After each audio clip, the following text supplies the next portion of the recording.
Olmaz torunları da mı? Nasıl olan şeyler de yok.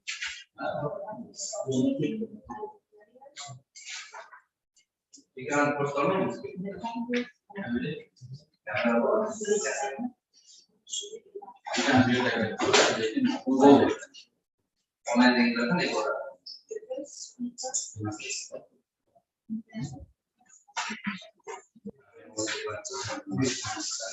Terus puasa sekarang berapa?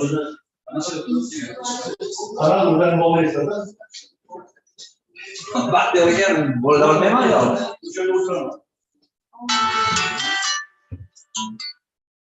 Aziz? Oh Aziz? Ha bo'ldi, rahmat jo'ra. Ayt. 97lik 155 2371. Bo'ldi, rahmat. Keyin ana bizni ishlar bo'lmadi-yu Aziz, hali o'quv rejalari. Menga ham tashlab ber, ana soatlarimni bir tekshirib ko'ray jo'ra, chunki nagruskani o'sha bilan qildim-da. Va 40-20 larni 30-30 qildik. Kelishdik-ku, senga tashladim bir. Bir tashlab ol, bir ko'rib chiqay. Rahmat.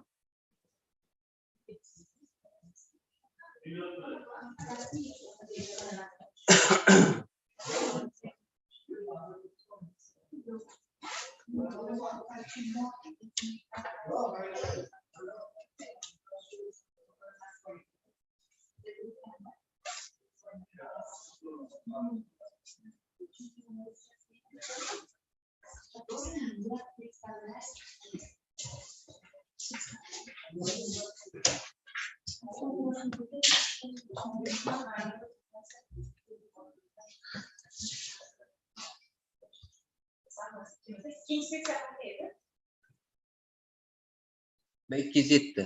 Yuqori qavat. Tepada narigi tomonda. Yana bitta etaj chiqasiz. 207-xona. 207. Seksiya. Aka, sizga desantdan berishgan. Shunga bering. Mayli. Bizga nima qilamiz? Sizga boshqa ish beraman. Hadi. Mayli. Yoki olib tushaman degdi. Hozir olib chiqasin bu. Kim olib tushaman dedi? Oybekmi? Olib tushadimda, nimasi bor uni?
O'zimizniki bu.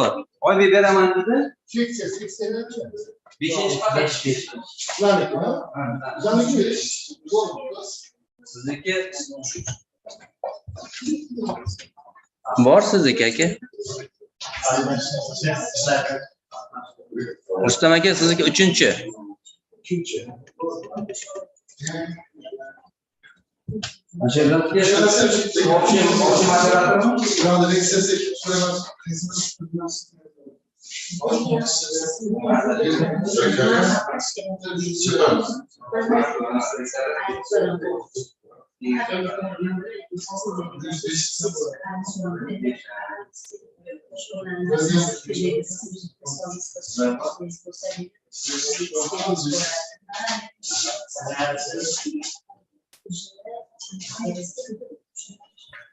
Sanat aka. Tabii. Assalomu alaykum. Charchamayapsan? Rahmat. Rahmat. Aka bu 4da sanasi link edi, 5ga kirib qoldim. Linklar o'zgarganmi? Siz 5ga kirdingiz hozir. Ha, 4diki bilan bosgandim lekin. Sizga Telegram tashlab yuboraymi? Tashlab yuboring. Tovushimiz yaxshi eshitilyaptimi, Nodir? Ha, yaxshi, yaxshi. Aha. Hozir Telegram tashlab yuboraman sizga. Linklarni. Aha, xo'p.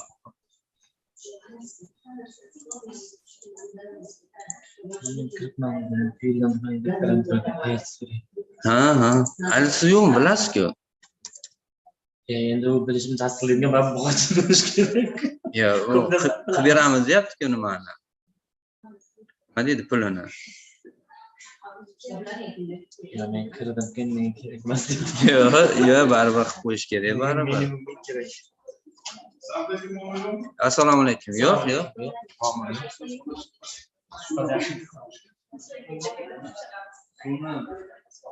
Buyoqdami, yuqoridami? Shunaqa deyapti-ku.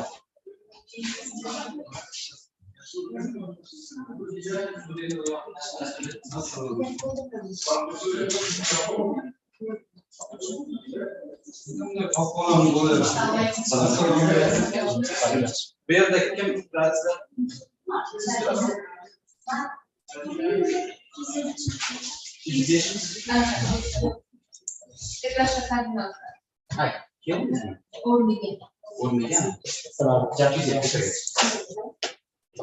Assalomu alaykum.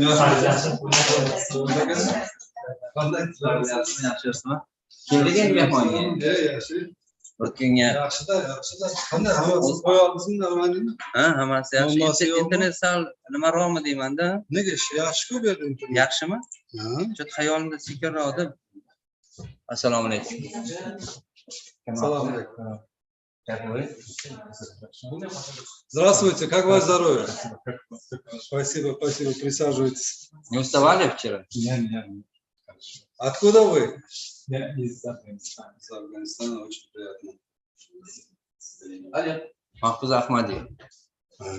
Докторант нашего института, руководитель базара Душабраев. Кобылдан? Ha, ular tinchimayapti. Ular qiyomatga tinchimaydi. Bolalar katta bo'lib qoldi,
Konferensiya.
Beshinchi seksiya bo'lyapti deydi-da.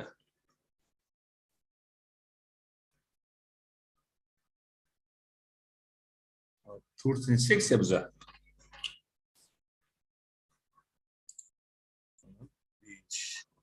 Biza to'rt.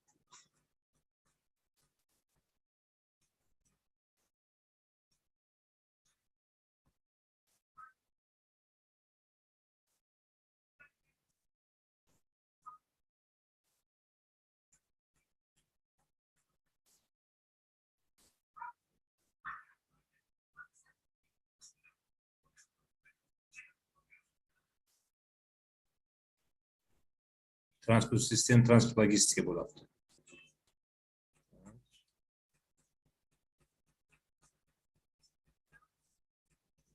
Kecha o'tib ketganmi yo?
Bu agar mana Scopes bugun bo'lyapti.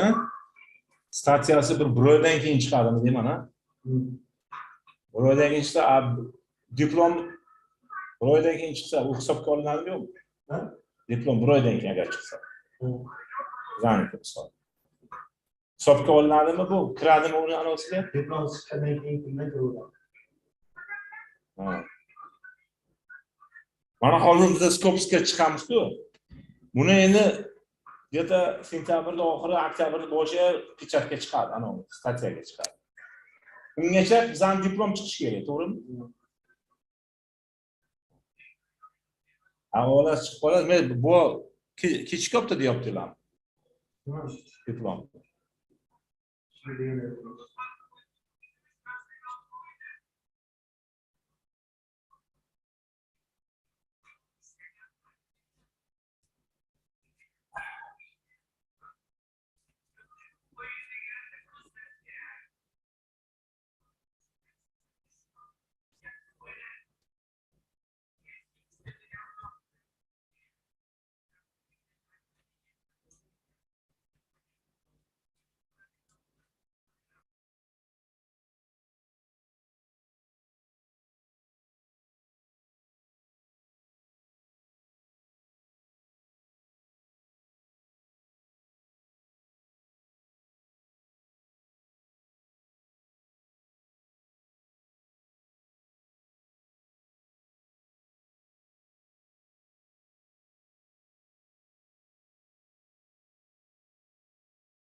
dear scientists and young researchers, the National Research University, Tashkent Institute of Irrigation and Agricultural Mechanization Engineers presents its respect and appreciation to you personally and your colleagues for fruitful cooperation in the implementation of joint mutually beneficial projects. We invite you to the International Scientific Conference, named Construction Mechanics, Hydraulic and Hydraulic Engineering, Conmechydro, and 2022. Dedicated to the scientists, the university, and the bright memory of the lead chairman of the Consortium of the Central Asia and South Caucasus Agricultural Universities, the member of Rector Council of the 6 countries leading agrarian universities, chairman of the Uzbekistan Higher Educational Council, rector of the Tashkent Institute of Irrigation Engineers and Mechanization of Agriculture, doctor of economics, professor of Ostan Kardayevich Murzakov, which will be held on August 23 and 24, 2022. At the National Research University, Tashkent Institute of Irrigation and Agricultural Mechanization Engineers. The program of the international conference that we will send separately.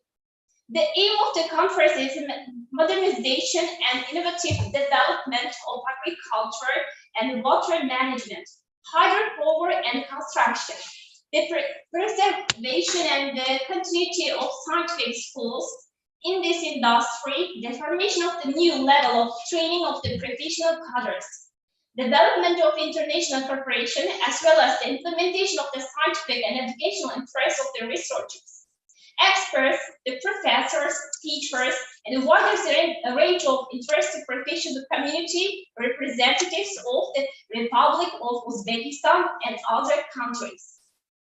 Within the framework of the Congress, the open and meaningful discussion and planned on issues of theory and practice in the field of the physics, construction materials, reliability and safety of construction, engineering and smart systems in the constructions, modeling, mechanics of the building structures, managing in construction, hydraulic engineering, and melioration, mechanization, electrification, agriculture, renewable energy.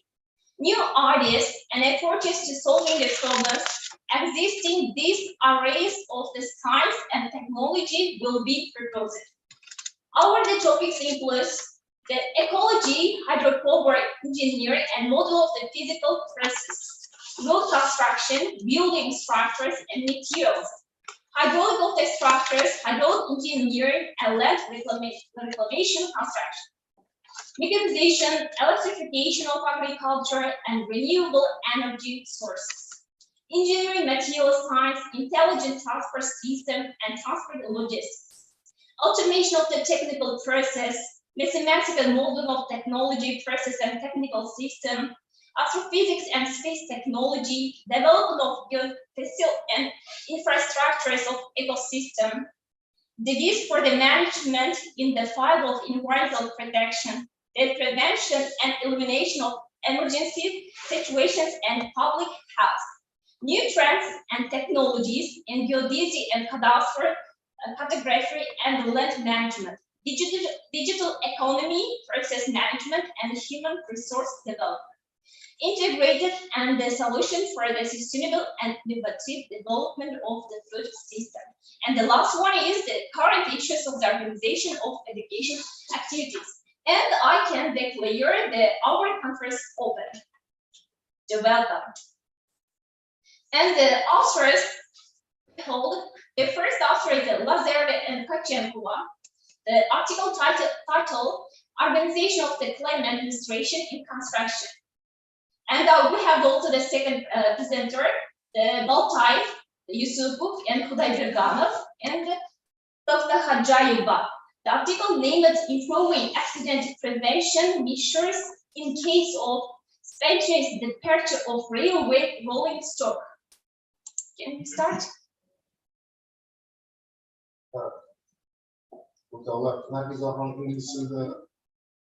shartini tushuntirdi. Undan keyin ham sud berib boradi. Sababi xalqaro konferensiya bu. Unda Yevropa universitetlariga zon berildi. Endi qiziqqanlar ishtirok etishi mumkin, qo'shilishi mumkin. Shu sababli ingliz tilidan foydalanamiz. Endi albatta konferensiyani bugun ikkinchi kuni ish boshlashdan oldin nazash hududida olishmiz. Ya'ni grafik hududida olishmiz. Soat 10dan xudo xohlasa boshladik. 11:30dan 11:45gacha ko'prik brief bo'ladi. Shu yerda boshlaymiz. Undan keyin soat ko'prik briefdan keyin 1dan 2gacha obed bo'ladi. Undan keyin xatdan keyin davom ettiramiz. Umuman olganda 36 ta maqola bizani seksiya rejalashtirilgan. Ishtirok imkonimiz bolalarni barchasini eshitishga harakat qilamiz. Endi albatta xalqaro konferensiya bo'lgani juda yaxshi, hammamiz ingliz tilini o'rganishda foydalana olmasligimiz mumkin. O'sha uchun ma'ruzalar ruscha, inglizcha, bo'lmasa o'zbekcha tillarida aytiladi. Darhaqiqat slaydlar ruscha tayyorlagansizlar, maqol savol bo'lib qolgan vaqtda ijod bosiladi o'zbekcha tillarni saqlashlar. Asosiy maqsadimiz chet elga til bilishimizni ko'rsatish emas. Asosiy maqsadimiz o'rinimizni muammoni tushunamiz va tushungan asos olamiz. Ana o'sha asosiy. Endi albatta reglament bor. Haftalab vaqt yetmasligi mumkin. Asosiy deklaratsiyaga 15 kun. Shartlar bor, qo'shimcha qo'shaman deydigan bo'lsa 10 minutgacha, keyin mulohazalar uchun 5 minut yetadi. Agar deklaratsiyalar cho'zroq bo'lib qolsa, boshlaysalar. Biz o'zbekcha tasdiqlaymiz.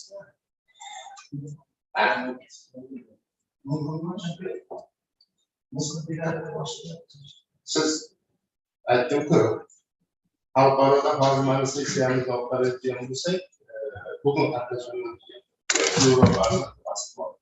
Qolgan hammasi qora ko'zlar.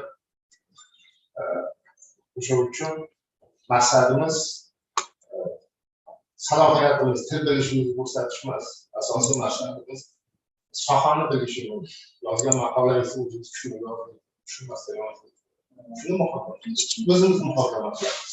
O'shuning uchun o'zingizga yengil bo'lgan, oson bo'lgan fikringizni izohlay oladigan tilda gapiring. Xohlasangiz inglizcha, xohlasangiz o'rischa, hammamiz bor. O'zbekchaga hammamiz bor. Tushunarlimi? Marhamat, bo'lmasa Nargizaxon bolalardan boshlab so'z bera boshlaydi. Asosiy deklaratsiya tushuncha bor. O'sha tichka bo'yicha boshlaymiz. Okay, we have planned our conference. That we have started our conference at 10 o'clock, and also that we have the coffee break in that from the 11:40 till the 11:45, and also that we will continue the conference, and also that we have a lunch, and the lunch includes the 13 of and till the 14. And also let's start our conference, and we have the first presenter. If he is listening, and both type Yusuf Bedirganov and Dr. Khajayeva. Are you here? No.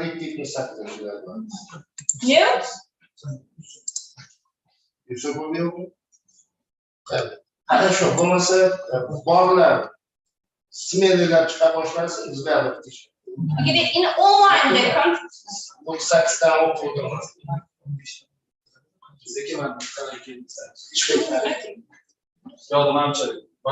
Okay, our presenters are the Yusuf, Hamidov, and Jamilov, and Kudratov. The article name of the remaining life of the main frame and the extensions of the service life of shunting locomotives on the railway of the Republic of Uzbekistan. Okay, welcome.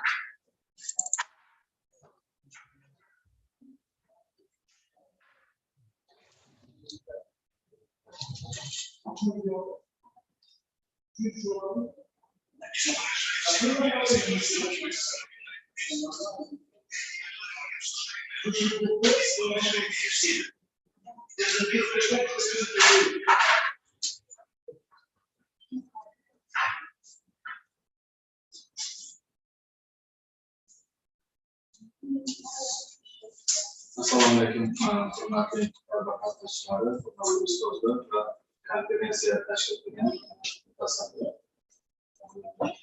Men Yusuf Abdulaziz Ahmadulloh, Toshkent universiteti birinchi bosqich so'ramoqdaman. Va bugungi maqolamizni nomi The Remaining Life of the Main Frame and the Accession of the Service Life of Shunting Locomotives Railways of the Republic of Uzbekistan. Ya'ni O'zbekiston temir yo'llari va o'zini temir yo'llariga ega bo'lgan yuridik kompaniyalar bor. Ya'ni biz bilamiz NGMK, AGMK kabi katta sanoat korxonalarida topgan sharoitlar temir yo'l tizimida yuk va yo'lovchi tashishda eng ko'p foydalanadigan bu lokomotivlar hisoblanadi. Va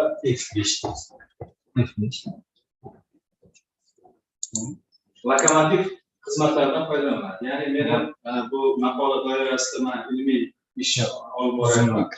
Ya'ni bundagi umumiy Zoomga kirganingizda tanlasangiz, chiqargan bo'lsak, Zoom ko'rinyapti.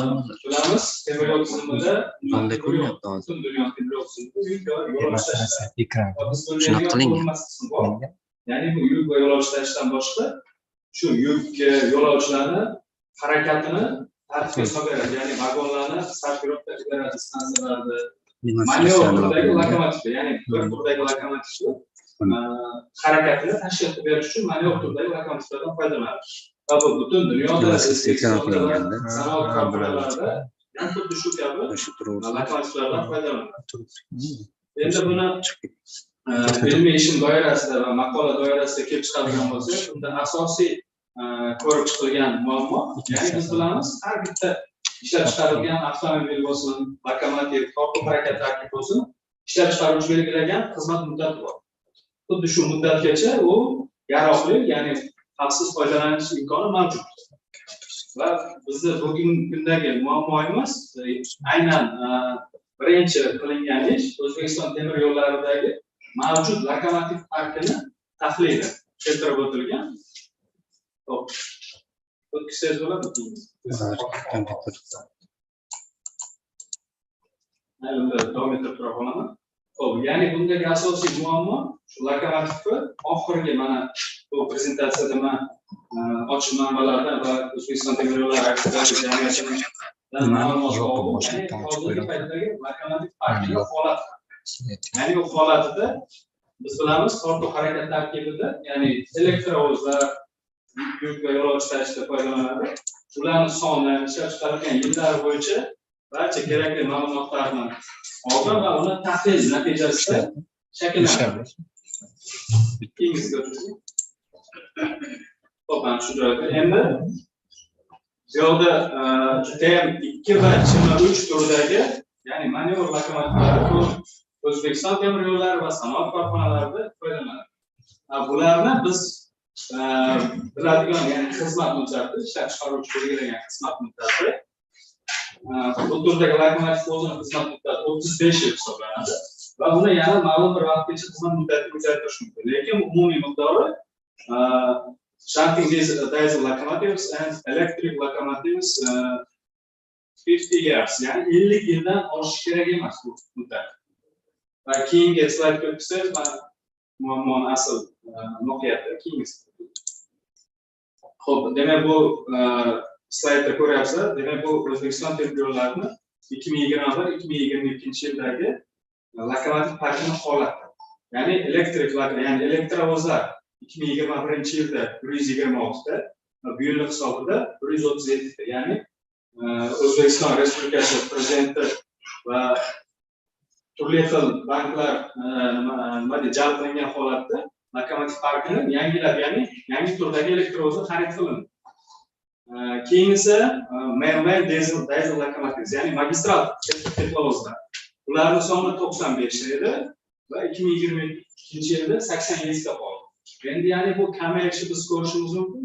Asosan teplovozlar, magistral teplovozlar ester davrida ishlab chiqarilgan va uni xizmat muddati yetib kelib va uni uzaytirish imkoni bo'lmaganligi sababli ya'ni 95 dan 87 ta kamaygan. Bu o'z-o'zidan spesialniy qilingan o'sha teplovoz. Keyingisi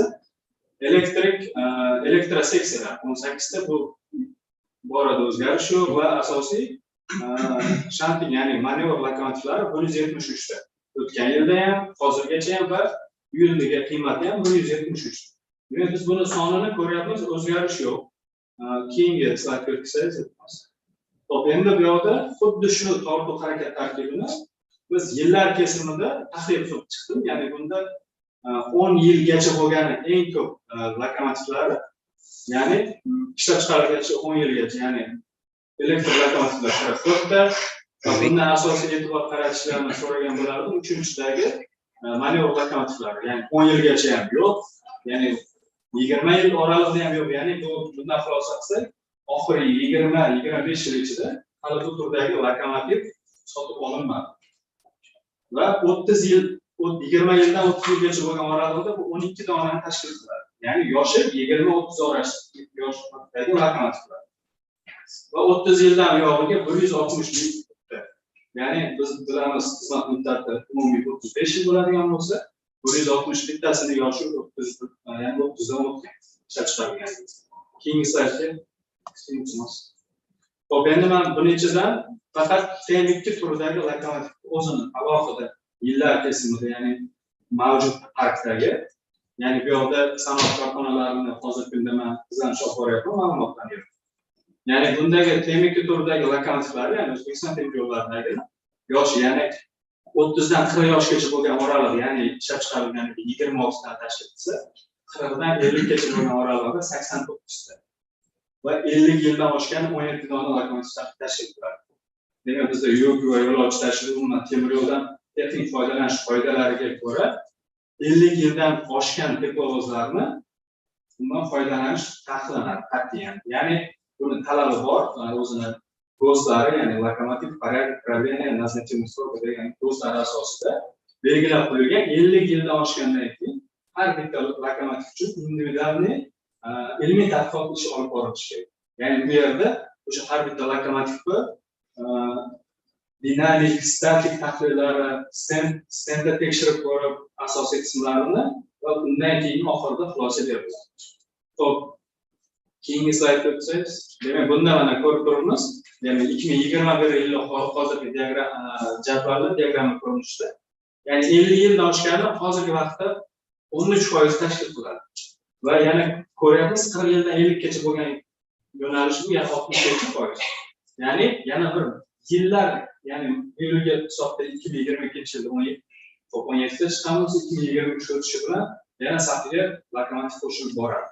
Ya'ni bu lokomotiv parki 25 yilda yangilanmagan va to'ldirib borilmagan hisobiga biz oxirgi 10 yilda lokomotiv parkining 70%ni nima deydi?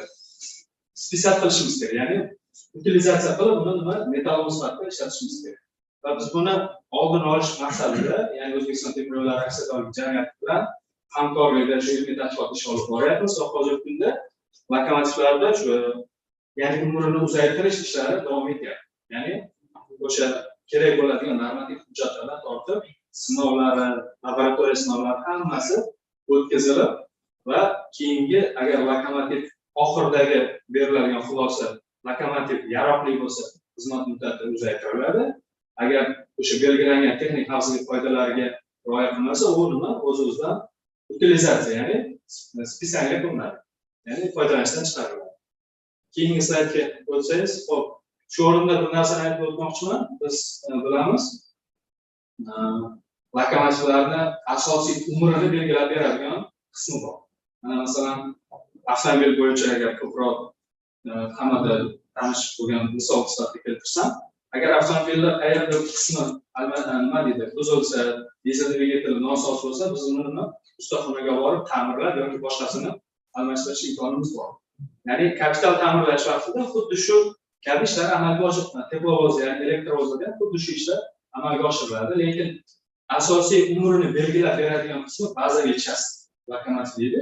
Ya'ni gos bo'yicha bazaviy chast lokomotivga nесущий element, ya'ni kuzov ko'tarib turuvchi qismlari va asosiy ramasi, bu yerda mana modelni ko'rib turibsizlar.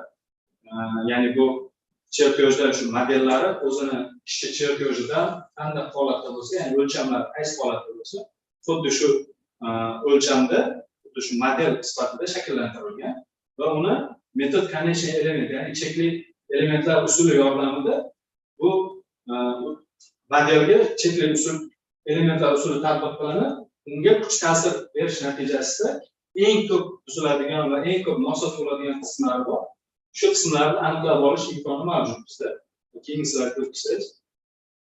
Xo'p, demak bu slayddan biz ko'rishimiz mumkin, xuddi shu, ya'ni bu SolidWorks, ANSYS kabi zamonaviy dasturlash programmalarida tayyorlangan, ya'ni sinov, ya'ni model tayyorlangandan keyin unga uni sinov jarayonini amalga oshirish imkonini beradi.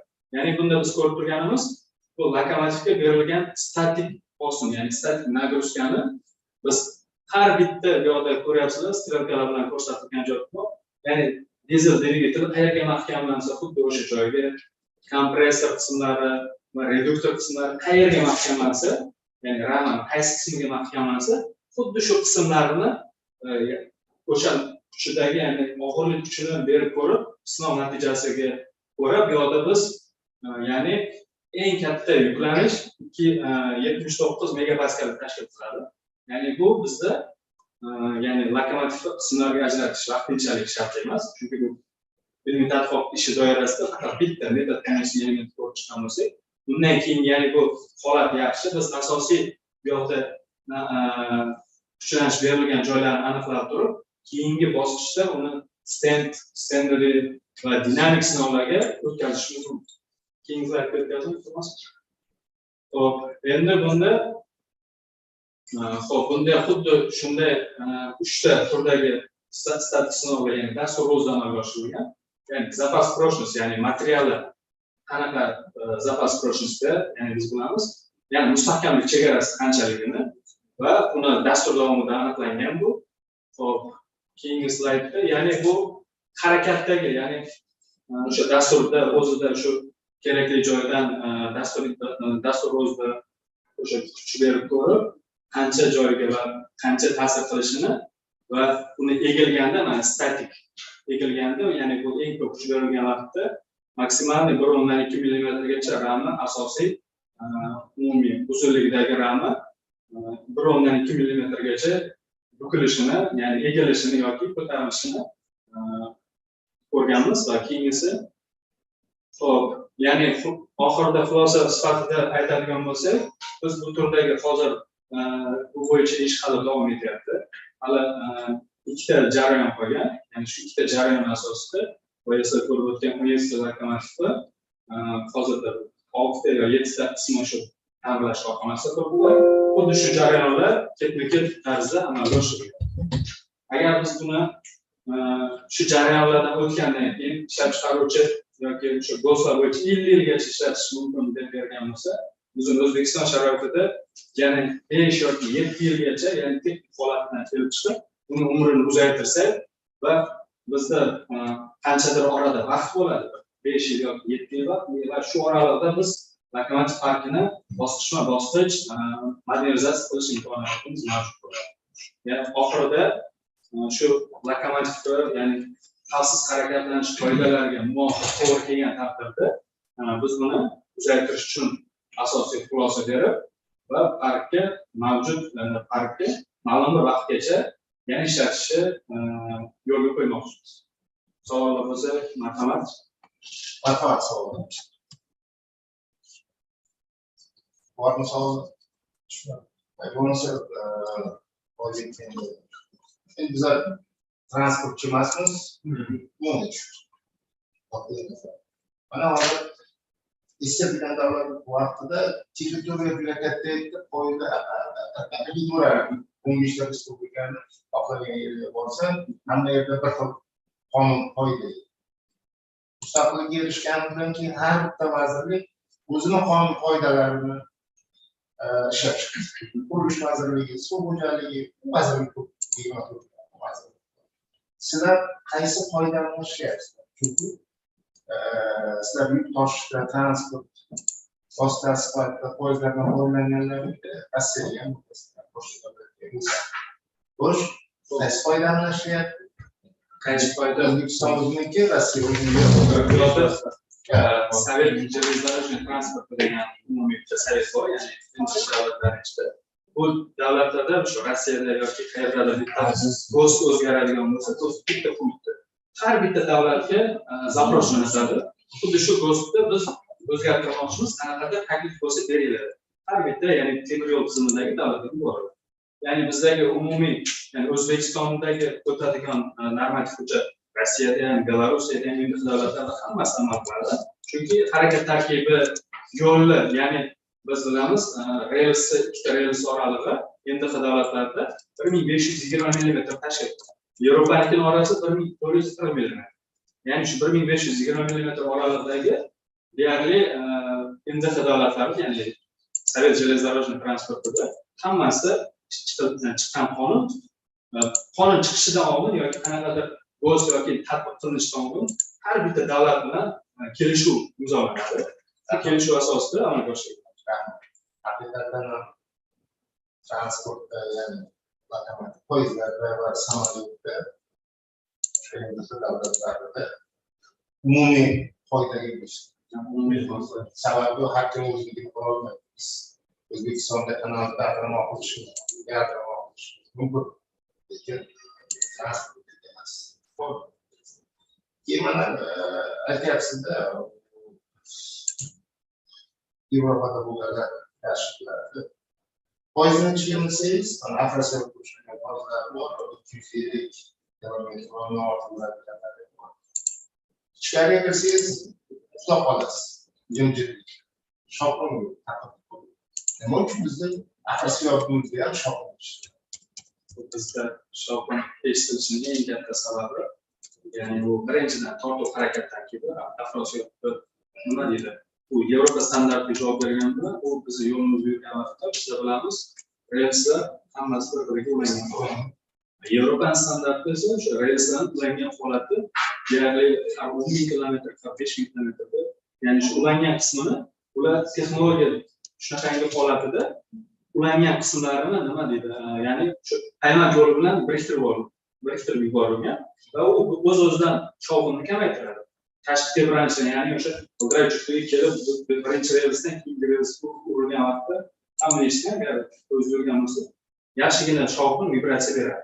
Xuddi shu vibratsiya berilishi orqasidan bu tortuv harakat tarkibi, ya'ni teplovoz, elektrovozlarni dinamik kuchlanishini, statik kuchlanishidan orttirib, bu o'z-o'zidan ma'lum bir vaqtga, ya'ni ekspluatatsiya jarayonida, ya'ni ta'mirlagandan keyin 5 yil yoki 3 yil yurish kerak bo'lsa, o'sha vaqtgacha yetib bormasdan buzilishlarga olib keladi. Thank you for the presentation, and we hope the human scientific work can be folded in the next future development of the locomotive. And also that we have the next presenter, can we turn? Sizga rahmat. Qo'shimcha qiluvchilar bormi? Bu yerda 3-4 kishi amaliyotda, agar mabodo Oydinjonning fikriga yana qo'shib boyitaman desalaring marhamat. Agar bo'lmasa,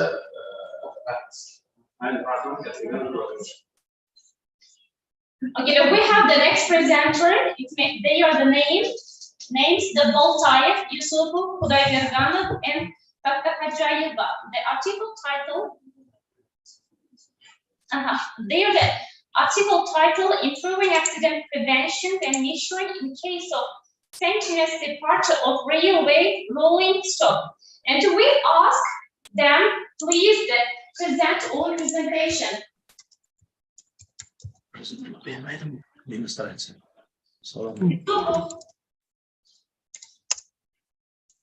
Assalomu alaykum, hurmatli komissiya a'zolari, ishtirokchilar. Prezidentlikni qo'ying, iltimos.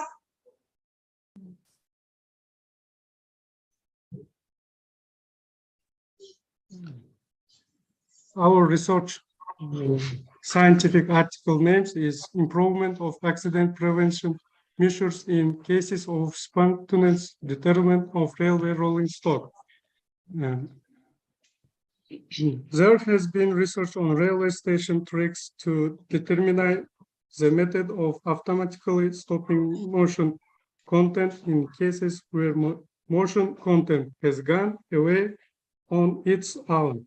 The algorithm of the operation of system for the automatic stop of the contents of this self-destructed action is cited. Also, a mathematical model of system security was created on the basis of the semi-Markov chain to determine the safety of the system. This prevents potential accidents, increases the reliability of system use, and leads to cost effectiveness in system use.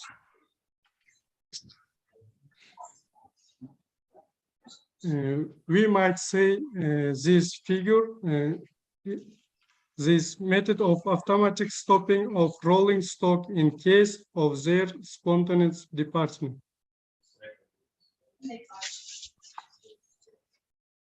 In the case of using special devices that work automatically without human factors, in time when the rolling stock on the tracks of the station suddenly moves in its own, it will be possible to achieve the prevention of possible casualties by suspending movement units. This figure shows the proposed method of automatically stopping the rolling stock in cases of spontaneous departure. Then, in this case, it's necessary to determine the number of brake levers in order to stop the moving components that have moved by themselves. It's possible to develop the method of determining the number of stitches necessary to stop the motion components that have started moving by themselves, taking into account the physical parameters of these motion components. We determined the speed of wagons moving by themselves based on the law of conservation of energy. The height between the points A and B is the speed of the wagons when approaching the stopping point HAB, and U is the value of the slope angle I, and the length of the path IAB is found by multiplying by, and the formula is expressed in the following form.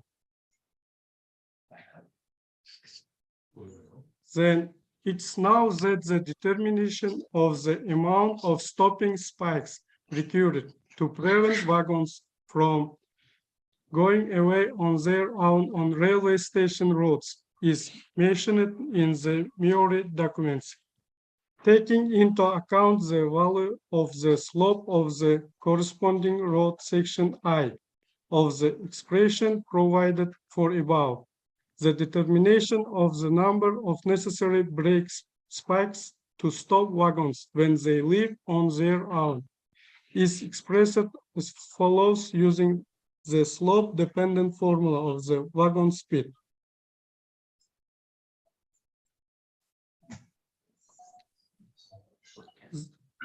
Then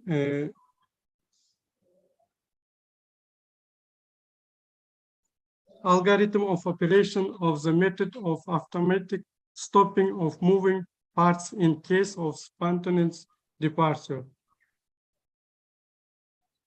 It's a figure algorithm of operation of the method of automatic stopping of rolling stock in case of their spontaneous departure.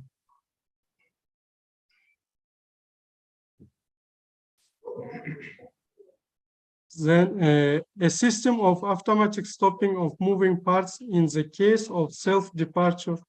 It's possible to check several transition states with a Markov chain when determining system security when implementing using.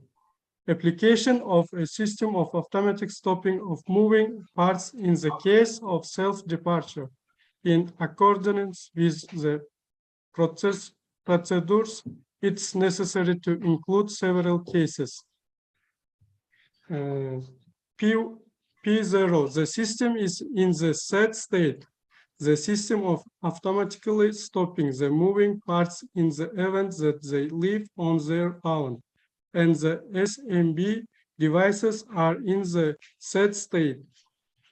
Then P1, the system is in the correct state.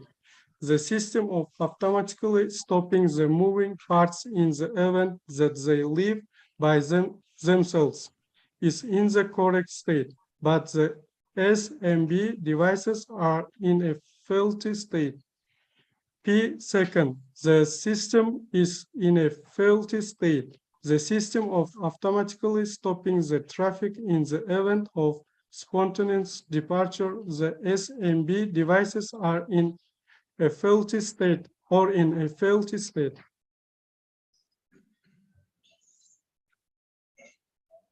Then a system of automatic stopping of moving parts in case of self-departure. We form the Fokker-Planck's Kolmogorov equation by solving semi-Markov process differential equations in accordance with the connection between the implementation process using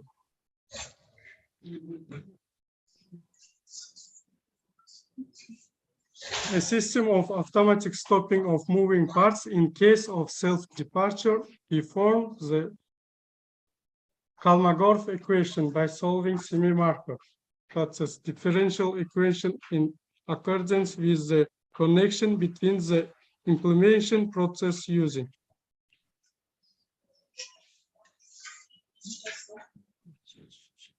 In the end, expression of the generated equations, we calculate the system of equation using the Kramer method.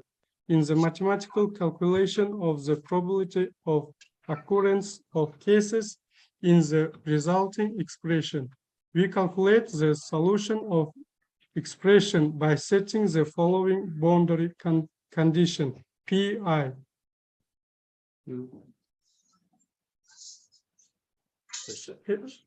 At the end results, the principles of operation of braking system for self-moving vehicles are based on the manual on train movement and maneuvering. With the help of the marker diagram, we determine the safety of the system of automatic stopping of the traffic components in the case of the following states of the system, P first, P second, and P third. The results obtained from the calculation work were calculated for the time of T 131,400 hours. The probabilities of the safe operation of the system. For the same specific time, we will be able to determine the probability of the system's handling and faulty operation.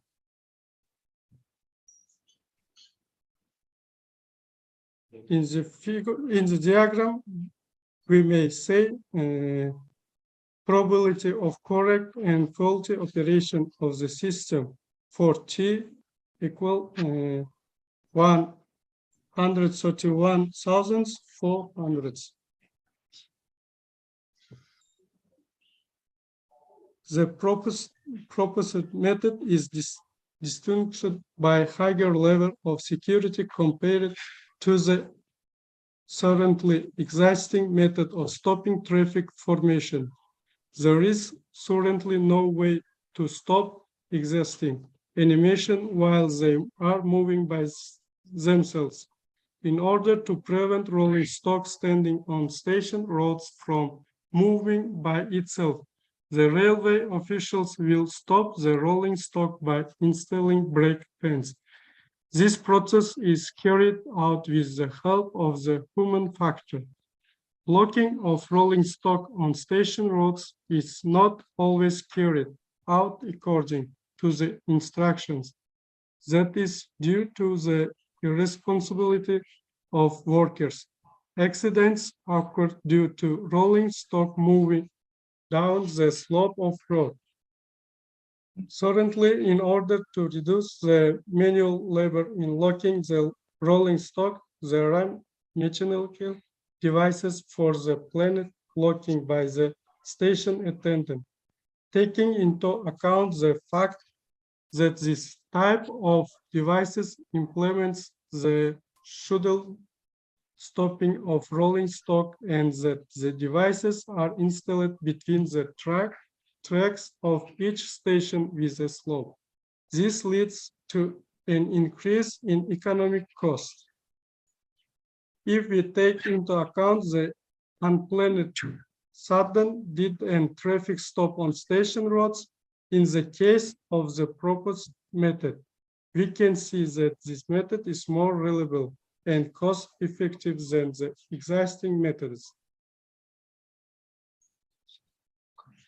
In conclusion, in situations where trains lose control from the main cabin or when wagons run off on their own and run into the face of other trains, using the devices analyzed above, the prevent and accident can cause huge damage to the rolling stock and the rail infrastructure and the cost of the devices accident. The operation cost was considered to lead to an increase. Drawing a conclusion from the above, the algorithm of operation of the system which works automatically without the human factor was developed during the sudden movement of rolling stock on station road.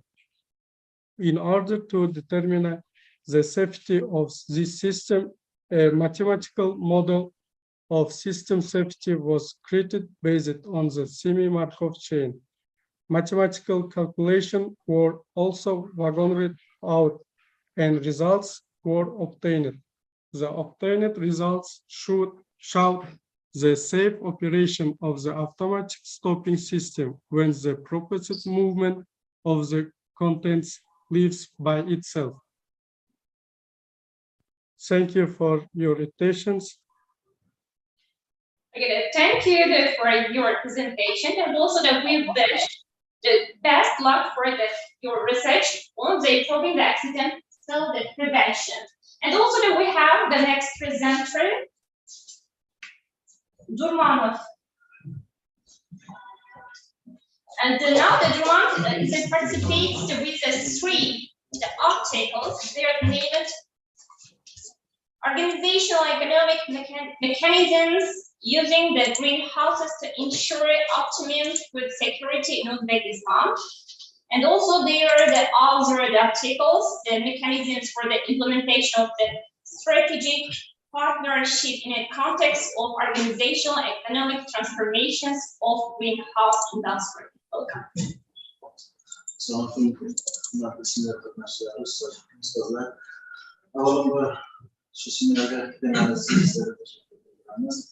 Bugün sizlerle tavsiye etmoqchi bo'lgan mavzuimiz bo'yicha bu mavzuda problematika, ya'ni muammolar qanday ko'tarilgani to'g'risida ozgina to'xtalmoqchimiz.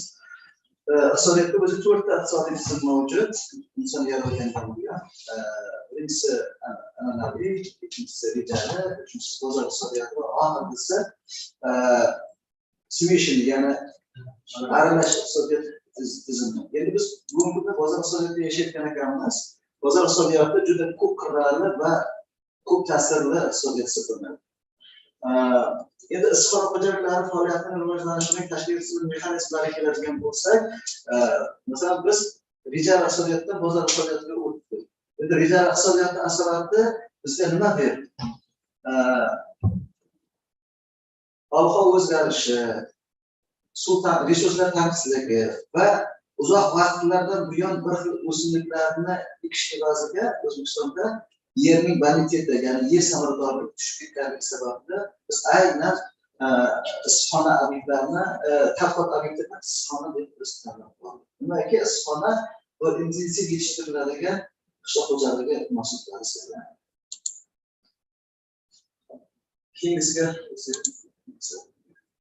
biz endi har bir tizimda, har bir tarmoqda O'zbekiston Respublikasida yoki jahonda qaysi etapda ketyapmiz? Masalan, biz bu yerda umuman oliy ta'lim muassasalari ko'z reyting bo'yicha qaysi o'rinda ketayotganligi to'g'risida ma'lumotga ega bo'lishni xohlaydik-ku.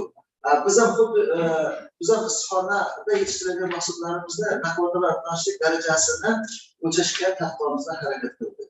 Endi biz bilamiz, butun jahonda qaysi mahsulot yetishtirish bo'yicha davlatlar nechanchi o'rinda turishini.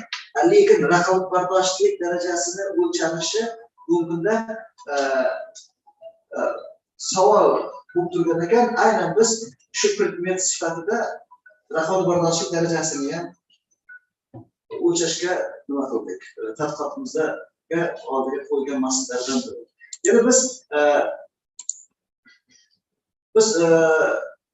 16 ta 20 ta top 20 talarga kirgan davlatlarni nima qildik? Raqobatbardoshlikni hisobga olgan holda biz Gollandiya, Xitoy, AQSh va O'zbekistonni raqobatbardoshlik ko'rsatkichlarini nima qildik? To'xtatdik. Bu raqobatbardoshlik ko'rsatkichlariga ta'sir etuvchi 27 ta omillar o'rganib chiqildi, berik testlar o'tkazildi. O'shanda masalan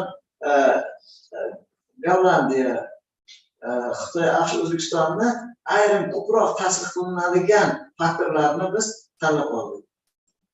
Keyingi slaydga o'tadigan bo'lsak, bu slaydda biz qarang, mana AQShda 0.16 koeffitsiyentga, Xitoy 0.28, O'zbekiston 0.14, Gollandiya 0.42 koeffitsiyentga egaligini biz ko'rib turibmiz.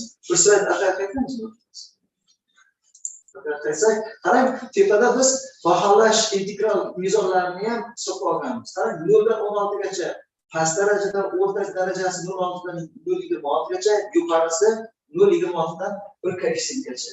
Keyingi slaydga e'tibor beradigan bo'lsa, qarang, Gollandiya 0.42, O'zbekiston 0.14. Demak, bizda jahon bo'yicha hisoblanadigan meva-sabzavot mahsulotlarining raqobatbardoshligi bu yerda nima talab darajasida emas. Talab darajasida emas. Lekin O'rta Osiyo, ya'ni O'rta Osiyo bo'yicha e'tibor berib qaraydigan bo'lsak, O'rta Osiyo meva-sabzavot yetishtirish bo'yicha nima lokomotiv davlatlardan bittasi hisoblanadi.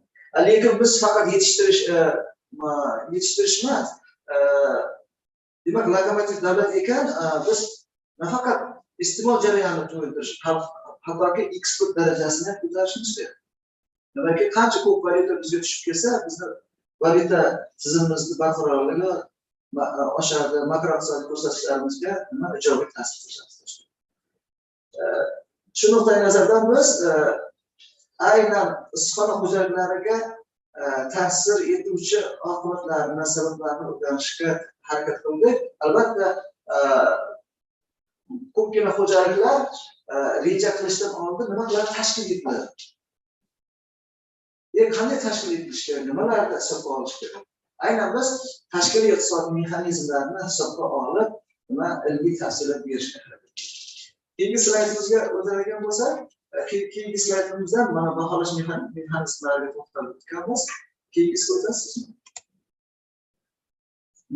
Nimalar bu kunda? Masalan, bozor iqtisodiyotida har bir xo'jalik nima yordamga muhtoj.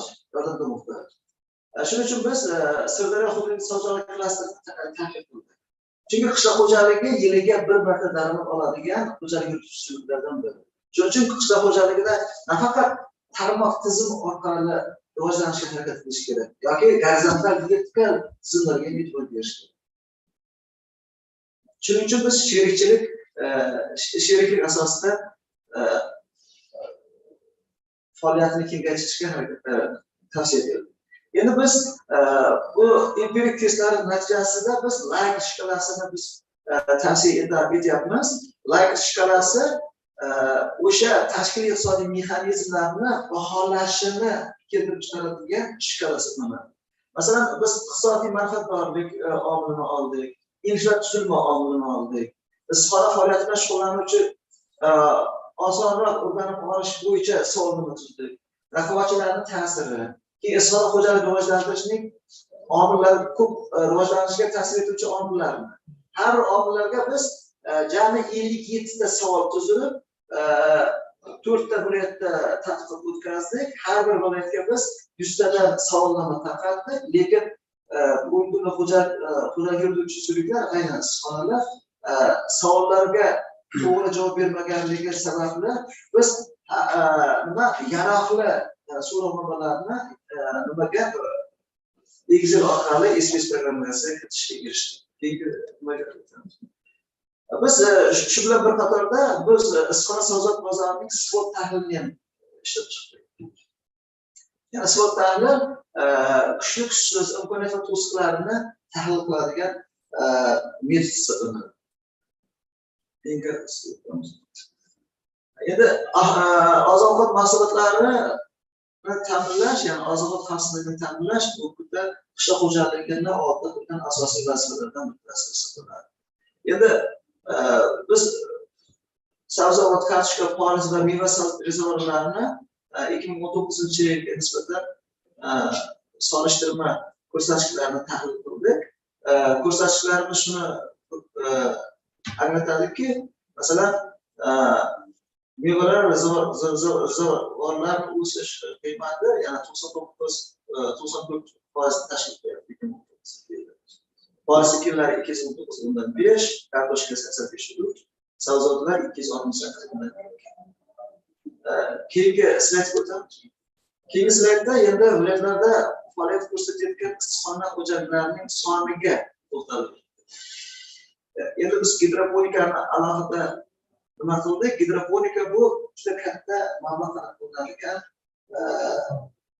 faoliyat turi hisoblanadi. Endi gidroponika maxsus intensiv yondashiladigan asosiy xo'jaliklardan keyingisi.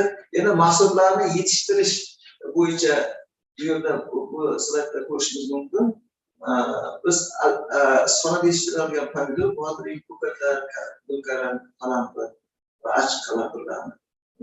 Endi bu yerda eng ko'p yetishtiriladigan, masalan, Toshkentda bodring birinchi o'rinda turadi. Masalan, Navoiyda pomidor, Navoiyda bodring va shunga o'xshash nimalarni tasvirga keltirdik. Shunga o'xshash iqtisodiy ko'rsatkichlar. Keyingi slaydimizga o'tadigan bo'lsak, albatta davlat sherikchilikni tavsiya qildik. Nimaiki, bugungi kunda issiqxona xo'jaliklarining soni yildan-yilga oshib boryapti. Nimaga? Masalan, bitta inson ham iqtisodiy jarayonlarni, ham kimyoviy, biologik yoki bo'lmasa agrofilm jarayonlarni o'zini saviyasiga qamrab ololmaydi. Shuning uchun biz davlat xususiychilik asosida issiqxona sabzavotchilik klasterlarini tuzilmasini va issiqxona yuritayotgan u kichik xo'jalikmi, yirik xo'jalikmi yoki bo'lmasa fermer xo'jaliklarimi, dehqon xo'jaliklarimi farqi yo'q, hammasiga yordam beriladigan markaz tavsiya qildi. Endi bu markaz nima, faoliyati nimadan iborat? Bu nima qilib bera oladi? Bugun hammamizga ma'lumki, masalan, o'g'it muammosi bor yoki eksport muammosi bor. Bundan tashqari kredit olish muammosi bor. Chunki ko'p xo'jaliklarda biz surishtirganimizda, surishtiruvlar asosida kredit olish mexanizmlarini hatto bilmasligini biz nima qildik? Bu tashkil etish bo'yicha. Masalan, ular tijorat banki maksimal stavkadagi kreditlarni oladi. O'zbekistonda nafaqat imtiyozli kredit bor, hatto xalqaro kredit liniyalar orqali ham kredit olish imkoniyatlari borligini biz ularga qisqa bo'lsa ham tushuntirib berishga to'xtalib o'tdik. Keyin logistik, masalan, transport qonunlarda ajratilgan logist xususiyatlari ham juda katta rol o'ynaydi. Masalan, Ispaniya, Germaniya, Gollandiyaga e'tibor beradigan bo'lsak, ko'pgina issiqxonalar 20-30 hatto 90 etajli uylarda ham, tashabbus binolarni tanib olib, issiqxona nima qilinyapti? Nimaga? Logistik xarajatlarni qisqartirish uchun. Aholiga tezroq o'zini tabiiy xususiyatlarni yo'qotmasdan yetkazib berish imkoniyati mavjudligi uchun shaharni ichida ham issiqxona xo'jaliklari. Bu faqat yerda kengaydi, gorizontal hisob emas, vertikal qoladi. Ya'ni 90 etajli uylarda ham tashkil qilinadi. Hattoki Gollandiyalarda issiqxona shaharshalari, Ispaniyalarda issiqxona muhiti degan tushunchalar paydo bo'lyapti. Albatta bu issiqxona eng dolzarb yo'nalish ekanligini isbotladi. Keyingi slaydimizga to'xtalib o'tadigan bo'lsak, joylashtirish ssenariyalari, masalan, bozor yoki masalan xo'jaliklar o'rtasidagi munosabatlar, yana erkin savdo tizimlarini yoki bozor korrektorlarini ham Google'da masala yetishtiruvchilari bilish kerak. Ularga ko'pgina masala yetishtiruvchilar bozorga kira olmayapti. Demak, bozorlarga ham to'siq qilinmoqda. Shuning uchun biz ko'chma eskidan lariklar mavjudda, eski ko'chma lariklarni tashkil etsa ham bu maqsadga muvofiq bo'ladi. Biz albatta bu so'rovnomamizdagi masalan dinamikasi to'g'risida ozgina to'xtalib o'tib ketyapmiz. Bu dinamika shuni ko'rsatadiki, qarang, mahsulotlar turi bo'yicha. Masalan, yetishtirmayman degan savolga qarang, kartoshka albatta yetishtirilmaydi, boshqa o'simliklar ham kam, lekin ko'katlar 62, ya'ni 34% tashkil qiladi. Karam esa 34% tashkil qiladi. Sitrus mevalar 60% yo'q yetishtirilmaydi. Lekin yetishtirishga moyilligi ko'proq bo'lgan nimalar, pomidor bor. Ya'ni ko'katlar. Albatta bu ko'rsatkichlar bu so'rovnomalarimizni tahlil qilib, quyidagi dinamikaga erishdik. Bu har bir omillarni ta'sir darajalarini nima qildik ko'rsatdik. Keyingi slaydga o'tsak, keyingi slaydimizda bizda xuddi texnik yo'nalishlarda ishonchlik darajasini ko'rsatib beradigan shkalalar mavjud. Biz ham issiqxonada shu omillar qancha miqdorda ishonchlik darajasi mavjud ekanligiga to'xtalib o'tdik. Biz Kreml alfa koeffitsiyentidan foydalandik. Masalan, ishonchli ko'rsatkichlar. Mana iqtisodiy manfaatdorlik, masalan, 0.9%, infratuzilma 0.8%, issiqxonadan foydalanish darajasi 0.8%, raqobatchilik ta'siri 0.8%, issiqxona xo'jaliklarini rivojlantirish ko'rsatkichlari 0.9 ekanligini tashkil qildi. Agar bu ko'rsatkichlar 0.6, 0.7 bo'lganda, demak bizda faoliyat, ya'ni tadqiqot apparatimiz noto'g'ri faoliyat yuritayotganligini guvohi bo'lishimiz mumkin edi. Bundan tashqari eng aktiv limitlarni biz nima qildik? Endi masalan, iqtisodiy manfaatdorlikda 5-4-3-4-5-8-10 elementlar eng aktiv limitlar deb biz programmani ajratdik. Endi ana koeffitsient Borsona degan ko'rsatish bor. Bu koeffitsient Borsona bu 0.88 ni ko'rsatyapti. Bu demak bizning tadqiqotimiz jarayonidagi nima juda yuqori darajadagi ko'rsatkich emas. Nimaga yaroqli ko'rsatkichini 0.88 deb baholaymiz. Bu yaroqli degani. Keyingi slaydimizga o'tkazadigan bo'lsak, biz yana tadqiqot jarayonida shu narsaga amin bo'ldikki, issiqxona atrofida asarchilikni ham tashkil qilinsa maqsadga muvofiq bo'ladi. Nimaiki issiqxonada Google'da intensiv havo almashtirish tizimi ishlayapti, lekin tabiiy emas. Biz shu intensiv va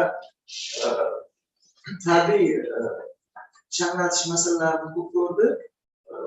nimamizda.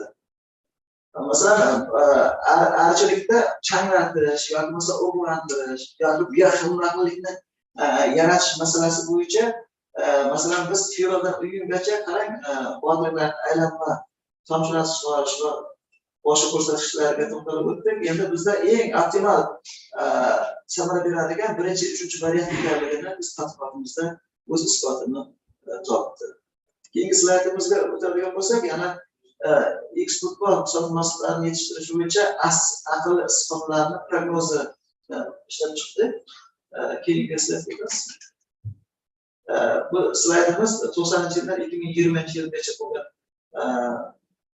statistik ma'lumotlarni o'z ichiga oladi. Unda biz kvadratimiz 0.8 ni tashkil qiladi. Keyin 2030 yilgacha bo'lgan prognozlarni ishlab chiqdik. Albatta bu ham pomidor, bodring, sitrus mevalar va karam va boshqa issiqxona xo'jaliklari mahsulotlari. Biz bugungi kunda yetakchi davlatlar, ya'ni O'zbekiston Respublikasi ham bor. Bu yetakchi davlatlarda 10 ta to'plamga kirgan yer har bir 1000 kishiga ajratilgan issiqxonaga ajratilgan yerlar maydonida O'zbekiston 8-o'rinda turganligini statistikamiz ko'rsatadi. Biz Gollandiya, Yaponiya, Izrael, O'zbekistonni solishtirma qiyosiy tavsifa bo'yicha yetakchi davlatlarga nima qildik? Masalan, Yaponiyani oladigan bo'lsak, Yaponiya masalan 25-45% qoplab beradi. Masalan, kredit energiya mablag'lari. Bu ham juda katta miqdorda. Lekin buni sababi bor. Nimaki, sanoatlashmagan issiqxona xo'jaliklari sanoatlashmagan zonalarda masalan tashkil qilinsa, o'sha issiqxonalar 25-45% energiya mablag'larini, yana davlatga to'lanadigan mablag'larni 25-45%. Bundan tashqari mablag'larni masalan issiqxona qurilish davlat tomonidan qo'llab-quvvatlanishini, ya'ni 88%ni ta'minlab beradi.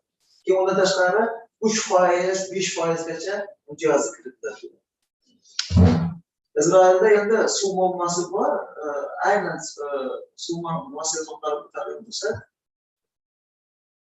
Izrailda masalan butun jahonda o'rtacha 1 kilogramm pomidor bodring yetishtirishga 120 litr suv ketadigan bo'lsa, Izrail ish ko'rsatkichni 8 dan 10 litrga tushirdi. Lekin bugungi kunda bizda suv muammosi yetarliapti, lekin biz Isroil metodidan foydalanmaymiz. Shu metoddan foydalansa maqsadga muvofiq bo'ladi. Yana narxlarni ham biz matrisasini ishlab chiqdik. Shunda raqobatbardoshlikni tepada aytib o'tilgan omillar ta'sirida ishlab chiqarish hajmi, xarajatlar, ichki bozorda mahsulotlar bo'lgan talabni qondirish, iqlim sharoitlari, geosiyosiy pozitsiya bo'lganda geosiyosiy pozitsiya juda optimal, ya'ni birinchi o'ringa chiqyapti. Keyin savdoni liberallashtirish darajasi va boshqa omillarni biz tahlil qilib, quyida tavsiya etilgan ko'rsatilgan baholash strategiyasini ishlab chiqdik. Keyingi slaydga o'tsak. Endi bu yetishtirilgan mahsulotlarning hajmi yillar kesimida ko'p to'xtalib bo'ladi. Keyin biz oddiy va innovatsion issiqxonalar samaradorligini taqqosladik. Albatta, oddiy innovatsion issiqxonada mahsulotlar samaradorligi yuqori, 8% ni tashkil qilyapti. Lekin bu biz 4 gektarni oldik, ya'ni bu boshlang'ich 3 yillik emas, keyingi 4 yillikga innovatsion issiqxona. Nimaki ular birinchi 3 yilligida juda katta mablag' olingan mablag'larni, katta qo'yilmalarni nima qilish kerak? Qoplash kerak. Shuning uchun 3 yil oldik. Lekin bu ko'rsatkich yillar bo'yi oshib ketadi oddiy issiqxonaga nisbatan.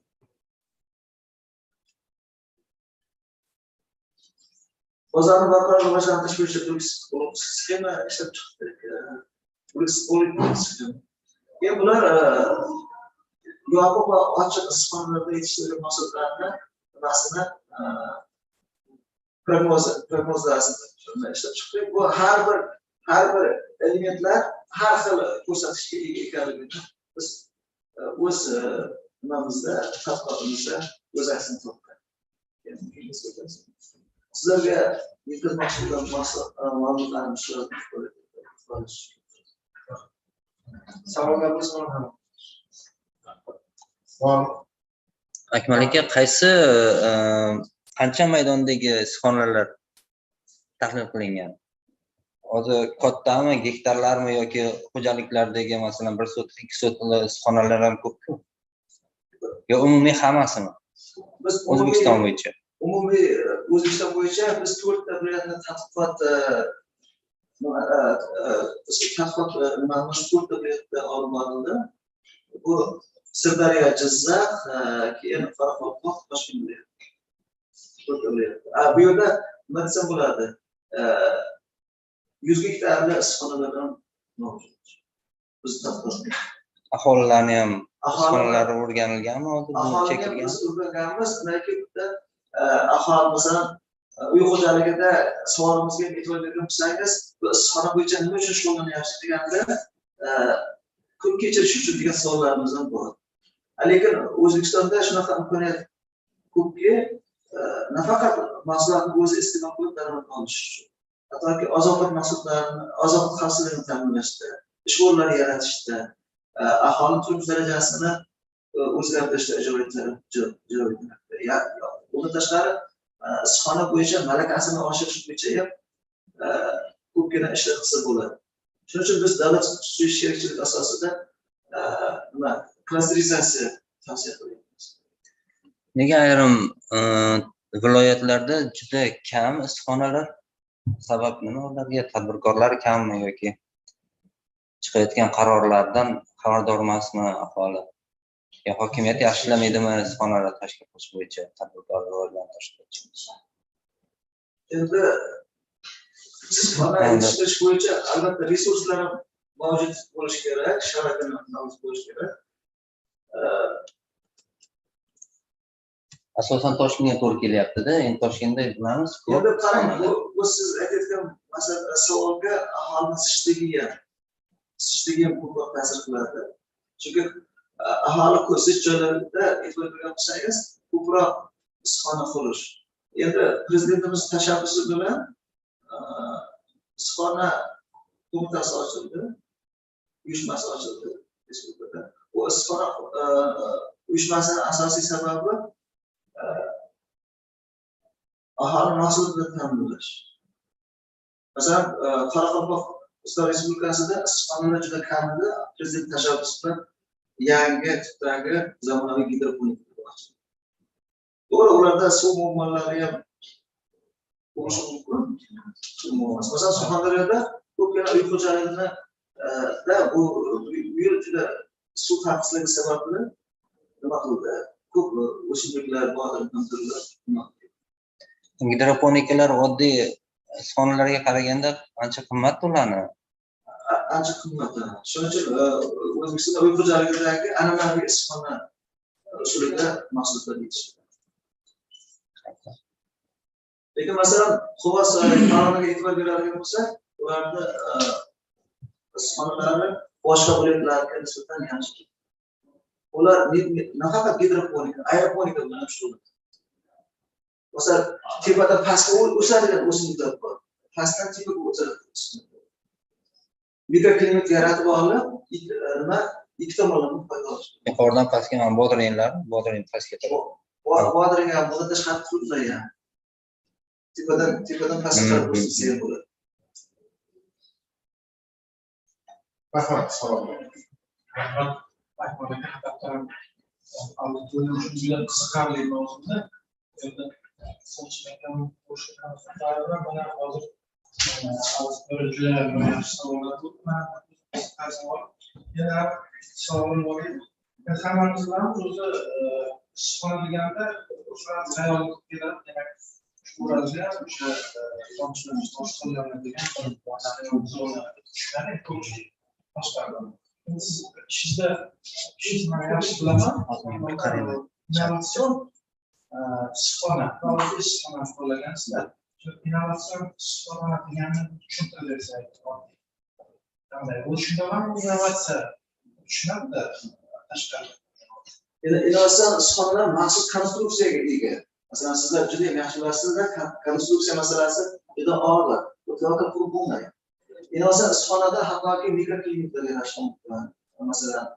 Masalan, ob-havoni boshqarish mumkin. Masalan, bu juda issiq bo'lib ketdi-ku, masalan, 60 gradusgacha, 20 gradusgacha. Masalan, zamonaviy issiqxonada sirkulyatsiya tizimi, keyin qanaqa yomg'irlarda, tumanlarda sug'orish tizimi, yoki masalan, bag'lar orqali sug'orish tizimi qo'llash mumkin. Oddiyda qilishi mumkin, lekin oddiyda u konstruksiyani haligi biologik operatsiyalar ta'sirida ushlab qololmasi mumkin. Hozir innovatsion istiqomat O'zbekistonda qo'llanilyapti. Qarang, innovatsion istiqomatlar qo'llanilyapti. Ko'pincha biz so'rovnoma jarayonida biz guvoh bo'ldikki, mulkdorlar, endi qo'rqma aytaversak bo'ladi, mulkdorlar undan tashqari qo'shma korxonalar. Masalan, Rossiya bilan O'zbekiston, hattoki Gollandiya bilan O'zbekiston, Jizzaxda Amerika bilan O'zbekiston qo'shma korxonalari juda katta yerlarga mana shunaqa gidroponika, aeroponikalar. Keyin undan tashqari akvaponika ham tavsiya etiladi. Masalan, Yaponiyaga istiqomatlarga e'tibor beradigan bo'lsak, Yaponiya to'g'ri suvga to'yingan davlat hisoblanadi.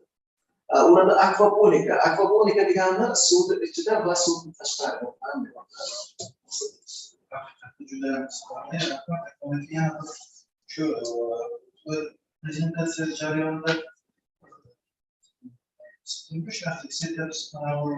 modellar yordamida juda ko'p modellardan foydalangansiz. Istiqomat xo'jaliklarini o'zidan 934. 94 degansiz juda yaxshi deb o'ylaysizda. Bu istiqomat biz qanday? Biz mana shu yerda. Qarang, omillar haqiqatan to'g'ri ta'sir qilishini biz tashkil qilish mexanizmlari. Omillar haqiqatan ta'sir qiladi deb ular bergan so'rovnoma. Omillar ta'sirini biz koeffitsientlar orqali aniqlab berdik. Biz bilamizki, agar biz tashkiliy iqtisodiy mexanizmlarni yaxshi o'rganmasak, demak o'sha tizimda ustunlagan zararlar, xavflar yuzaga kelishi mumkin. Bu xavflar qanaqa xavflar bo'lishi mumkin? Iqtisodiy yoki masalan oziq-ovqat xavfsizligi yuzaga kelishi mumkin. Yoki aholida o'sha tizimga bo'lgan malakasi, keyin tasavvuri ham ta'sir qilishi mumkin. Shuning uchun biz birinchi navbatda masalan menejment nimasi bor? Funksiyasi. Menejment funksiyasi siklik funksiyasi. Birinchi rejalashtirish, tashkil etish, rag'batlantirish, nazorat qilish va teskari aloqa. Hurmatli o'qituvchilar, shu ko'p seminarlarda teskari aloqa, ya'ni обратный связь to'g'risida ko'proq to'xtalib o'tdik. Bu обратный связь mana shu omillarni to'g'ri ishlashini baholab beradi. Endi biz ham aprosni tarqatdik va apros bizga teskari aloqani ta'minlab berdi. Teskari aloqa bu o'sha jarayondagi bo'layotgan muammolarni baholab berishini yordam beradi. Shunday qilib biz bu endi biz ham nima desak bo'ladi? Bu 908 biz ham juda yuqori ball hisoblanmaydi, bir koeffitsiyentga ega emas. Ko'pincha gumanitar yo'nalishlarda 0,7-0,9 oralig'ida ishonchli darajasi aniqlanadi. Masalan, texnik yo'nalishlarda hattoki bir koeffitsiyentga ham yaqin bo'lib qoladi ishonchli darajasi. Nimaiki, aynan qishloq xo'jaligida juda ko'p faktorlar ta'sir qiladi. Masalan, qanaqa siyosiy, iqtisodiy, texnologik, ijtimoiy, ekologik ta'sir, huquqiy ta'sirlar, ya'ni ortda milliy ta'sirlar ta'sir qiladi. Shuning uchun biz ishimizni keyingi tadqiqot jarayonimizda nimaga o'qituvchiga juda nimaga aylangan, senga aylangan, yana fizik tahlil, yana jiddiy tahlillarni qilganmiz. Publikatsiya ham qildik bu masalada. Biz reglament bo'lgan shu narsalarni ko'rsatishga o'zimiz joy nojoiz deb ko'rdik. Boshqalarga ham qo'shib qo'yishdi. Katta rahmat. menga ikkita savol bo'ldi. Uchinchisi ma'ruzangiz hayot deydi. Hayot. Savol berib, savol berib, sizga nima uchun ba'zi bir rivojlanmagan rayonlarda rivojlanmayapti. To'g'ri. Chunki realizatsiya qiladigan bozor bo'ldi. Xabarda hamma yetishtirishi uning asosiy maqsadi natijasi bu realizatsiya. Toshkent viloyatida yo Farg'ona ba'zi bir viloyatlarda yangi rayonimiz o'zi hammasi meva sabzavotchilik ta'minchilik. Uchar million Toshkentda aholisi nima olib kelsa yeyiladi. Xabari o'tadi. Navoiyni Tomdi rayonida qattiq yetishtirsangiz, bizda bor 100 ming aholi yashaydi yo'q.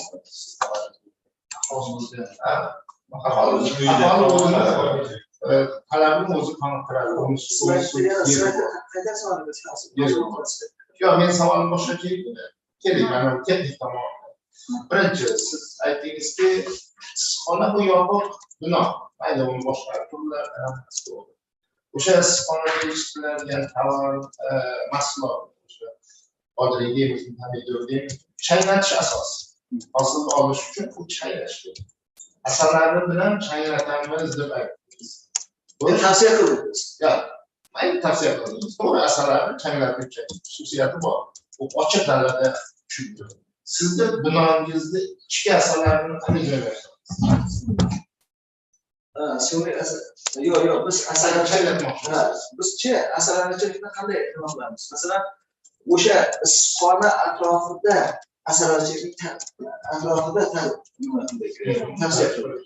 Endi biz juda xarakterli binoni ichiga qanday kiritasiz? O'sha atrofidagi asallarni. Bino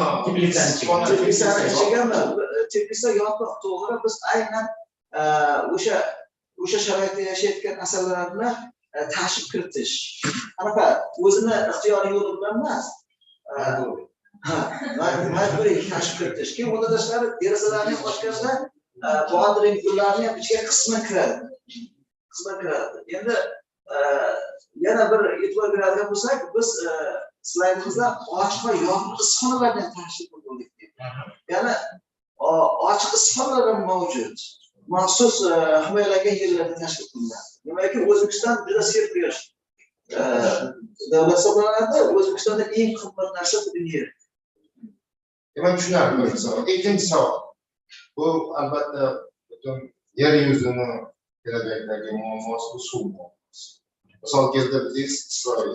Bizda 120 litr hektarga suv berayotgan bo'lsak, deyapsiz.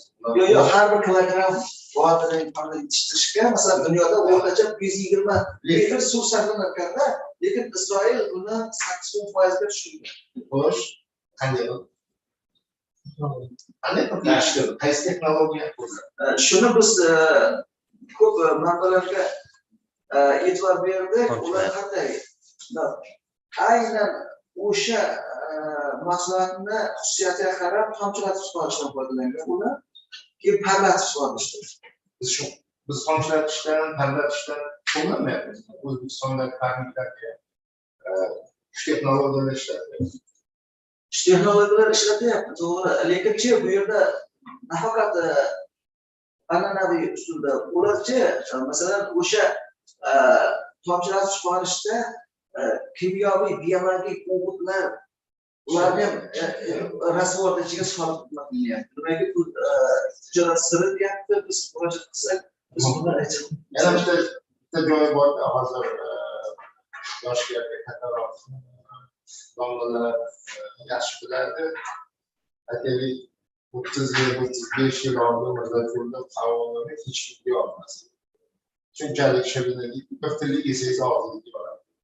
Bugungi kundagi rangi tusi o'sha, lekin maza yo'q. Endi suvsizlik ham mevani, hosilni, yetishgan mevani sifatiyatasi. Suvda Isroil shuncha kamaytirib, hosilga kilogramm. Taraflari ham bor. Albatta, endi bugun biz aynan gumon masalasi bo'yicha ham tadqiqotimizni bo'lagiga e'tibor berib qaramoqchi emas. Masalan, ko'pgina bu yetishtirayotgan mahsulotlarni to'ldirib, rasman 5%gacha bu savol, bu oqibat, bu safar albatta bu o'qishlik masalasi bor. Demakki, Gollandiya rasman Gollandiya biolaboratoriya rosa kuchayib ketgan. Masalan, oldin bir martalik foydalanish degan tushuncha yo'q edi, masalan, sizlar davlatingizda. Hozir mumkinda bir marta degan foydalanishlar juda avjiga tushdi. Ular biolaboratoriyada shunday qilyaptiki, bir marta sizga mahsulot yetishtirib berish uchun sizga beryapti. Lekin bizni nima desam bo'ladi? Bizda skor analiz qilamiz. Bitta masalani simptomlarini o'rganib ko'ramizda. Lekin iqtisodiyotda biz simptomda shunday tahlil qilyaptiki, O'zbekistondan kimdir O'zbekiston mahsulotlari urug'larini Gollandiyaga berdi. Agar ularda informatsiya bo'lmasa, aniq istochi bo'lmasa, bizga bunaqa modifikatsiyali urug' eksport qilmasdik jahonda. Ular hamma joyda qilmasdi. Endi nima uchun Gollandiya rivojlanib ketgan degan savolga javob beradigan bo'lsa, Yevropa Gollandiyadan juda katta miqdorda nima qilgan, buyurtma bergan. Lekin ularning iqtisodiyotini sindirish uchun o'sha buyurtmani olmagan, sotib olmagan. Undan keyin Gollandiya shu qishloq xo'jalik mahsulotlari ustida juda frontal, endi qarab, frontal urush deymiz, bu aqliy urush.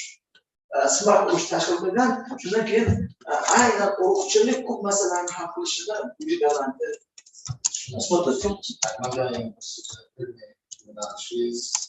albatta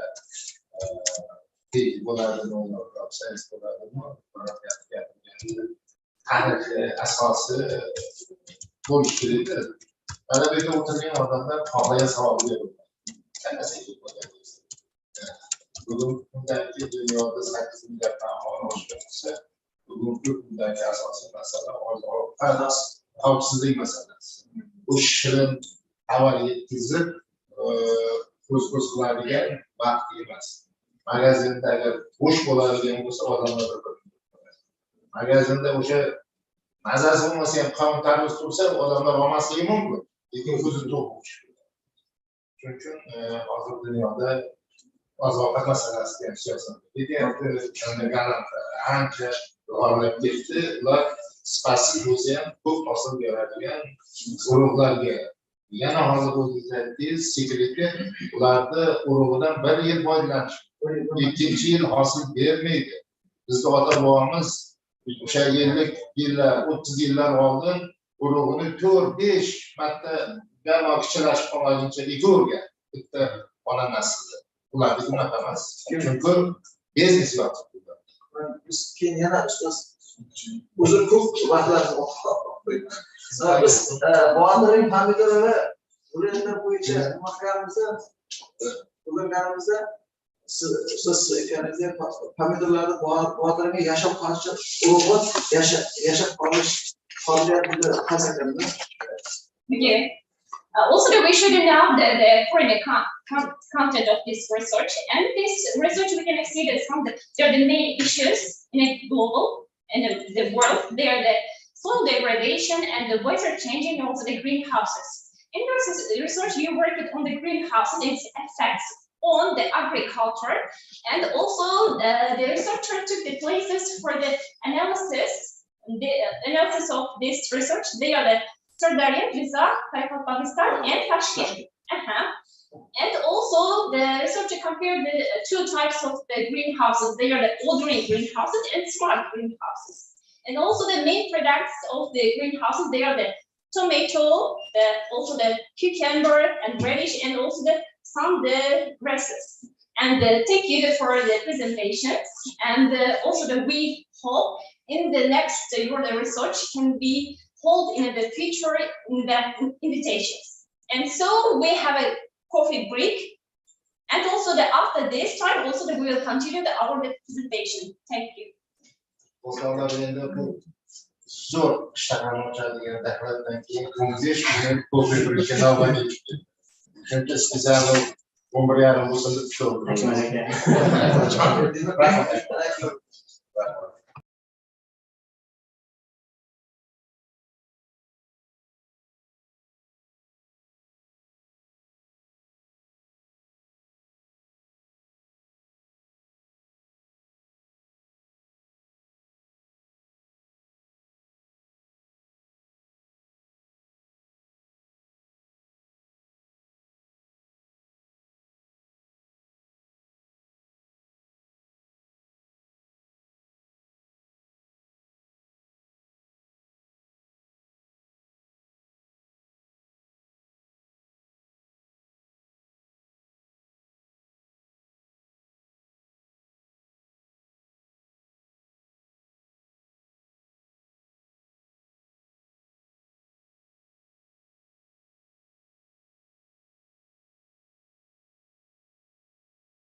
yaxshi nima tushib oldi, informatsiya, xudo xohlasa birgacha juda qattiq ishlaymiz-da.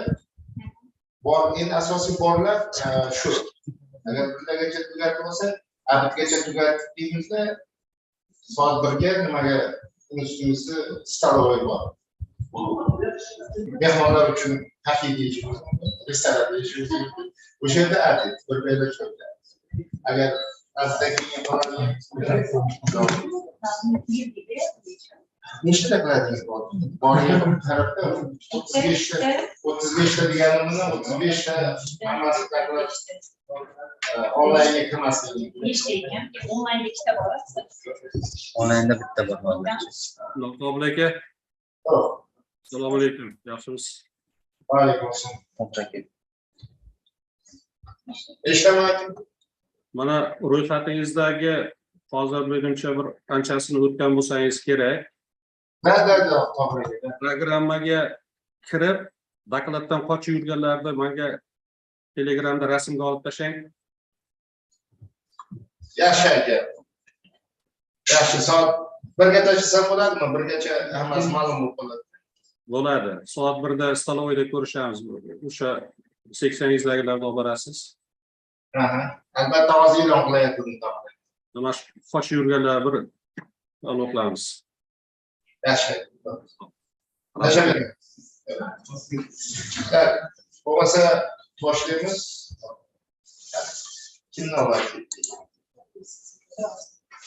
Okay, we will continue the presentation, and the next presenter, the Kudratov.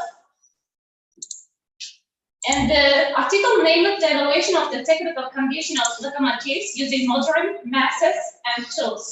Development.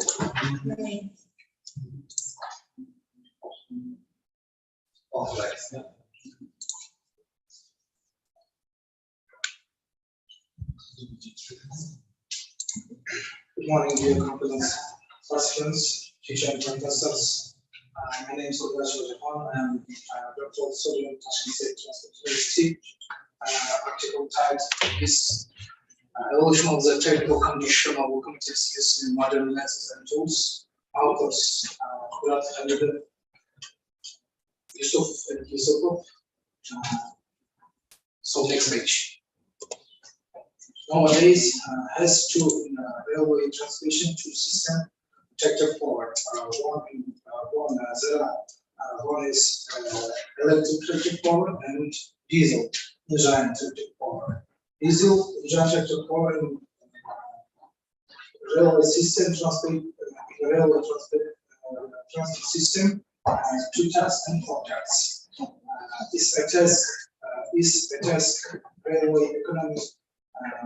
More involvement of diagnostical matters and thermal devices of locomotives and economy fuel engine is diesel fuel.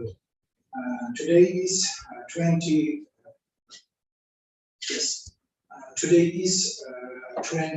and 30% of faults in locomotives is 0% grow are full apparatus. The tire falls on the causes the power completion allow determine fuel of diesel in order to follow the diagnostical methods are important. Дальше продолжим на русском языке. Пожалуйста. Дизельная тяга сегодня является очень эффективным железнодорожным Узбекистан, является один из важных задач локомотивного хозяйства, экономика топлива и продленный срок службы локомотива. На сегодняшний день мы должны сэкономить и использовать данный метод маленького отклонения. Данный метод определяется экономия топлива. Мы должны исходить пережог топлива, должны сэкономить дизельное топливо. Поэтому использовать данный метод, чтобы определить сгорание топлива, на каком уровне, на каком части нас ошибки, с чего мы должны усовершенствовать данный метод. Сегодня 30% в цифропошивной группе там является очень большой проблемой. Проблема называется трещинно-сплатной перемычки. Это один из важнейших задач локомотивного хозяйства. Мы должны решить эту проблему. Метод маленького колонии – это один из важнейших методов, он определяет связь, от чего сгорает много топлива, от какого узла и агрегата зависит, мы должны определить. То есть зависит топливо от угла напряжения топлива. Угол напряжения топлива в разных дизелях разные. Например, у 10D100 дизель становится на 10М, там 15-10 градусов, зависит от почкового вала. Если дизель взять D40, становится 16М, там 17 плюс-минус 1 градус.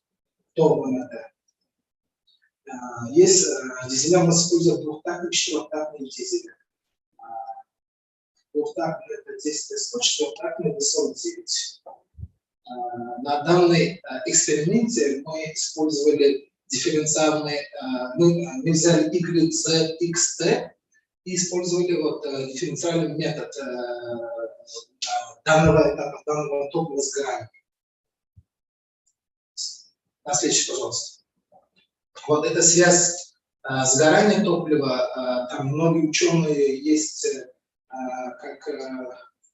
там многие ученые тоже занимались этой проблемой. Погодин, Портнов, такие ученые есть, они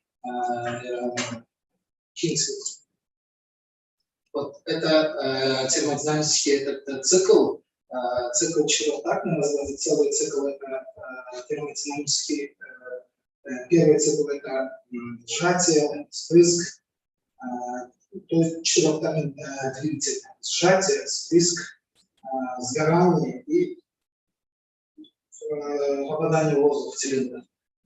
Кингсфилд.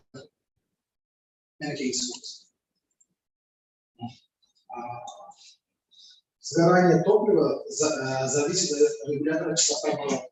То есть количество ватт, сколько оборотов дает, регулятор частоты оборотов это определяет и команду дает на топливную тягу, то есть на топливный насос. От этой тяги он определяет, сколько должен дать камере сжатия топлива. Тяга определяется от 70 и 93 миллиметра. Это D49. На D100 устанавливаются насосы первого, второго и третьего класса. Первого, второго и третьего класса разница грамм топлива. То есть первый класс 70-80 грамм, второй 80-90 и третий 90 выше.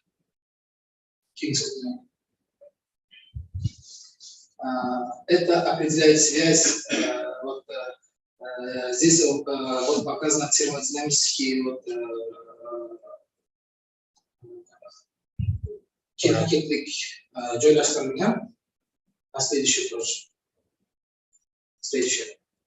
В конце я хочу сказать, что данный метод определяется очень важным, эффективным в локомотивном хозяйстве, потому что мы должны определить, сколько сгорает данное топливо и сколько мы должны дать определенный участок топлива. И мы не должны допускать коктейль топлива и сэкономить и определить срок службы данного локомотива. Если есть вопросы, пожалуйста. Спасибо за внимание. Bu lokomotiv xo'jaligi bo'yicha temiryo'l transporti yonish xususiyati va unga bo'lgan talablar. Bizga yoqilg'i muammoligi sababli differensial ketma-ketlikda kranning foydalangan holda ketma-ketlikda nimaga bog'liq xususiyatlari, qanday xususiyatlardan kelib chiqqanini nima bilan uzviy bog'liq holda ko'rsatdik. Shu muammolarni bartaraf etish yo'lida matematik model va ilmiy ish to'plab olyapmiz va diagnostika qilish usullarini yanada takomillashtirib, kelajakda Xudo xolasa yaxshi natijaga erishishimiz degan umiddaman. Rahmat. Savollar bo'lmasa menda savol. Endi shunga qo'yyapsan, qiziqman dedi-da. Sizlarga masalan qiynaldi. Endi o'rtoqlar, hamma bu yerda tadqiqotchi, olim, qaysi sohada shug'ullanmaylik, oxirgi to'chkamiz misol. Biz yetishtirgan mahsulot, bergan taklif hayotga iqtisodiy nuqtai nazardan foydali bo'lmasa, g'oya uzun hamma tanlovlar lekin qo'llanadi. Endi yaxshi bilamiz, bu transport xo'jaligi bizda respublikamizda ham, endi eski sovet davrida ham eng katta yuk tashish transport vositasi. Hozir shu. Teplovoz, parovoz degan narsalarda eski kinolarda ko'ryapmiz. Shundan kelib bitta savol. Mana dizel bugungi kunda qimmat mahsulot, ya'ni neft mahsuloti. Demak, dizel tashiydigan yukning qiymati nisbatan bugungi kunda qimmatroq. Elektrovozlar.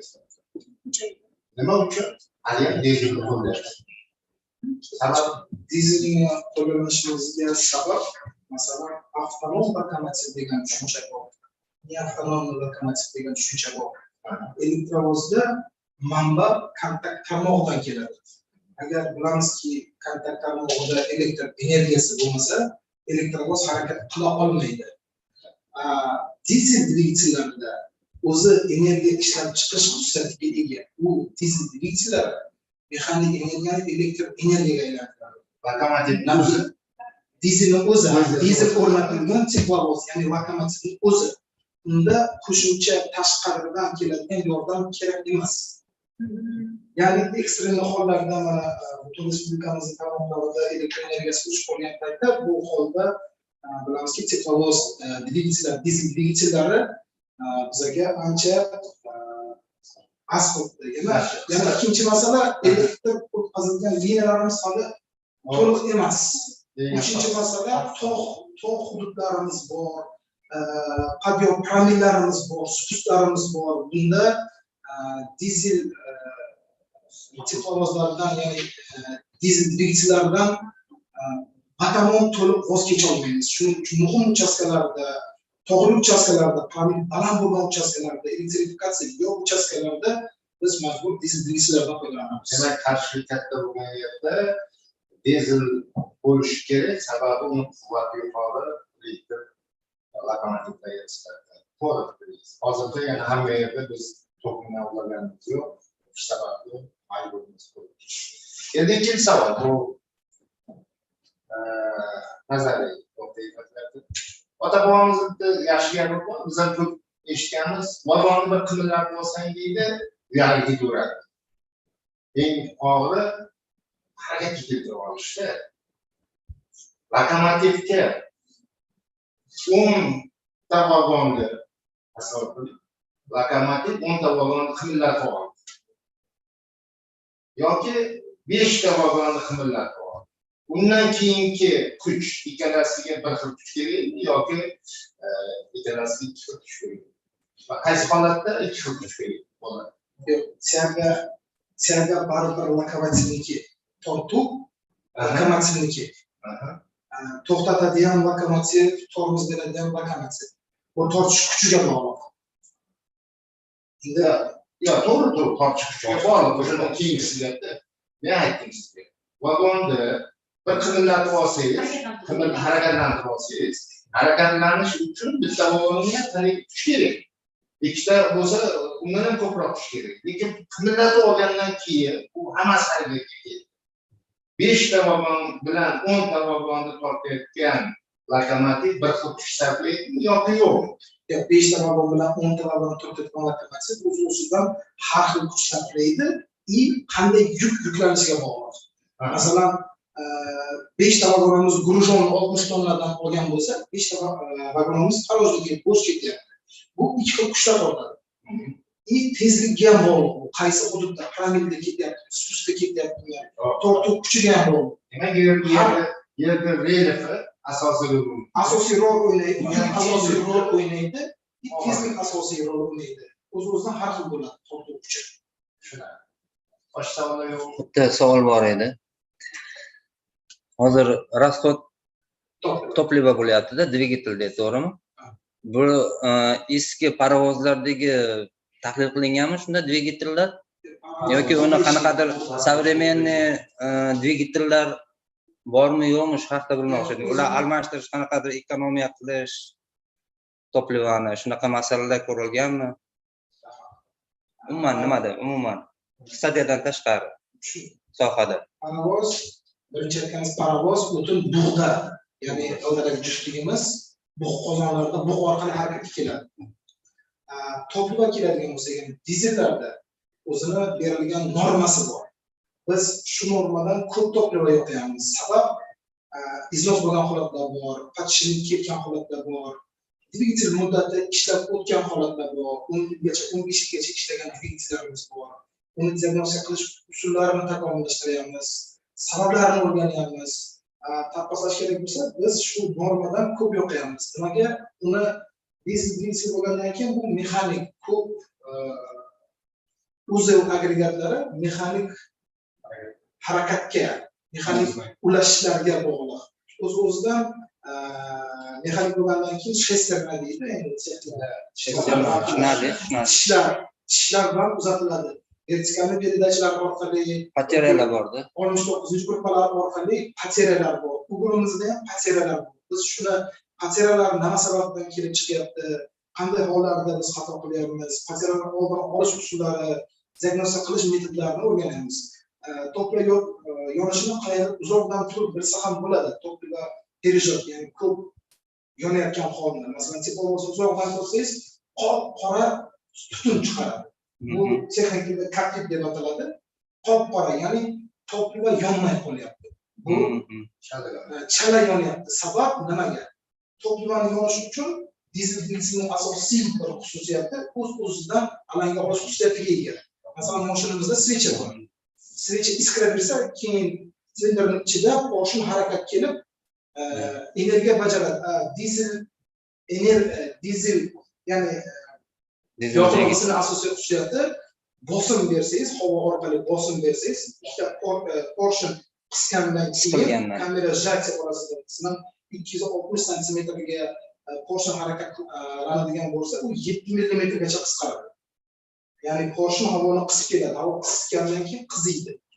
Dizel porshonka toplivani frisk, ya'ni to'kilgandan keyin o'z-o'zidan yonish xususiyatiga ega. Ya'ni toplivani yonmasligi bu havoga ham bog'liq. Biz bir paytning o'zida toplivaga urg'u bermayapmiz. Biz bir paytning o'zida havoga ham, atmosferaga ham, turbo kompressoriga ham, havo sovutish qurilmalariga ham, filtrlarga ham kompleks asosida bog'liq ish olib boryapmiz hozirgi kunda. Shuni ustida tadqiqot amalga oshirilyapti. Thank you for the presentations and also the wish the best luck for the future research. And we have the next presenter, online presenter. Turakhojaeva, Karimov, Turakhojaev, Ahmedov. They present the article, which is named The Mathematical Modeling of Quantitative Changes in the Hydrogen Oxide Inclusion in the Aluminium Alloy. Assalomu alaykum hammaga. Men Shinoxon To'raxo'jayeva. Birinchi so'ramoqchi edim, ingliz tilida prezentatsiya qilishim kerakmi yoki o'zbek tilidami? Sizga qaysi yo'lda? Bo'lmasa o'zbek tilida qila qolaman, o'zbek tilidagi prezentatsiyani qo'yaman hozir.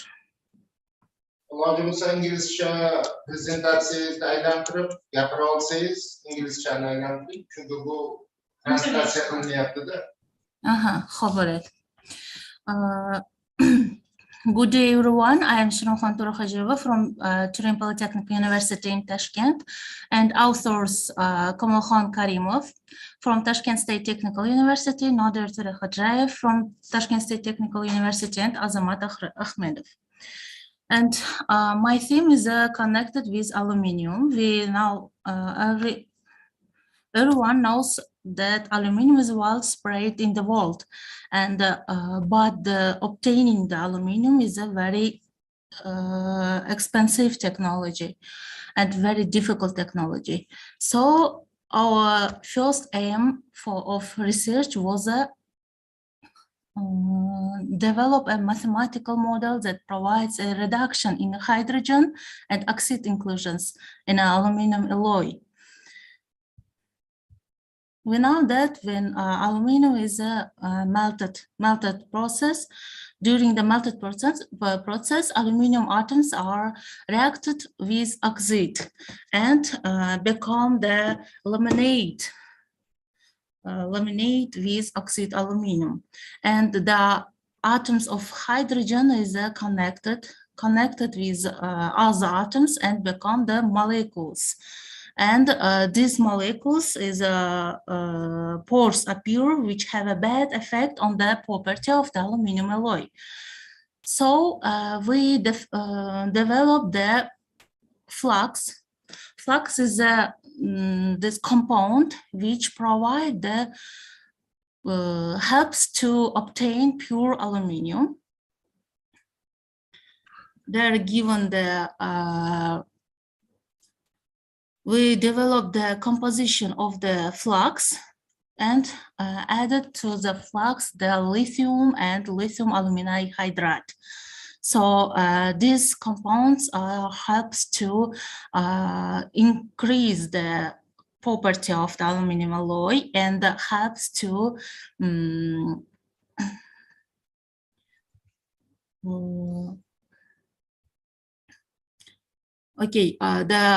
the hydrogen and the oxide.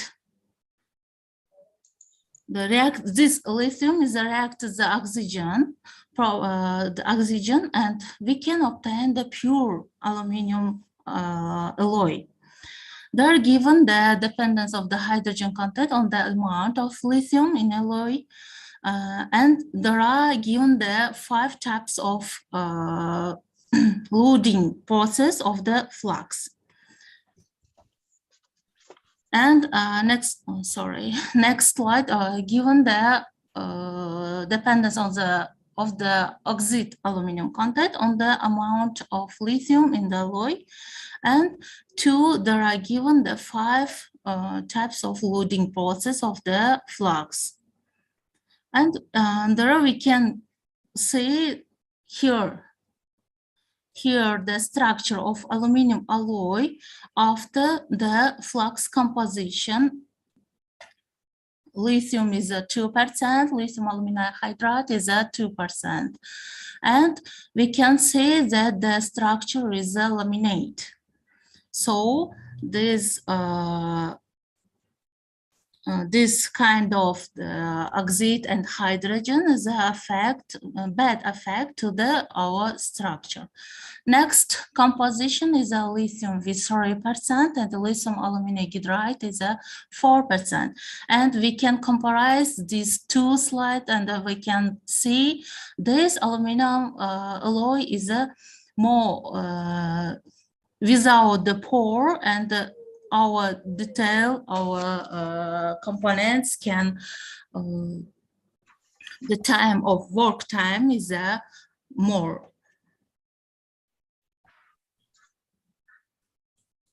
Here given the change in amount of hydrogen in the alloy with the increase in average dispersion of the flux. And we can see that the flux dispersion is increased and our alloy, the composition content of the hydrogen in the alloy is decreased. And here given the change in the aluminum oxide with increasing in temperature.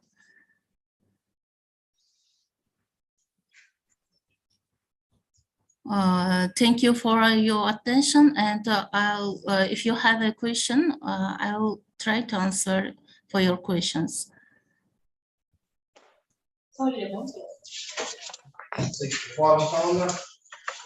Okay, thank you. Also, we hope and you can continue your scientific work with the best results. And also, we will continue with the conference with the presentation. Muhammad Alieva, are here.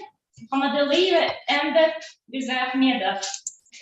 And the article named the music optimization of the root networks or the center transfer.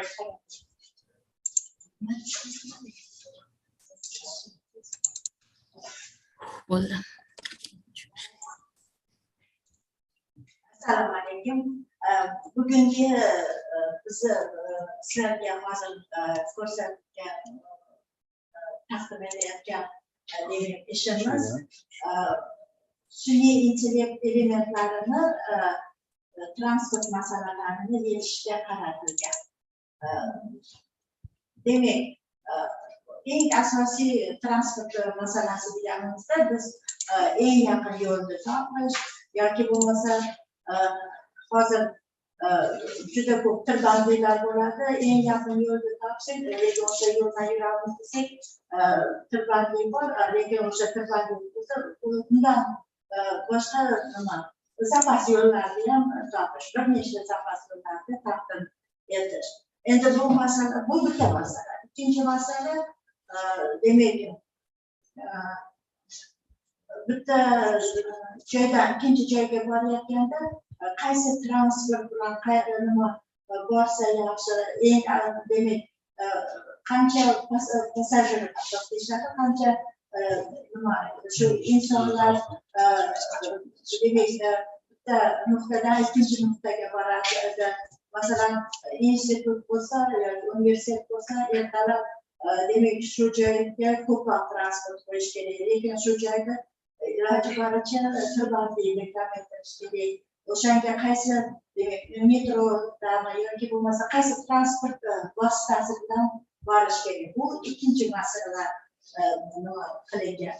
Demak, mana shu masalalarga yetishda endi eng yaqin yo'lni topish deganda, agar nima har doim aniq yechim beradigan yechim bor, bu nima polniy перевод deyishadi. Lekin polniy перевод agar qilamiz desak, masalan 10 ta shahardan har bitta nuqtaga borib yana o'ziga qaytib kelish, bu marshrutizatsiya masalasi deyishadi, marshrutlashtirish. 10 ta masala uchun qanchalik vaqtga yetadi, lekin 30 ta masala, 30 ta nuqta bo'lsa, oddiy masala 30 ta masalan nuqtaga eng yaqin yo'lni topish, bu o'sha polniy переводda 30 haftalikda variantni tekshirishimizga to'g'ri keladi. Buni yechish eng hozirgi kuchli kompyuterlarda milliard yil vaqt ketadi. Lekin endi bunaqa demak, bu yo'ldan biz nima ketmaymiz, chunki demak endi bunga juda ko'p o'zi algoritmlar taqdim etilgan, lekin biz ham hozir o'zimizni o'sha sun'iy intellekt bilan shu masalalarni yechishimiz munosabatda sun'iy intellekt elementlarini qo'llash deymiz. Sun'iy intellekt deganimizda uni bir nechta usullari bor. Masalan, agar ma'lumotlarimiz aniq berilmasada, masalan o'sha hozir aytdim, masalan universitetda nechtadir odam keladi, bizga aniq emas, aniq masalan 10 ta 20 ta yo'q 14 mingta deyapmizda, ya'ni bu ma'lumotlarimiz aniq emas. Shu aniq emas ma'lumotlar bilan ishlaganimizda demak noaniqliklar keladi. Ayni shunaqa shu ma'lumotlarda masalan 14 mingta emas, biz aytishimiz mumkinki 14 mingga yaqin deb ishlasak o'sha. Lekin bu endi 14 mingga yaqin desak, ma'lumotlarimiz to'plamga aylanib qoladi. Ya'ni 14 mingga yaqin desak, 14 ming atrofida qanaqadir radius qanday qaraydigan bo'lsak, bitta to'plam ko'rinishi bo'ladi. Ya'ni biz endi masalamizni to'plamlar bilan yechishga keladi. Shuning uchun demak bu masala bizda faza degan nima so'z ishlatdik. Bu nimada e'tiborlarni faza degani bu o'zbekchasiga noravshan deb biz tarjima qildik. Ruschasiga nechotli deyishadi. Bu nima? Noravshan to'plamlar nazariyasi. Noravshan to'plamlar nazariyasi bu sun'iy intellektda bitta elementidir. O'shaning uchun sun'iy intellekt elementlarini qo'llash deganimiz demak, noravshan to'plamlar nazariyasi bilan ishlasak keyin bu masalalarni hozir gapirib o'tganda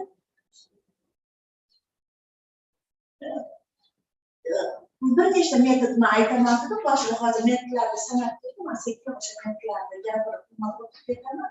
Demak, endi modelga o'taylik. Modelimiz umumiy ko'rinishda mana bu ko'rinishda transport masalasi modeli deb aytsak bo'ladi.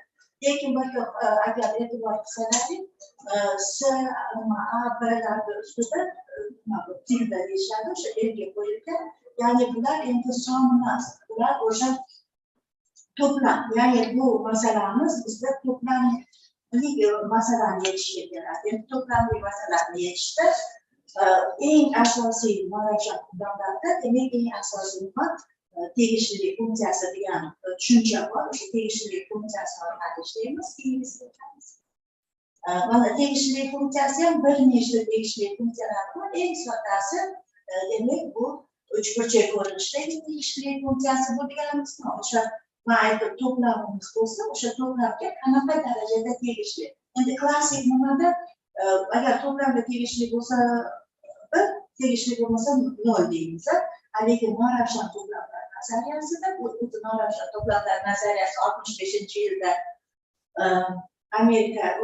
amerikalik olim Lutfi Zoda tarafidan kiritilgan Zadek nazariyasi deyiladi. Lekin o'zi Ozarbayjonga Amerikaga ketib qolgan Berkeley universitetidan professori. Ular bilan biz ko'p aloqada bo'lib ishlaganmiz. Ya'ni bu nazariyani ular taklif qilgan va bu nazariyani endi butun dunyoda qo'llanilyapti. O'zbekistonda ham shu nazariya asosida biz ham bir xil masalalarni yechamiz. Ya'ni o'sha to'plamga kelib qolgan noaniq masalalarni biz to'plamga olib kelib yetsak, o'sha vaqtda juda qiziq narsa, bu noma'lum narsa, noma'lum to'plamda noaniq to'plam, noaniqlik ko'p.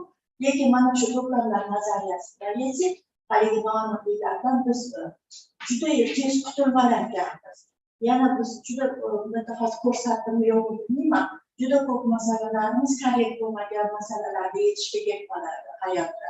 O'sha masalalarni yechishda endi noravshan to'plamlar nazariyasi bilan yetsak, o'sha masalalarni ham juda yaxshi yechib ketilyapti.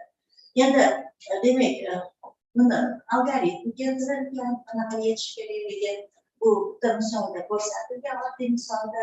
Va hozir mana natija, ya'ni bizda agar nuqtalarimiz mana shu ko'rinishda berilsa, bitta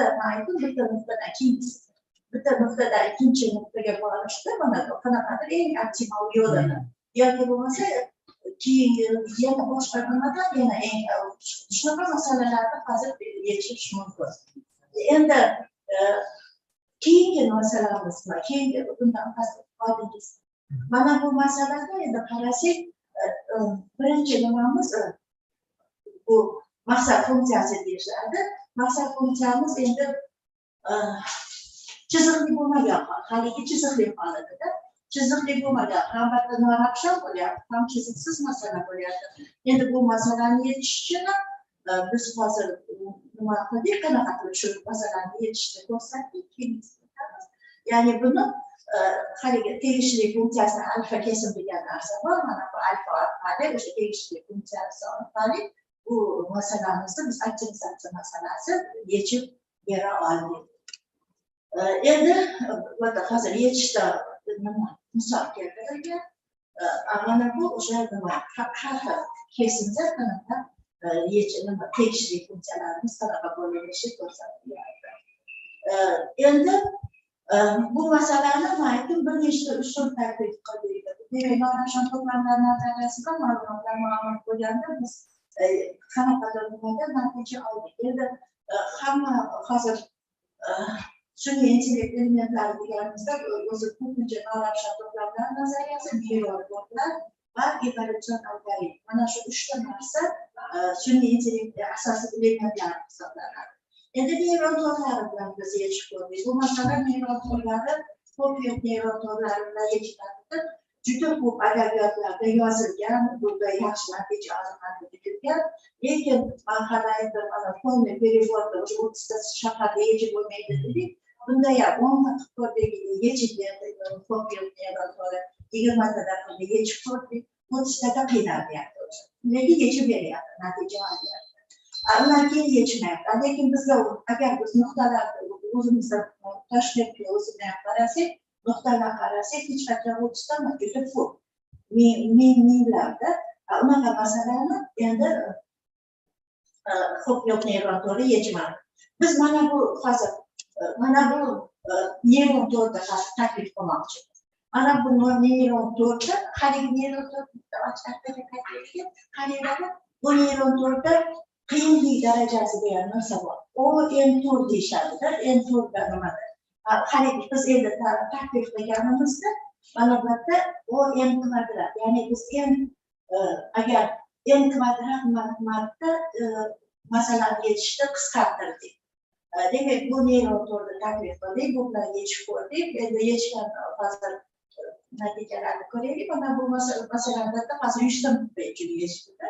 Hozir bu nuqtalarni yechib beryapti. Lekin endi yana bu masalani yechishda evolyutsion neyron to'lqin ko'rdik, evolyutsion algoritmda bu klassik masalalarimizda optimizatsiya masalasi desak, nima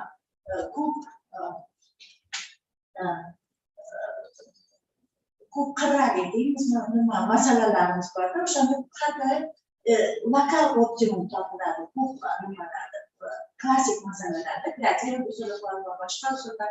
Endi evolyutsion algoritmda har doim optimum nimani topib beradi degan nima olimlar isbotlagan. Demak, optimal eng o'sha global optimum topa oladi. Endi bir nechta demak evolyutsion algoritmlar bor. Genetik algoritm bor, chumoli algoritmi bor. Ya'ni nima gen arralar koloniyasi algoritmi bor. Evolyutsion algoritm shunaqa algoritmki, oldin agar matematiklar model tuzib, biz masalan o'sha modelimizda keng qo'llardik, ya'ni oldin model tuziladi, keyin u modelda qo'llaniladi. Mana shu evolyutsion algoritmlarda biz oldin o'sha insonni genetikasi masalan o'rganilganda, o'sha genetikani algoritm, ya'ni oldin hayotdan olingan algoritm. Chumolilarni koloniya bo'lib nima o'rganishadi, chumoli o'sha nima to'da bo'lib yurib, har doim ular bitta nuqtadan ikkinchi nuqtaga borganda eng qisqa yo'lda boradi. O'sha narsani o'rganib, buni algoritm va yana juda ko'p endi hozir evolyutsiya algoritmlar bor, yana bir algoritm arralar koloniyasi algoritmi. Arralar ham shunaqa har doim eng qisqa yo'lni topadi o'zini neftar yig'ish jarayonida. Biz endi shu uchala algoritmni ham qilib ko'rdik, yana immun algoritmi bor, immunni ham to'rtta algoritmni qilib ko'rdik. Biz endi rahbarlarimizda hozir arralar koloniyasi algoritmida, endi qaraydi, arralar koloniyasi algoritmida mana nuqtalarni biz 2000 tagacha oldik. O'sha undan oshirib olsak, o'sha nimaga ekranga sig'may qoladi. Mana shu 2000 ta nuqtada bitta nuqtadan borib ikkinchi o'sha nuqtaga yana qaytib kelish nimasi 2000 ta nuqtani eng qisqa yana bir nechta ko'p. Ya'ni mana shu variantda topishda hozir endi har bir kompyuterda, masalan, qaysi bir kompyuterda kuchi ko'proq, nimasi ko'p, o'shanda shu 30 sekund 1 minutda topib beradi. Ya'ni nima? Endi 4000 tani qilib qilsak ham bo'ladi, lekin bunda ko'rsatadi. Hozir 2000 ta nuqta hozir ko'rsatilgan. Demak, biz mana shu masalalarni yechishga o'zimizda sun'iy intellekt elementlari bilan qanaqa yechish mumkin, qanaqa qilib demak yaxshi natija olish mumkin. Shuni qildik. Endi bu maqolani yozishda o'sha Toshkent nima she'riy nimalarda ishladik, o'sha masalanga o'sha ular bilan shu masalani yechdik. Savollar bormi?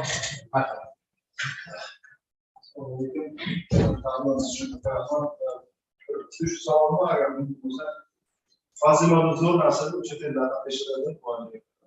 Model непонятно, savol buni modellari turlar bor, nomdagi model bor, komodli model bor, suvga model bor. Qaysi model aynan qaysi turdan qo'llaniladi? Birinchi savol. Ikkinchisi, shular to'rttasini solishtirganda bular hammasini o'zini xususiyati bor-da.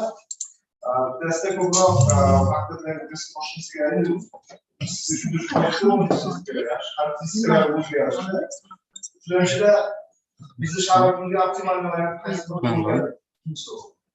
Üçüncü savol, bular agar nimaga boradigan bo'lsa, yo'l transportini taraflash boradigan bo'lsa, Google Maps degan juda yaxshi prilojenik bor. Chet elga chiqsangiz, telefoningiz bo'lsa, любой nimada u Google Maps ishlaydi.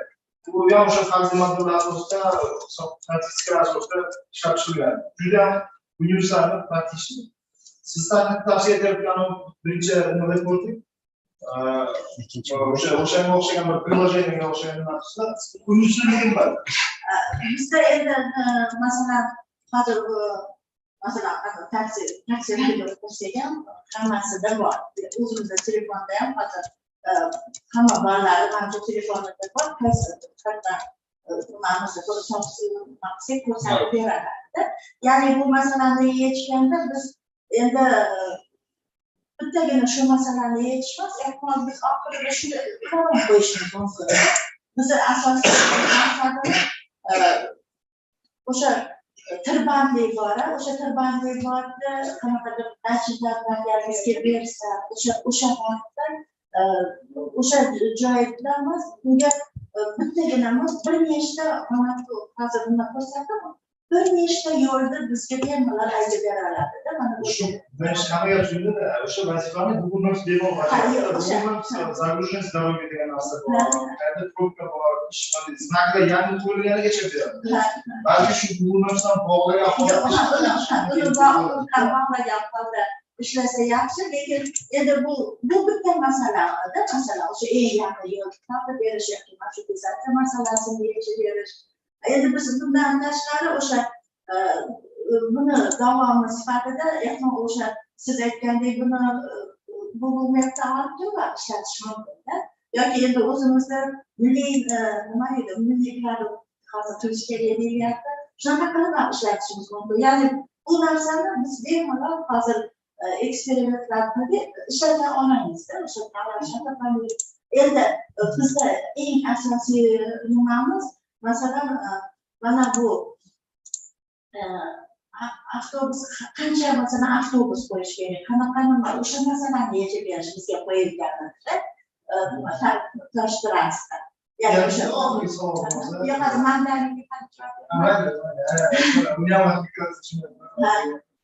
endi nimada siz aytgandek manzarali modeli bor, sudya modeli bor va nimalari bor, kezadi modeli bor. Endi Mondani modeli bilan ishlaganda bu masalada biz Mondani modelini ishlatmadik. Bunda biz optimallashtirish masalasini, o'sha transport masalasini yechishni hozir ko'rsatdik xolos. Mondani modelini ham transportga qo'llaganda masalan nima aqlli svetofor degan narsa bor-da. Aqlli svetofor nimalarda bor. O'shanda shu noravshan to'plamda Mondani modeli bilan juda yaxshi yoziladi. Bizda nima kimlar biz o'zimiz o'quvchilarimiz shu bilan ishlarida endi Mondani modeli yaxshi ishlaydi. Endi Mondani modeli deganimizda ko'pchilik nima tayyor programmalar bor. Juda ko'pchilik nimalarni ishlatadi. MATLAB'dagi programmalarni ishlatadi va boshqa qatnashuvlarni ishlatadi. Biz ham o'sha manbaning modelini so'zlamay ham ishlaydi yozilgan. Lekin hozir biz tekshirib ko'rdik, matlabda manbani ham so'zlamay ham mana x'larimiz 5gacha bo'lsa ishlaydi. 6 bo'lganda, ya'ni o'sha bu deganimiz juda kichkina narsalar, 6 bo'lganda to'xtab qoladi. O'sha 6 deganda aylanib yotaveradi, ishlamaydi. Keyin so'zlama modelini agar siz ko'zingizni oldiga keltirsangiz, manbaning modelidan so'zlamani farqini. So'zlama modeli deganda ko'pchilik nima oxirgi nimasi fx degan narsasi borda. Ya'ni agar x nimada bo'lsa, x nimada bo'lsa, fx degan narsa bor. Shu fximiz chiziqli bo'lishi mumkin. So'zlama chiziqli holda taklif qilinadi. Endi chiziqsiz bo'lishi mumkin. Undan ham amalga oshadi. Va hokazo qanaqadir fx ko'rinishda bo'lishi mumkin. Lekin mana bu hamma masalalar yechishda kitoblarda ham faqat o'sha fx'da x0 deb a0 deb ishlatishyapti qoladi. Ya'ni bu degani son 2 3 deb ishlatishyapti. Bu fx mumkin. Lekin mana bu matlar va boshqa nimalarda buni singleton deyishadi. Singleton, ya'ni faqat o'sha a0da ishlashyapti, x'ga bog'liq emas. Ya'ni mana x'larga bog'liq qilmayapti. Mana bu joyda endi aniqlik kamayadi, lekin masalan mana shu buyuk bizda bitta o'quvchimiz nima qildi, tashkil qildi. O'sha o'quvchi so'zlamani chiziqli, chiziqsiz hollariga ham dastur qilib, qayta dasturlashtirdi. O'zimiz, ya'ni bu ham o'zimiz nimamiz bo'ldi. Lekin bu dastur oqtardik, qanaqadir internetda rosa oqtardikda shu so'zlama modelini, dasturini imенно o'zini berilgan holatida yo'q. Lekin biz o'z berilgan holatda chiziqli, biz chiziqsiz ixtiyoriy fx uchun mana shu dasturimiz ishlab turibdi.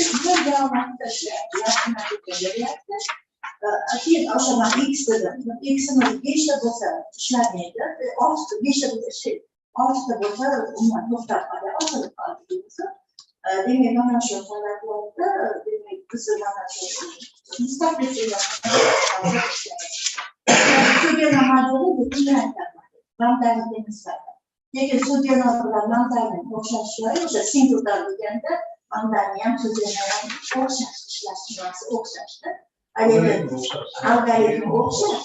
Lekin nimada o'sha agar funksiya ko'rinishida berilsa, unda juda ko'p biz muammoni yechishlarimizda birga shu muammoni yechishga harakat qildik. Nima halim aytib berdim, o'sha korrekt bo'lmagan masalaga kelib qolganda o'shaning uchun ham manimcha yetishmaydi deb o'ylayman. Ya'ni nima mana shu joylardan ya'ni yechdik, bu masala ham yechildi. Agar kerak bo'lsa, masalan bizda bitta oxirgi savol hozir bizda buni migratsiya qilish zo'r narsa, yaxshi bo'laveradi. Lekin produkt migratsiya qilish uchun ba'zi platformalar kerak. Platforma demoqchiman, bizda avtomobilda premium klass avtomobillar juda kam chiqadi. Matizga, Damas'ga, Fordga, Mercedesga buni o'rnida masalan buning uchun navigator yo'q. Hop, produkt ishlab chiqdi, buni darcha qanaqa migratsiyalarni shu tomonlardan o'ylab ko'rmadi. Endi ularda o'sha nima biz hozir asosan biz nimamiz kimdir bizga so'rasa model qilib shuni dastur nazariy tomon model algoritm dasturgacha endi iloji boricha masalan endi bitta narsani juda ko'p gapirishga harakat qilaman, yoshlarga ayniqsa aytishga harakat qilaman. Hozir tayyor dasturlar ko'pda, mana Pythonda shunday intellektdan ixtiyoriy nimani olsangiz yechib beradi degan xayol borda. Agar siz ma'lumot bersak, shunday intellekt o'sha Python yechib beradi, rostmi yechib beradi. Lekin hamma masalani emasda. O'sha ularda endi data set deyishadi, katta datalar turibdi-da, o'sha tayyor datada olib yechsa, o'shalarni yechib beradi. Chunki ular o'zi ishlatib qo'yishganda endi, ya'ni yechiladigan emas, yechib natija olgan natijani qo'yishgan. Ayni biz real o'zimizga masalan hayotdagi o'sha data set yaratamiz, o'shani ishlatamiz desak, uni o'tkazish endi qo'pol qilib aytsa 50% o'tsa 50% masalani yechib berolmas ekan. Nima sababdan? demak biz o'sha aytamiz mana qayiqmaslik shunaqa nima holatlar juda ko'p mana hayotiy masalalarda yashaganda shunaqa joylarda to'xtab qoladi endi biz taqozot deganimiz bilingizda lekin o'zimizni nima gap qo'ysak просто natija chiqmaydida o'sha taytilga qo'yib ishlaymiz o'sha joyda natija chiqmaydi biz chiqmadi deymizda keyingi masalani qaraymiz natija chiqarib olamiz lekin agar biz real masalani hech bo'lmasa 50% emas 100% masalamizni yechmasak ham 90% masalamizni yechib beradigan ya'ni o'sha chiqmay qolgan joyini to'g'irlashni bu bizim ishimiz deb o'ylayman-da. Mana shu joyda biz nimamiz kerak. Ya'ni biz bilamiz nimaga to'xtab qoldi. Yo'q, tushunmayapman. Ya'ni o'sha masalan устойчивый emas, o'sha uchun chiqmayapti deydi. Lekin устойчивый bo'lmagan masalan hech kim. Va o'sha algoritmni demak biz o'sha qilib qo'yishimiz kerak. Yoki bo'lmasa bu bitta muammoda bunaqa muammolar chiqadi. Buni ya'ni ishlab faqat matematiklarga yani biz o'sha joyda manimcha kelishimiz Onda ikkita matematik rosa savol javob bo'lganda yo endi bu fanda hamma o'qigan qiziq fanda anaqa bo'lsa nima bo'ladi anaqa bo'lsa nima bo'ladi ishga boradi ishga keladi rahmat oddiy degan domlalar bo'ladi ancha qarab turadi endi mana shu savol javoblardan men ham savol agar boshqa savol aytaylik tirbandlikda yuzlab programmasi bo'lishi mumkin lekin Yevropa ham O'zbekiston ham hali yecholgani yo'q nazariy jihatdan yechimlar bor mana taklif qilyapti nima deydi chumoli varianti kolonnasi ular qilinmaydi shu bo'lsa bormaydi ketadida bizni taksistlarimiz ham shunaqa qayerda tirband bo'ladigan bo'lsa o'sha yerdan qochadi lekin noiloj shu yerdan o'tmasa bo'lmaydiganlar borib tirbandlikda hosil qiladi endi tirbandlik hosil qilmasligi uchun matematik programmalardan tashqari o'sha to'plamni boshqarib bilishingiz kerak sizni programmangiz aytaylik 100 ta moshin birdan bormasin 50 ta bo'lsin 40 ta bo'lsin boshqa bo'lsin o'shanda biz tirbandlikdan qochishimiz mumkin Toshkent shahrida e'tibor qilinadigan bo'lsa 7:30dan 9gacha tirbandlik undan keyin 5-6dan boshlab 7gacha tirbandlik sababi hamma ishga ketadi hamma ishdan qaytadi ana shu vaqtda tirbandlik butun shahar bo'yicha kuzatilish mana buni e'tiborga olgan holda ularda ham aqlli odamlar ishlaydi oliy manz bor sovet deydi bir vaqtlar oliy majlis deydi o'shanda milliy tiklanish partiyasi tashkil qildi o'sha nimani to'plamni harakatini o'zgartirish yo'li bilan kamaytirish yo'q bo'lmaydi kamaytirish ya'ni aytyaptiki student deydi shartda 8 da o'qishni 9 da boshlasin yoki faloncha soha deydi yarim soat keyin harakatni boshlasin bunga siz fikrlaysiz biz shu nimani ham o'rganib ko'rishga harakat qilganmiz bitta hozir aytaman o'quvchi niyozmatova degan qizimiz 2018-yilda nima ilmiy ishini nima qilganda himoya qilgan o'shanda shunaqa biz xulosaga kelganmizki o'sha model tuzganmiz algoritm shu nima evalyatsion algoritmlar unda madaniy algoritmni ishlatganmiz yana qashqarda ko'p algoritm borda o'sha algoritmlar bilan ishlaganmizda oxirgi kelgan xulosamız nima bo'lgan tirbandlikni yo'qotish uchun yoki bo'lmasa kamaytirish uchun agar shunaqa qaror chiqish mumkin bo'lsaki har bitta demak nima edi o'sha haydovchi bir xil tezlikda agar yursa o'shanda qancha nimada turish mumkin ya'ni semaforda ham vaqtni o'zgartirish mumkin o'shanga qarab semaforni to'g'rilab qo'yishsa endi o'sha ya'ni bizda eng asosiy narsa tezlik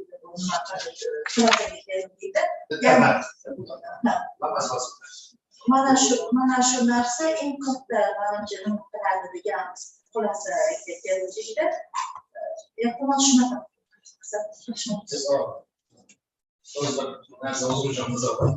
Yevropa davlatlarida tuzatdi.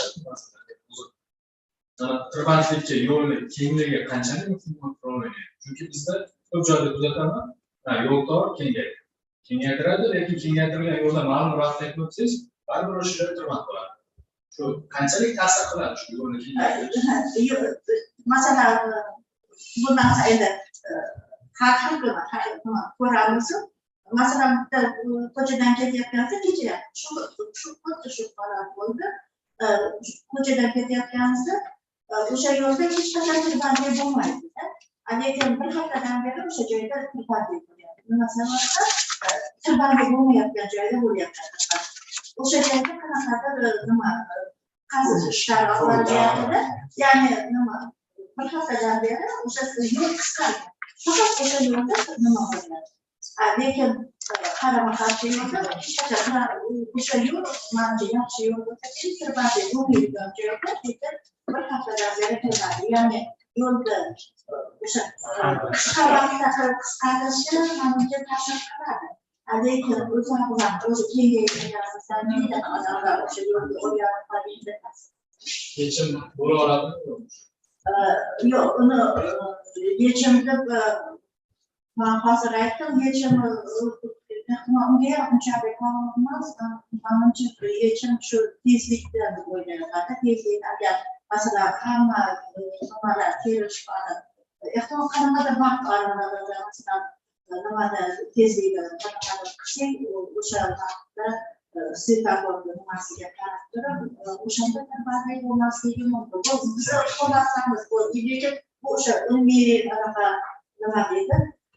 O'sha ilmiy ishda oxirgi xulosalardan tavsiyada shunday keladi. Qanchalik to'g'ri? Yo'q, ikkalasi ham to'g'ri. Yo'q, ham to'g'ri, siz ham to'g'ri. Birinchisi yo'l 2 polosali, 3 polosali, 4 polosali. So'nggi mana bu 1-may ko'chasi Betsingerni oldiga 5 qator qo'ysangiz, o'sha metr transport bo'ladi. 3 qator qo'ysangiz ham o'sha metr. Ikkinchisi shahar ichidagi tezlik. Tezlikni qancha qisqartirsak, tirbandlik shuncha oshadi. O'sha uchun tezlikni oshirish kerak, svetoforlarda ishini to'g'rilash. Keyin mana aytdek, nazoratlar bor, hozir yaxshi, mana Yevropa bo'lyapti, naqasiyat bo'lib ketyapti, tirbandlikda ancha oldini oldi. Oldin hammasini oldi aylanib ketadi. Shuning uchun olimlarimiz ham tajribasi oshyapti, tajribalar to'g'ri bo'lyapti, gaishlarga munosabat qilyapti. Tezlik faktori qo'shiladi. Germaniyada avtoban Bundesbank Serbanning yo'li bo'ldi-da, Serban yo'li 30 km/soat bo'ladi. Burada bunaqa kilo ishlamaydi. 30 km/40 km tezlikdan sekin yurganda tiqish kerak bo'lgan. Lekin tiqilmaydi Germaniyada. Bu Berlinda ham shunaqa. Boshqa shaharlarda bo'lganda bunaqa. O'sha bu yoqda alternativ qo'shimcha yo'llar bor. Alternativ ana shu narsa bizda yo'q. Ana o'sha hisobiga ularda alternativ yo'llar yo'q. Misol 2 polosali yo'l yoqdan avtogan chiqadi. Shu holatda ham nima qiladi? Shuning uchun tezlik ham menimcha yechim emas. Bu alternativ yo'llarni yaratish nimasi yo'q bizda. Bizda yo'q. Nimalarda ularda oddiy nima go'rli butun kelgan fizika o'qitgan. Bizda shunaqa hududlarni bahoratga uchun kalkulyatsiya manimcha shu.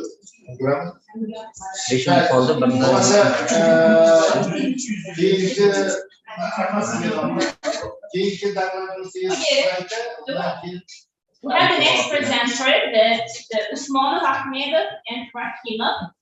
They are the presentation on the article named Statement and General Technique for Solving the Problem of Oscillation of the Hydraulically Deformable Aircraft. Welcome, you may start. Ovozim eshitilyaptimi? Good afternoon, everyone. I talk about a statement and general technique for solving the problem of oscillation and hereditarily deformable aircraft.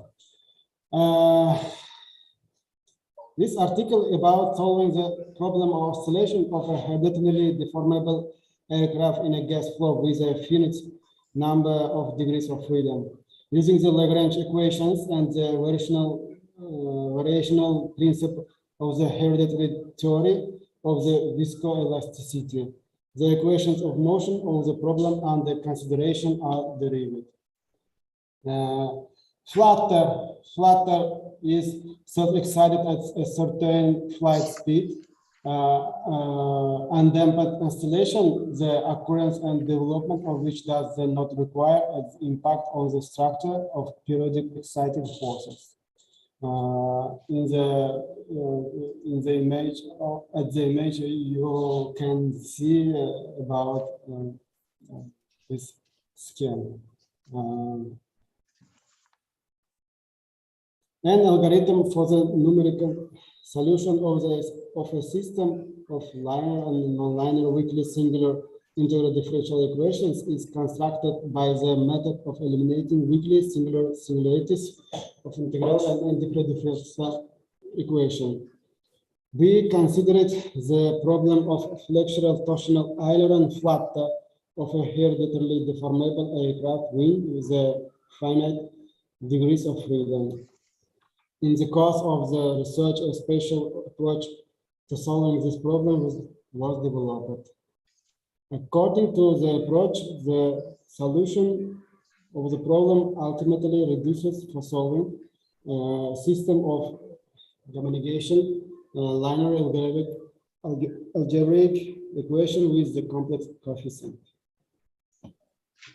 A hereditarily deformable aircraft moving in a gas flow is a complex mechanical system with an infinite number of degrees of freedom, continuously exchanging mechanical and thermal energy with the environment. The description of the motion of such a system in the most general form seems unlikely. Therefore, in most problems, the described motions of mechanical system have to be considered in the structure consisting of a finite number of deformable and rigid elements, the relative mobility of which is limited by galvanic constraints. Thus, in this case, along with the external loads, the equations of motion will also include unknown reaction forces of construction. These forces can be eliminated from the equation of motion using the principle of partial displacement. As a result, we obtain a system of equations describing the motion on non-free material system with galvanic constraint, the Lagrange equation of second kind, where L is T minus P minus W. Is T and P is kinetic and potential energy. W is work or rotational forces are the generalized coordinates and this time derivative. The kinetic energy of mechanical system, you can see equation number 2. Potential energy, you can see equation number 3, where C and inertial coefficient, A is stiffness coefficient. W calculated this equation number 4, where Q is the generalized force. This equation is case of transient process. Next question is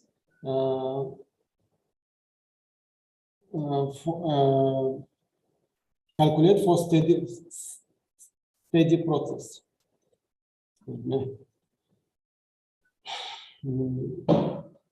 This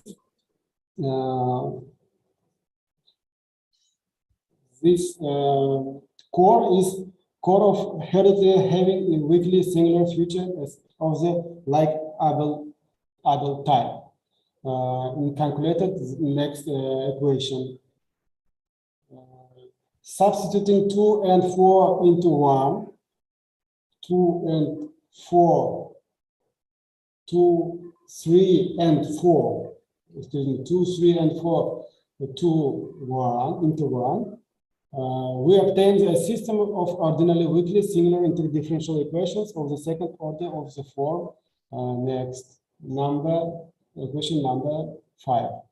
Methods for solving such weakly singular interdifferential equations, both for the transient process and for the steady process, will describe it in paper of link number 1st and 3rd. In particular, for flexural, torsional, Euler flutter of a hereditary deformable wing, expression 2, 3, and 4 take us from paper and our reference link number 1st and 4th. Next equations 6, 7, and 8.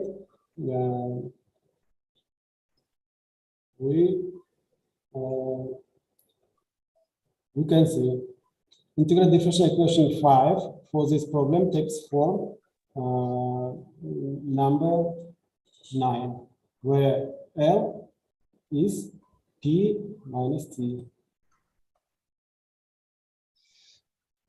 If the external forces are aerodynamic, then according to the stationary hypothesis for Q by Q1, big Q by Q2, big Q by Q3, we have at references 5s and 6s.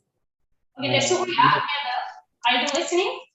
And we have the time limited. That's why that please can you show us the main content and result of your research, please? Okay.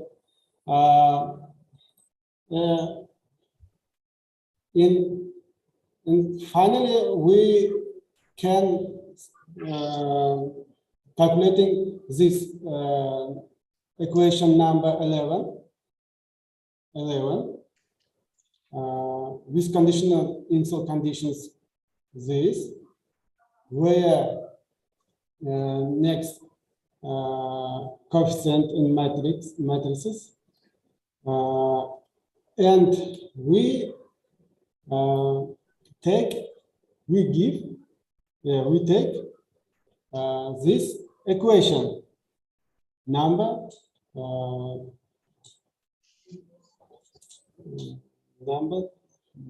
next, and when I calculating on the computer, we take this graphic on figure 1. This bending, torsional, and Eilerian oscillation are shown on an elastic setting. And next figure, we can see bending, torsional, and Eilerian vibration are shown in a viscose elastic setting.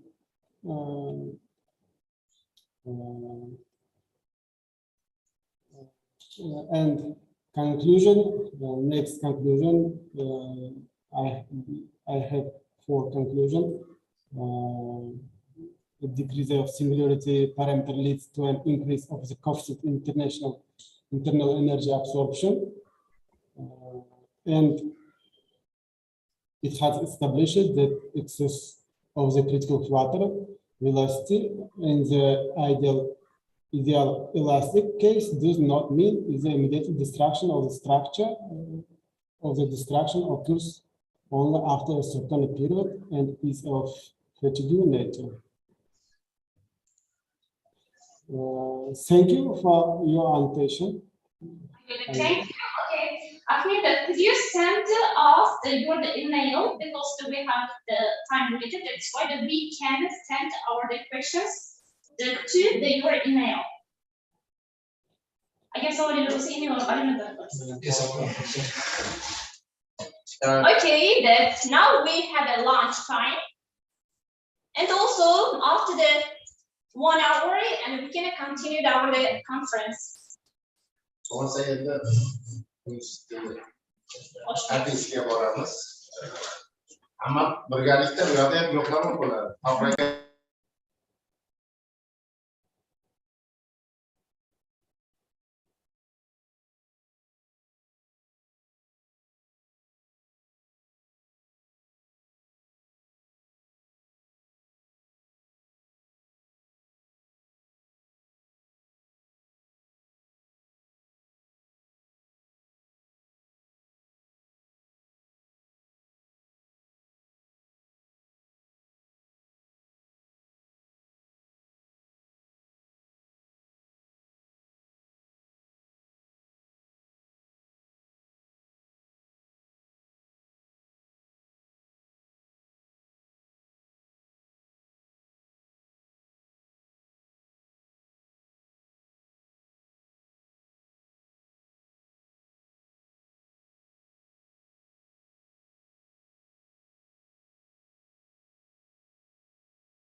Наша секция продолжает работу.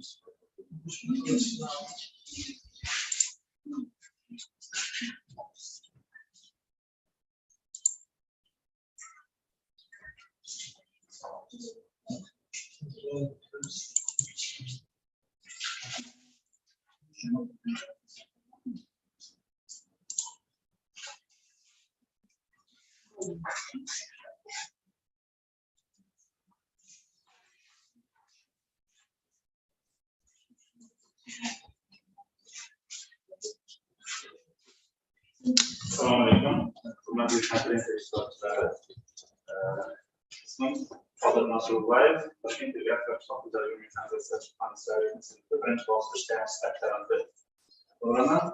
Rahbarim Yunusov Iskandar Olievich, iqtisodiyot kafedrasi dotsenti, TET ular bilan birgalikda bu konferensiyaga demand for high quality agri insurance services in agriculture and the main indicators of its determination mavzusi, ya'ni qishloq xo'jaligida sifatli agrotexnik mahsulotlarga bo'lgan talab va uni aniqlashning asosiy ko'rsatkichlari mavzusida, ya'ni ilmiy ishning doirasida maqola taqdim etamiz va sizlarga ushbu maqolaning qisqacha prezentatsiyasini taqdim etmoqchiman.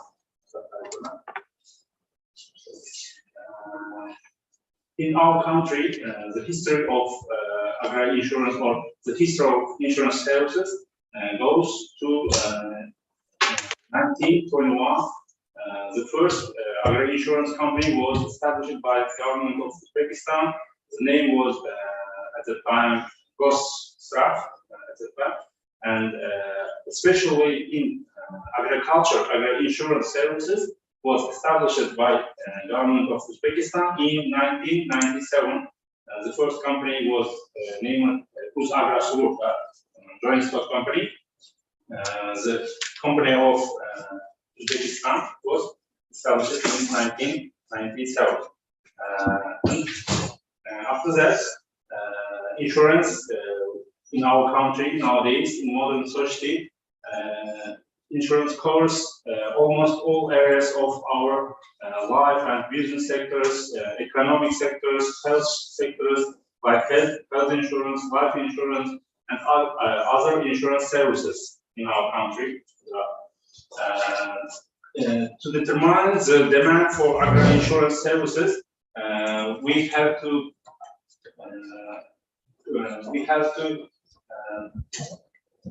analyze the reasons, the number of reasons, like the reasons related to risk protection and social functions of insurance companies. And the second one is reasons related to the influence of demand on the market structure and insurance companies. In this next slide, we can see In order to objectively evaluate the state and prospects of the insurance market, it's necessary to analyze the potential policyholders and insurance objects formed in the insurance market. It's appropriate to include an indicator that reflects the need for insurance and can be expressed through the demand pattern of certain insurance services in the methodology of assessing the insurance market of the regions. The ratio is widely used in various sectors of the economy. Next one, please.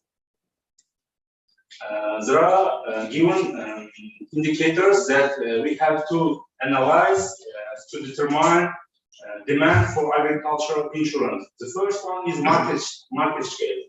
The second one, market saturation level. The third one, the level of penetration of the product into the market. This last one is the cost component. There are given indicators, demand indicators and supply indicators in our country, in Uzbekistan, from 2016 to 2020. O'zbekcha gapirib bitirgan bo'lsam, bu yerda asosiy indikatorlar sifatida insurance premiums, ya'ni sug'urta mukofotlari, sug'urta mukofotlarining yalpi ichki mahsulotdagi ulushi, o'sha sug'urta mukofotlarining aholi jonboshiga to'g'ri keladigan qismi bu talab indikatorlari sifatida qaralgan bizning maqolamizda. Taklif indikatorlari sifatida bizning mamlakatimizda faoliyat yuritayotgan sug'urta kompaniyalari va o'sha sug'urta mukofotlarining bitta sug'urta kompaniyasiga to'g'ri keladigan ulushi keltirib o'tilgan bu yerda. Yuqoridagi jadvalni bu yerda asoslab berganmiz. Despite the fact that the market of insurance in our country has already been formed, there are some problems like this. The situation is caused by the decrease in the income of the main part of the population. Yani aholi daromadlaridagi kamayishlarning ayrim aholi qatlamlaridagi o'sha bugungi kunda to'g'ri keladigan daromadlar miqdorining oldingi davrga nisbatan kamayishi. Ikkinchisi, low level of insurance culture in the society, lack of confidence in the activities of insurance companies. Ya'ni aholida sug'urta madaniyatining shakllanmaganligi, sug'urta xizmatlariga bo'lgan ishonchning pastligi. Keyingisi, lack of basic research, ya'ni metodologiyaning yaxshi shakllanmaganligi, yetishmovchiligi. Oxirgisi, poorly developed infrastructure of the insurance market. Ya'ni infrastruktura, ya'ni sug'urta bozorida yaxshi infrastruktura shakllanmaganligi sifatida ko'riladi.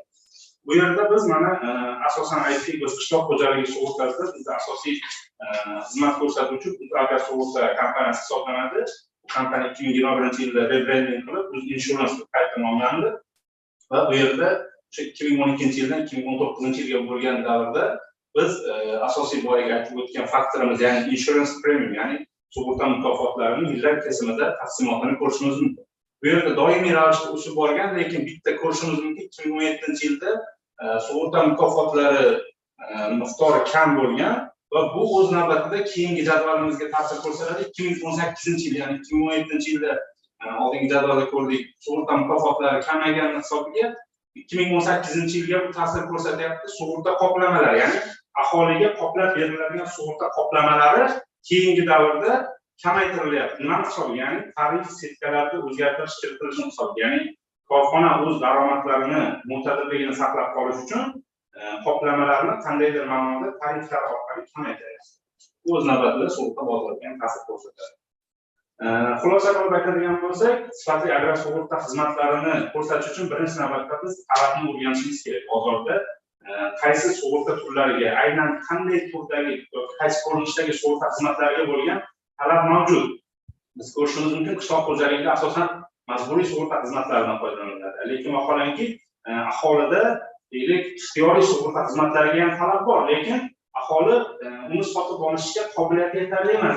Fermer xo'jaliklari yoki dehqon xo'jaliklari o'sha sug'urta xizmatlariga ishonch darajasi pastligi, biz boya ko'rib o'tgan indikatorlarimiz yoki bo'lmasa o'sha sug'urta xarajatlarining yuqoriligi ularga salbiy ta'sirini ko'rsatyapti. Shundan kelib chiqib avvalambor bozordagi talabni o'rganishimiz kerak va ko'rsatilgan indikatorlar yordamida tahlil qilishimiz kerak. Keyinchalik bozorga o'sha o'ziga kerakli bo'lgan xizmat yoki mahsulotlarni taklif qilishimiz kerak bo'ladi. Rahmat. Savollar? Bu faqat agro sug'urta, bu. Boshqa sug'urtalar bilan nima qilmaganmisiz? Yo'q. Tahlil qilmagani boshqa Umumiy sug'urta. sug'urta yoki hayot sug'urtasi faoliyat bilan. Avtosug'urta bizga ham qiziqmaydi. Avtosug'urta yo'qmi? Qishloq xo'jaligi bo'lganligi uchun asosan agrosug'urta xizmatlari bo'lishadi. Mayli, mana dehqonchilikda kerak bu narsada. Sababi haqiqatlar ta'sirida hosildorlik riski qoladi, fermer qarzdor bo'ladi. Mana shu yilni boshida to'ladigan sug'urtalaringizni qiymati miqdori nimaga asoslanib olinadi? Ular majburiy sug'urta asosan, majburiy sug'urtalar asosan o'sha hisoblab chiqiladi, deylik 0.1% bo'ladigan bo'lsa, o'sha hosilni, jami hosil qiymatining 0.1% qiymatida bo'ladi. Bu o'sha sug'urtachilarning, fermer yoki dehqon xo'jaliklarining daromad manbaylari, ya'ni oddiy tilda aytadigan bo'lsak, ularning bir yilda yetishtiradigan hosili, deylik, bug'doy yetishtiradigan bo'lsa, shundan kelib chiqib, o'shanda 0.1% sug'urta majburiy sug'urta. Endi hosil mana 100 tonna allomoqchi. Bechora 10 tonna oldi. Sizlar 0.1% oluvdinglar. Uni butun u bitkasi yo'qotgan pulini to'laveradi? Yo'q, yoki ma'lum qiymat. O'sha endi majburiy sug'urtada shunaqaki, qanchadir limit bor-da. O'sha 0.1% evaziga mana buncha summa taklif qiladi-da. Siz aytayotgandek to'liq qoplab berish shu ixtiyoriy sug'urtada bo'lishi mumkin. Deylik, siz fermer xo'jaligi bo'lsangiz, men sizga ixtiyoriy sug'urta turini taklif qilaman. Deylik, 1% yoki 2% miqdorida bo'ladi. O'sha summani sug'urta badalini siz menga to'lasangiz, men sizni to'liq javobgarligingizni olaman. Ertaga sizda o'sha yo'qotilish bo'ladigan bo'lsa, to'liq qoplab beraman.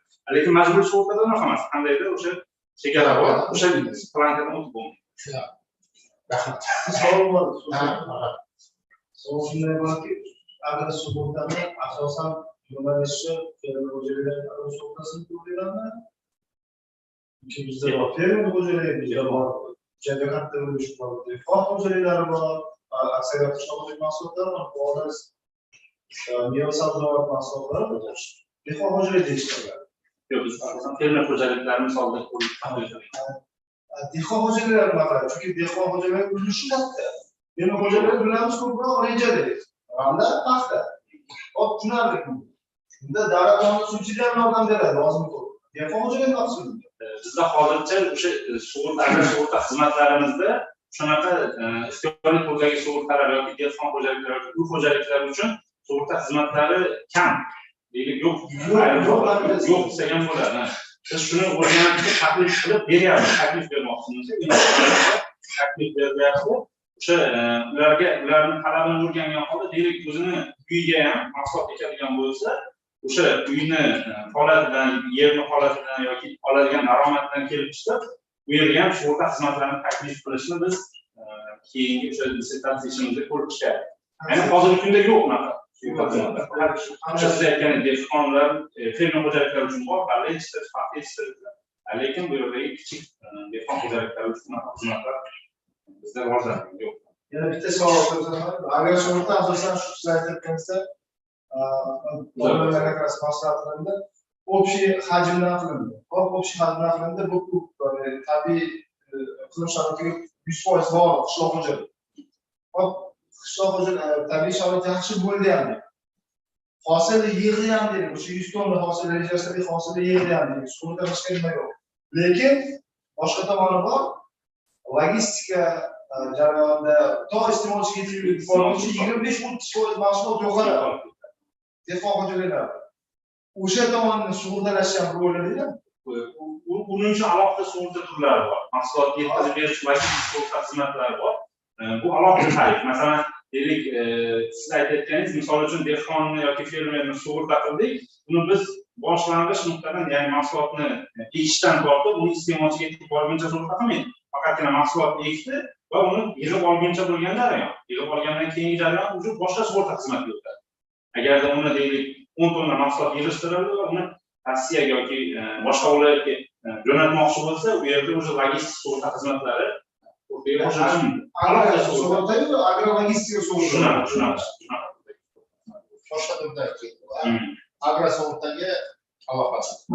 Agro ekdi, yedi, Kamuoyuna topshirdi, tamom. O'sha yerda to'xtaydi. Bu yoqda Ya masalan, bu ham tamom deyishim noto'g'ri. Klaster masalan shu bilan shug'ullanadi.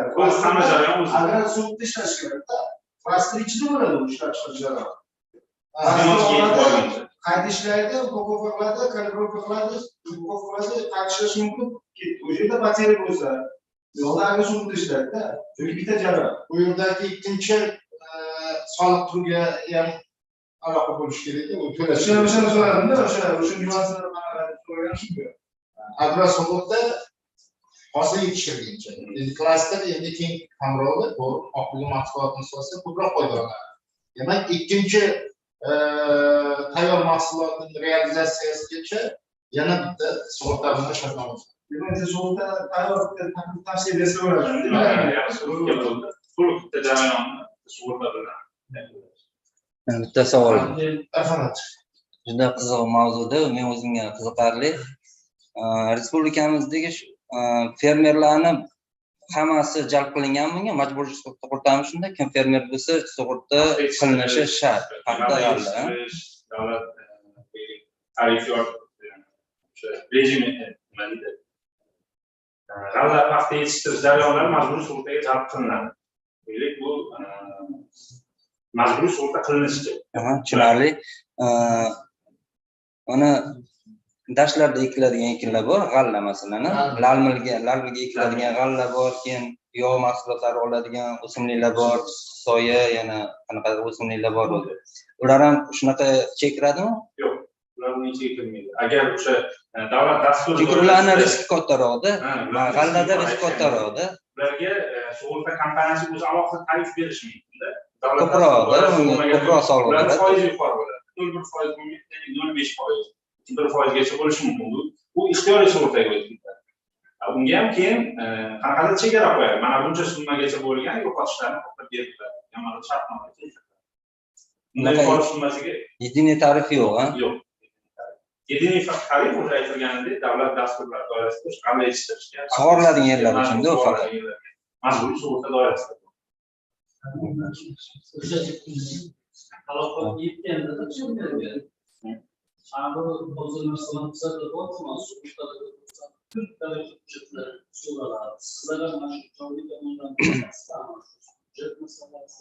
hujjat jarayonlari bugungi kunda oldingiga nisbatan biroz yengillashtirilgan, ya'ni juda ko'p ma'lumotlar bazadan olinyapti, o'sha elektronlashtirish hisobiga va lekin baribir shu jarayonni o'zi cho'ziladi nima hisobiga? Deylik, ariza kelib tushdi, mana shu jarayon joyida, deylik, talofat bo'ldi, tabiiy ofat oqibatida deylik, mana Sardobada bo'ldi, Sardobadagi yo'qotishlarda ham sug'urta kompaniyalari bevosita o'sha ham aholiga, ham qishloq xo'jaligi vakillariga sug'urta qoplamalarni qoplab berdi. Bu jarayon nima hisobiga cho'ziladi? Agarda tabiiy ofat bo'lgan bo'lsa, yong'in bo'lgan bo'lsa, shunga o'xshash hodisalar bo'lgan bo'lsa, bu yerdagi xodimlar kelib bevosita o'zi o'rganishi kerak, ko'rish kerak. Haqiqatda shu deylik, mana sug'urta qildirdim va o'zim ataylab qilgan bo'lishim mumkin bu jarayonni qoplama olish uchun. Deylik, o'sha jarayon bo'lmaganmi yo'qmi, shuning uchun baribir 2-3 oygacha cho'zilish sabablari shunda. O'rganadi, ekspertizadan o'tkaziladi va oxirida xulosaga ko'ra shu kompaniyadan pul chiqib ketadi. Boshqa savollar yo'qmi? Umidaxon, Manzara shu uzun ketmoqchi shogirdam edi, onasi kasal bo'lib prezentatsiya yo'qmi? Umid opa, bitta sizga iltimos. Siz bu yerliklarni ko'pchilikni taniysiz. Domlani o'zgarib, nimalarni onlaynda qatnashayotganlarni maqsadlari. Tunada qilib qoldi yana. Bu yerda auditoriyada yo'q. Ha? Onlayn Alisher bor. Onlaynda boshqa onlayn belgilanadi. Alisher bor. Hozir ochasiz chiqazaman.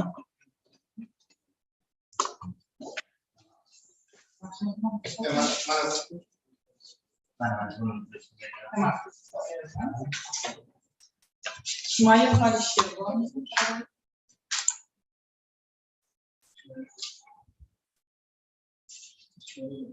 Yo'q.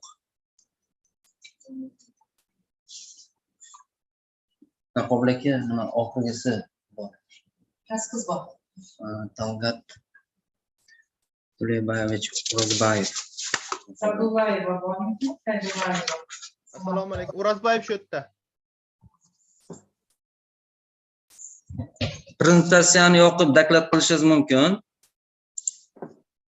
Rahmat. Marhamat.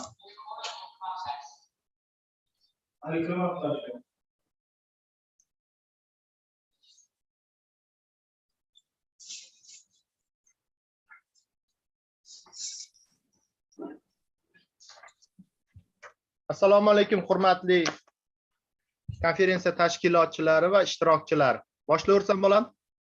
Marhamat.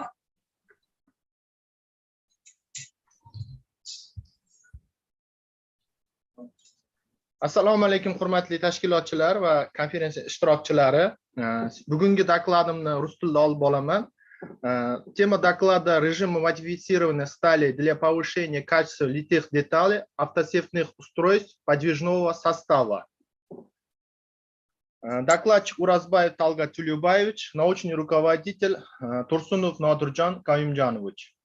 В условиях эксплуатации вагонов на перспективу будет характеризоваться возрастанием веса грузовых поездов до 12 тысяч тонн на силу при длине состава 1300 метров с увеличением числа вагонов брутов, повышение эффективных тормозов поездов, а также увеличение средних скоростей соударения вагонов.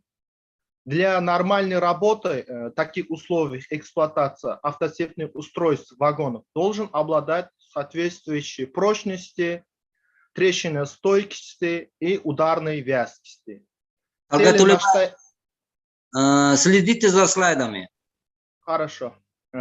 Целью настоящей работы является повышение механических свойств и улучшение структуры стали марки 20GL с использованием комплексного модификатора. Опытные плавки проводилось в ДП литейно-механическом заводе с сталеплавильным индукционной тягильной печи с вместимостью 6 тонн от фирмы Otto Juncker с нейтральной футировкой. В качестве шихтовых материалов использовались отходы стали 20GL и лом А1. После расплавления твердой шихты удаляли шлак и отбирали первую пробу на химический анализ. В индукционных печах после десульфурации удаления фосфора расплав происходит частично из-за холодный шлак. Эксперимент проводился на основе двух технологий. Первая технология по традиционной технологии. Эксперимент начался введением расплавления металла после снятия окисленного шлака, шлакообразующий материал для десульфурации. В результате течения 30-40 минут образовался белый шлак, который ускорял процесс десульфурации. После десульфурации сняли шлак и отбирали вторую пробу для проведения химического анализа. Затем раскисляли и легировали с добавлением ферросилицию и ферромарганцем до требуемого содержания по ГОСТу 22703. После расплавления ферросплав отбирали третью пробу для проведения химического анализа. После получения соответствующей марки сталь перегревали до требуемой температуры и передавали в стопорный ковш. В начале выпуска жидкого металла в ковш присаживают теплоизоляционную смесь в количестве 20 кг. При наполнении 1/3 высоты ковша сталь раскисляли алюминием в количестве 6-8 кг. После заливки измеряли температуру, расплав при помощи погруженной термопары, затем передается для заливки формы. Во время заливки форм отбирали ковшовую пробу. Химический состав стали по традиционной технологии указан на таблице 1. Здесь мы можем, что серофосфор тоже соответствует по ГОСТу.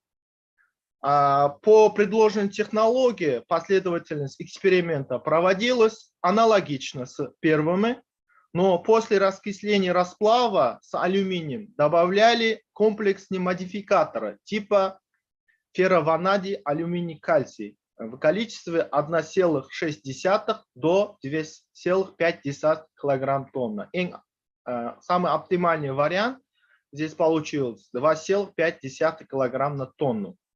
Химический состав предлагаемой порошковой проволоки феррованадий, алюминий, кальций указано по таблице. Здесь мы можем видеть, что ванадий в качестве микролегирующий элемент, алюминий и кальций добавляется как бы раскислитель. Сперва они уберет из металла кислород, а потом действует ванадий как микролегирующий элемент и улучшает механические свойства. Химический состав... Извиняюсь, ваш слайд еще на титул нам видно, титул не только. Сейчас мне переходит у вас. -то. Теперь видно? Да, теперь видно, да. Ладно. Я демонстрацию, я полный экран сделал, да, просто. Ну, и здесь сейчас быстренько, вот, предлагаемый химический состав, вот, полученный, вот, химический состав, предложенная технология. Здесь можно увидеть, что в конечном пробах, кашевой пробах, можем увидеть, что сера уменьшалась и фосфор частично тоже уменьшалась по двух предлагаемым технологиям. Результаты механических испытаний образцов после термической обработки по традиционной и по предложенной технологии показано в таблице 4. Как видно из таблицы, что в непечной обработке стали порошковая проволока типа феррованадий, алюминий, кальций стабильно повышает механические свойства. Комплексное модифицирование показывало и улучшить и увеличить механические свойства, такие вот, как вот, сравнительные по традиционной вот технологии, а вот здесь красным предложена технология. Времени сопротивления сравнительно увеличилось 50%, предел текучести тоже сравнительно увеличился 33%, относительное удлинение до 32%, относительное сужение здесь 50%, а самое главное, ударная вязкость 2,7 раза увеличился здесь. Как видно из рисунки, в стали модифицированным включением получает мелкодисперсным, вот модифицирование, при этом связывать сера затрудняет ее ликвацию, о чем свидетельствует данные.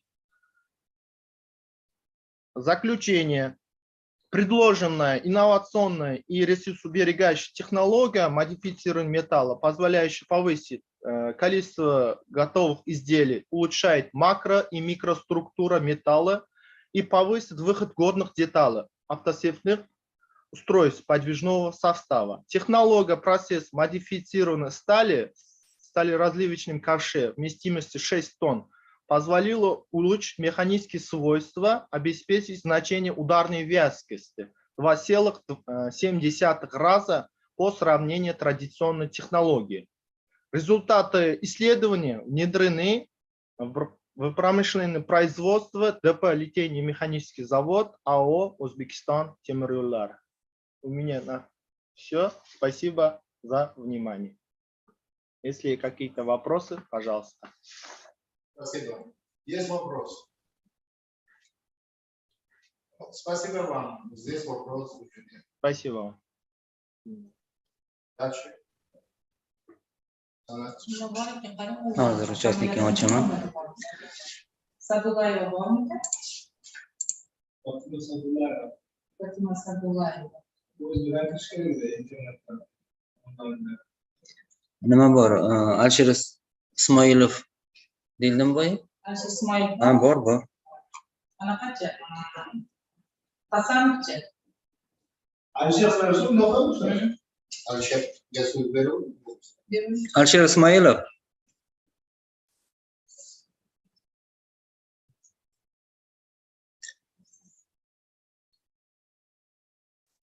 Murat To'raqulov. Tayyorlar bor ekanmi? Tayyorlanibmi?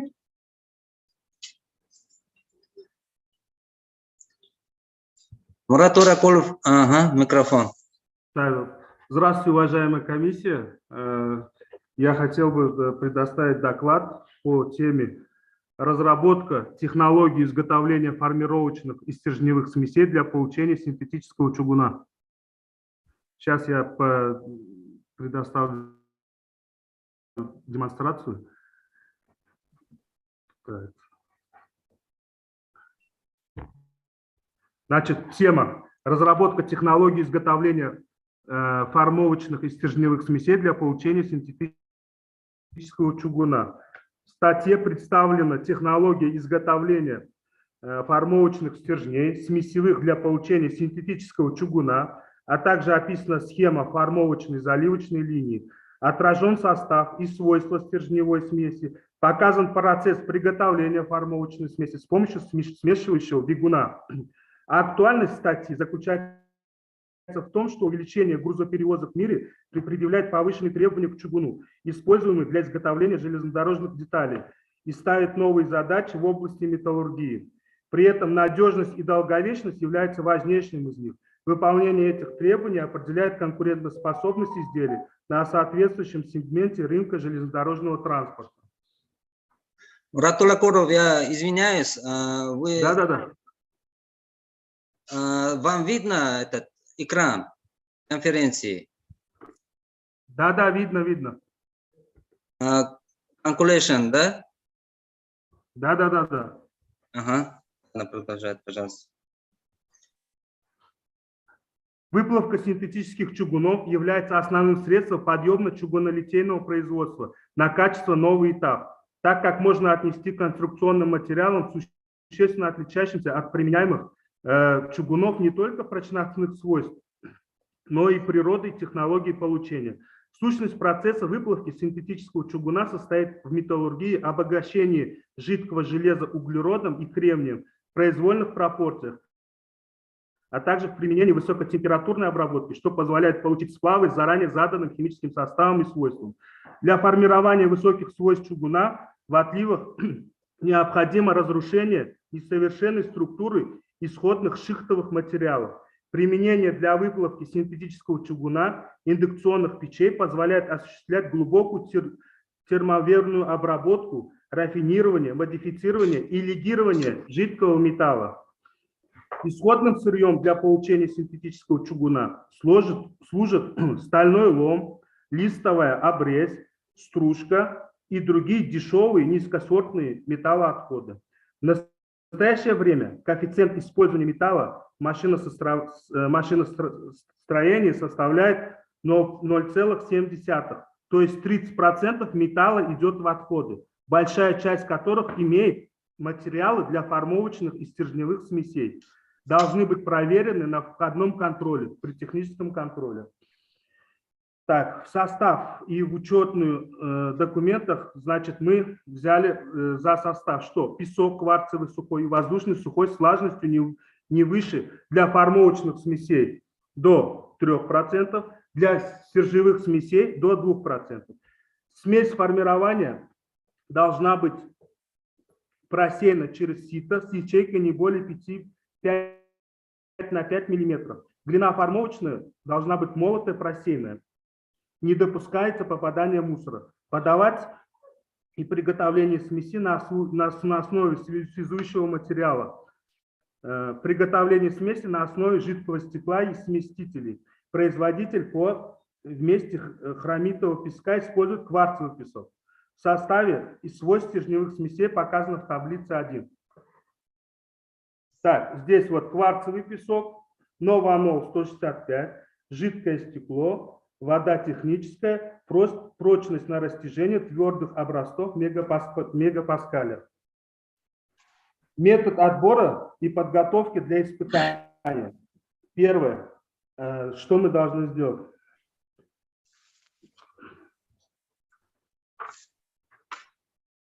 Так, метод.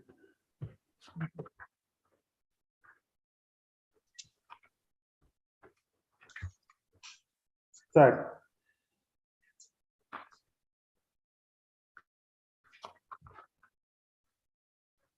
После процесса обработки раскрепляется линия обратного хода и при помощи устройства перемещается в пустых опоках, транспортируя начало участка формовки. При этом при помощи транспортного цилиндра 1 они сдвигаются по участку формовки. Затем внутренней поверхности опок очищается при помощи устройства очистителя от пришлевых остатков песка. И при помощи устройства для очистки контуров опоки очищаются снаружи, а контуры проверяются на наличие твердых остатков металла. В сдвоенных формовочных автомате ЕФА, ЗПА, СД5 одновременно изготавливаются полуформы верха и низа.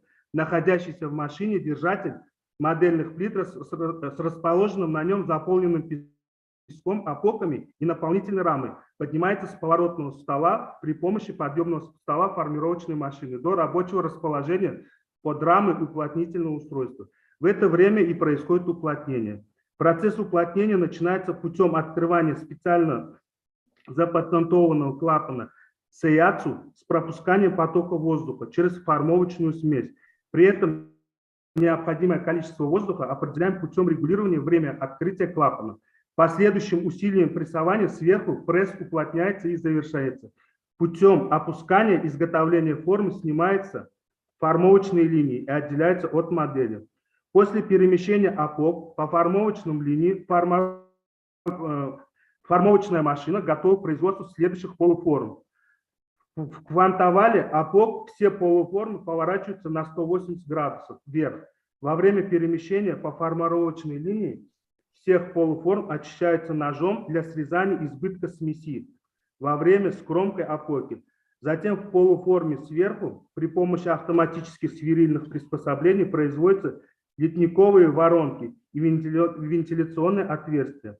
На формовочной линии между двумя квантовыми полуформами могут сортироваться, контролироваться, оснащаться стержнями и продуваться. Оставшиеся на линии обратного хода поддоны в очистительные тележки при помощи скрепов и щеток освобождаются от прилипшейся смеси и очищаются. Передаточная тележка перемещает очищенные поддоны на формовочную линию. Затем они поднимаются при помощи подъемного стола к находящему вверху полуформу снизу. Стержни представляются в нижние полуформы при помощи автоматического устройства для постановки стержней. В конце формировочной линии путем обратного кантования полуформы вверха и снизу с поддоном при помощи устройства снятия спаривания снимается на линию заливки, спариваются, а затем скрепляются скобами. Готовые формы в сборе затем передвигаются по линии заливки при помощи транспортного цилиндра. Далее осуществляется заливка спаренных форм для заливочных машин. В конце участка заливки залитые формы принимают передаточной тележкой и транспортируются на линию охлаждения 1. Подъемное устройство на линии охлаждения 1 перемещает опоки в холодильник. Там находится, соответственно, на концах линии охлаждения подъемные станции с транспортными цилиндрами, которые обеспечивают проход опок через холодильник. По окончании фазы охлаждения опоки поднимают передаточной тележкой и передаются на линии обратного входа. В устройстве смеси выдавливаются снизу из опок при помощи плиты выдавленной и путем отвода доставляется на желоб отделение отливок от песка. На желобе отделение песка от отливок песок через систему решеток попадает вниз на конвейерную ленту и вновь подводится к системе смеси приготовления. Значит, заключение по статье. Использование дешевых металлоотходов для выплавки синтетического чугуна обеспечивает снижение его себестоимости на 25-30% по сравнению с обычными чугунами вторичного переплава. Второе. Исследование эффективности технологии выплавки синтетического чугуна в индукционной печи с различной долей стального лома в составе металлошихта. Показано, что увеличение стального лома в металлошихте увеличивается время плавки, удельный расход электроэнергии, расход кокса, твердость колодки и уменьшение выхода. Из синтетического чугуна изготавливают разнообразные отливки ответственного назначения, то есть к ним относятся это колодки вагонные и локомотивные, фрикционные клинья, поршни, гильзы цилиндров, коленчатые валы, блоки цилиндров и головки двигателя внутреннего сгорания, износостойкие отливки и станочное литье. У меня вот по статье все, я закончил доклад. Спасибо. Если есть вопросы, вот я готов на них ответить.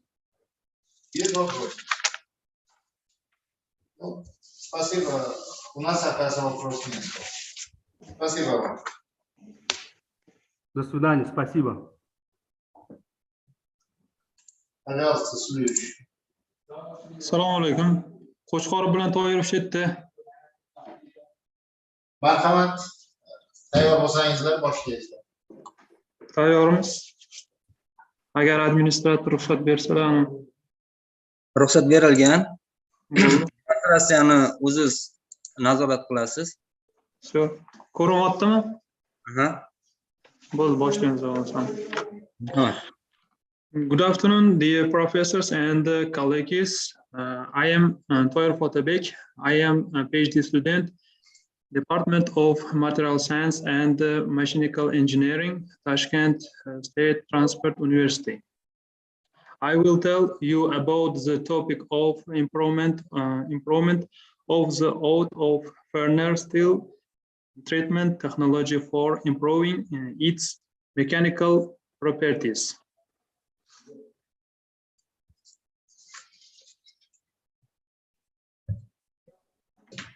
Large cast parts of particularly responsibility purpose such as side frame.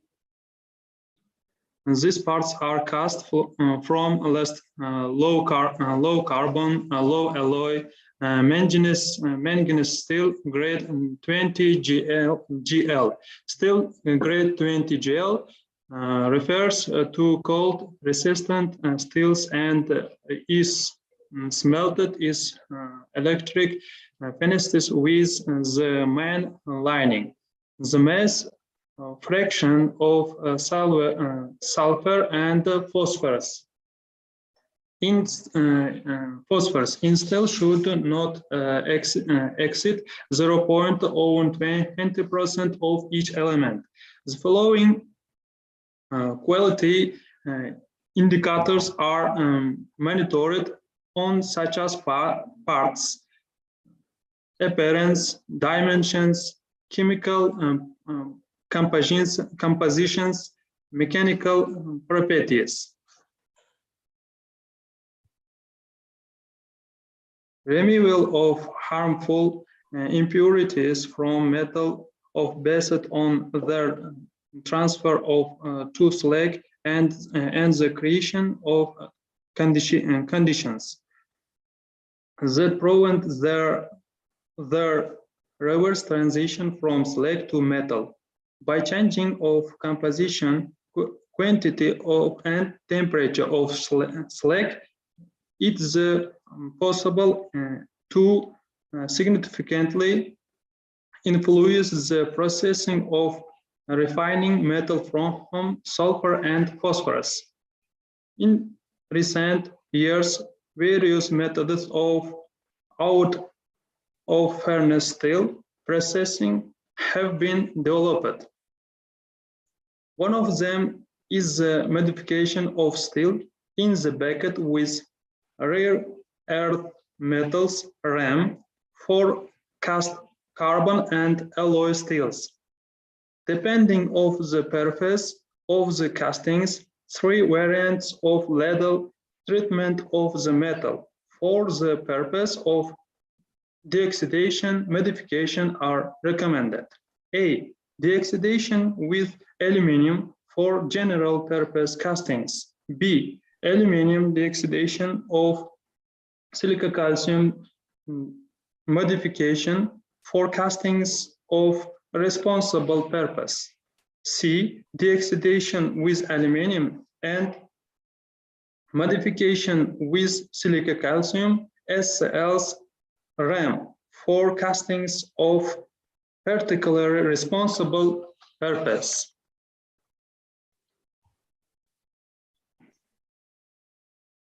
The use of alkyl metals AEM can significantly increase of impact strength of steel as well as the purity of steel for non-metallic inclusions. To study of effect of the amount of ligature on the impact strength and the contamination index for non-metallic inclusions of steel grade 20HJFL. Laboratory research were conducted using the AEM. The results of the experiments are shown in drawing second. The following experiments were carried or using AEM and RAM. Drawing third shows the effect of various variants of Beckett treatment of 20 GL steel on the impact strength. The results of theoretical analysis, experimental studies, and the conclusions made in this work allowed used to formulate the following recommendation for improving the technology of furnace processing of 20 GL steel with the use AEM and RAM. It is mandatory to purge the steel in the bucket with argon for homogenizations by chemical composition and temperature. To carry off bucket deoxidation and aluminum and modification with calcium in the form of silica calcium and AEM in the form of ferrocalcium iterate or cerium metal. This leads to an increase in the degree of absorption of RAM while increasing the mechanical properties of 20 GL steel. Thank you for your attention. If you have any question, you can ask. Rahmat sizga. Sizda yana bitta maqollari bor. Dada bor. Hozir. Agar bu bo'yicha savollar bo'lmasa, keyingi maqolaga sezam bo'ladi. Savollar bormi? Yo'q.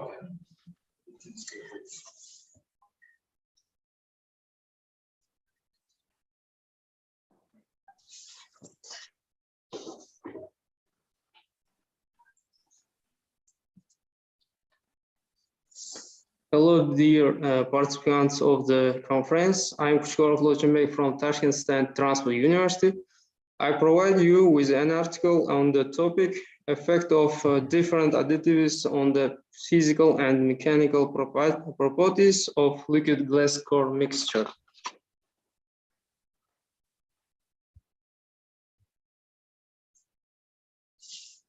The difficulty of knocking out cores from casting made from various mixture is one of the important problems of foundry production. At different enterprises, there are different situations associated with knocking out cores from castings. Many researchers have been carried out and the effectiveness of the use of various additives in a large number of organic and inorganic origin has been verified. For example, in Russia, the influence of additives on the conditions for knocking out rods was tested. In European countries, researchers were carried out on the influence of additives such as sugar, iron oxide, properties, additives. Based on the results of these researches, it was concluded that the optimal solution is to add organic additives in small quantities. But the introduction of such additives didn't always give positive results, and in some cases, it turned out not to be effective at all. On the basis of the above works, our experiment was carried out. Experiments to study the compositions of molding and core sands were carried out at the branch of the Foundry of Mechanical plant in Tashkent. For the study of the roads, 4 variants of mixtures were prepared. The mixtures were prepared from quartz sand, bentonite clay, liquid glass, and additives such as lime, chalk, and sugar. The compositions of the mixture with additives of lime, chalk, and sugar is presented in Table 1.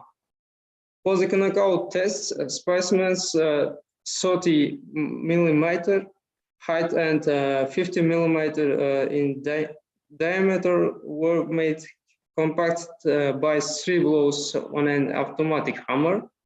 After compaction, the samples were removed from the sleeve and transferred to the drying chamber. To test for gas permeability, samples were made with a height of 50 millimeter and a diameter of 50 millimeter, and to test the tensile strength, samples of the A type were prepared, which are shown in Figure 1 after preparation. After preparation, the samples were dried. Drying of the finished samples was carried out in an electric oven, after which the samples were tested. The prepared samples, in order to acquire optimal strengths, were dried in an electric oven at plus 200 degrees Celsius for 30 minutes. The obtained samples were preliminarily weighted on a balance, then tightly without a gap inserted into a metal sleeve, which in turn was installed on a pallet. At the bottom of the pallet, there was a hole with a diameter of 22 millimeter for the free exit of the striker, which pieces the sample. Strength has been tested on equipment for testing the strengths of mixture. On this slide, I presented the work on the destruction of simplest depending on the content of the additive after drying at a temperature of plus 20 degrees Celsius.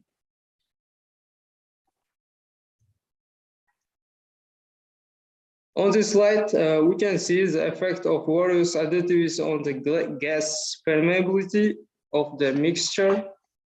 The results show that the mixture with 4% chalk additive reaches the highest gas permeability. On the next slide, we can see the effect of the same additivities on the tensile strength of the mixture.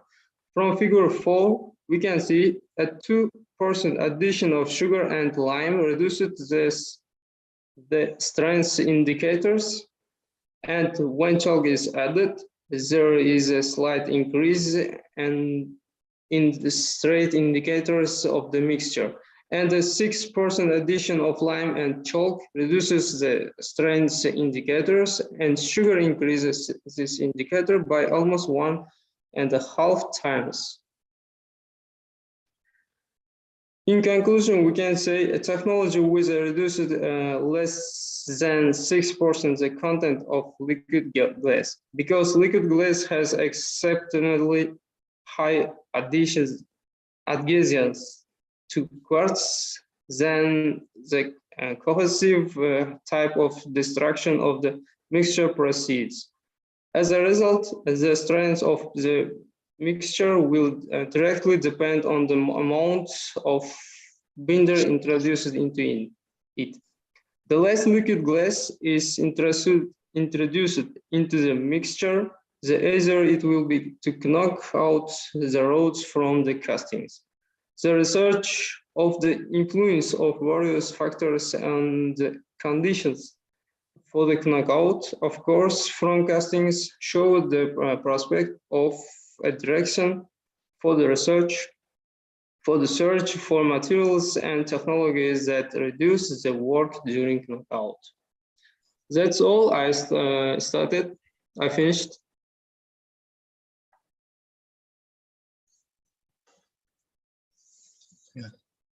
Have you any questions? Katta rahmat. Savollar bormi? Savollar yo'q ekan, sizga katta rahmat. Thank you. Bizda ham assalomu alaykum. Biza takladimiz qilsak bo'ladimi? Tayyor edik. O'tkir Husaynov, Toshkent davlat transport universiteti. Evet, O'tkir aka marhamat. Biz nimaga qo'shib qo'yamiz? Programmaga. Marhamat. Shunaqa, rahmat. I'm student doctorand PhD, Tashkent State Transport University. This improving the use of shunting locomotives based on changes in the infrastructure of the railway station. Introduction railway transport in the Republic of Uzbekistan is important for the development of the diversified economy, the transportation of the large number of goods and passengers, as well as for the implementations of socially significant transport service. Railway stations are one of the main elements of the railway infrastructure and one of the main links that meet the needs of the state and the population in transportation. The basis of local work carried out at the station is loading and unloading. Distribution of loaded and empty wagons, provisions of the station with empty wagons for loading, removal of loaded and unloaded wagons from station. A number of scientific results have been achieved in the course of the research conducted in the world to improve the technologies of transport process. In the organization of shunting operations, in particular fuel injection systems of shunting locomotives have been modernized, systems have been improved to increase the processing capacity of mainline and industrial railways. Locomobiles have been introduced to deliver wagons to cargo facilities. Tractions units have been developed to push wagons to a warehouse or conveyor belt during loading and unloading operations. Solar energy use system have been created to reduce the energy consumption of shunting locomotives.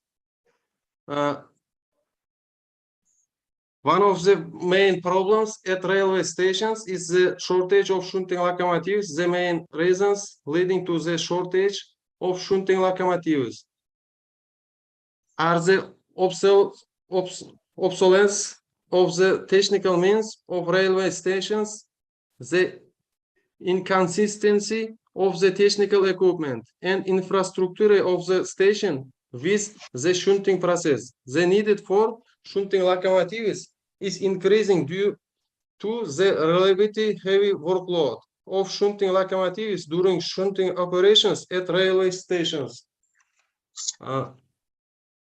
In our republic, it is important to increase the level of independence from important products coding in the system of railway automation and telemechanic.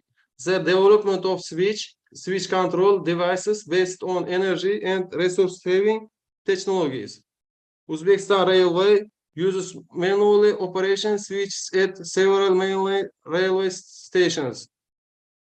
In this figure, regional railway junction of Uzbekistan, number of station and number of station using manually operated threaded conductors. As a result of the development of the infrastructure of the station Z, which is not equipped with an electric centralization system under the management of Uzbekistan Railway shown in figure first, and equipping it with an electric centralization system. Shunting works are carried out with a group of train cars that arrived from the station M during the day. Well, we will consider the procedure for reducing the number of shunting locomotives allocated perform shunting work at the station based on the reduction in the duration of shunting locomotives. In a shunting locomotive, certain additional time is spent on performing several operations, such as preparing a group of wagons for transportation, removal to cargo facilities, preparing for shipment to a neighboring station, and preparing a road putting brake shoes, receiving instructions to smart shunting work, reporting on shunting work, connecting the shunting locomotive to the train, and disconnecting. The basis of additional actions leading to the employment of the shunting locomotive for connection and disconnection the shunting locomotive from the train and along the course of the shunting locomotive. This picture in shown shunting locomotive extra process. Technical graph of shunting work performed when disconnecting the locomotive from the structure. The first picture, the second picture, technological graph of shunting operations performed when connecting the locomotive to the structure. Result and discussion.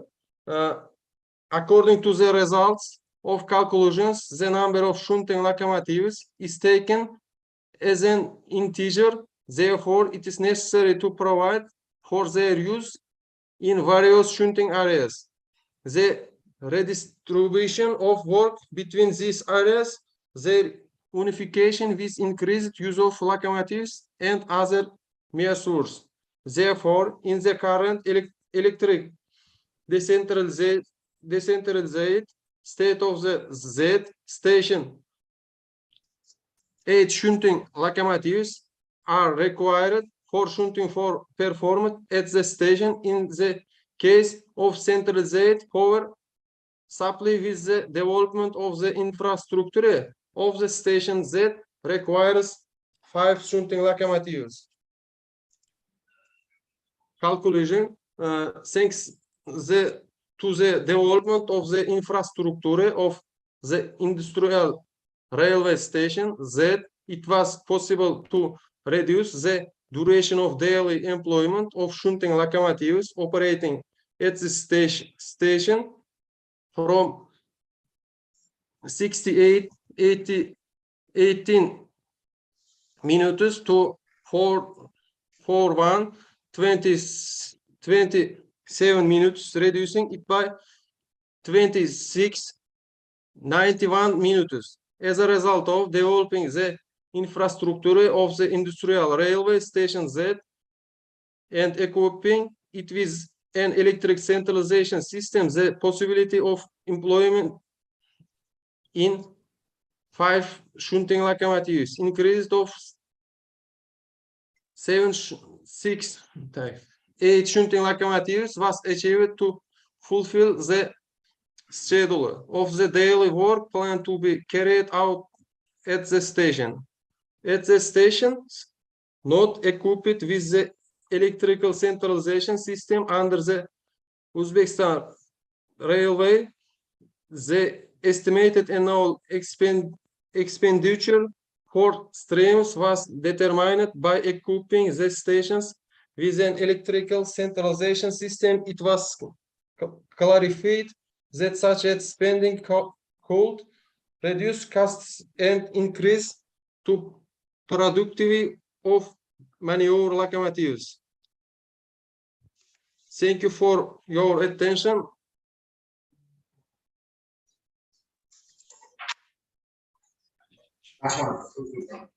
Savollar bormi?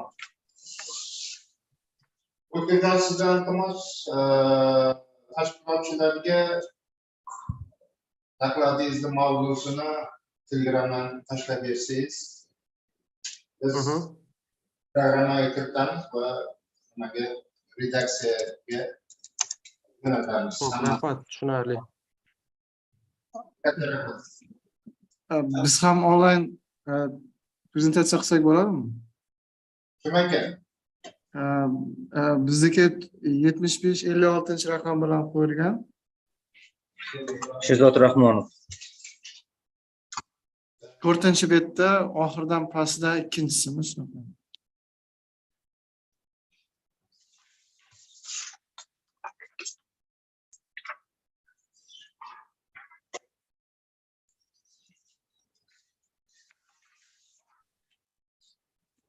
Sherzod, nimani qo'ying, demonstratsiyangizni titulini.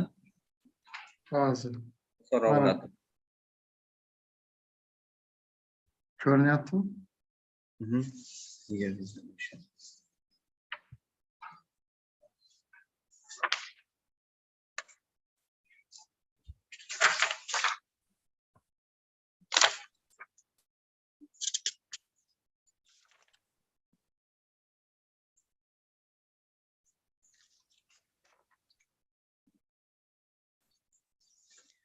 Beshinchi seksiyadamidi?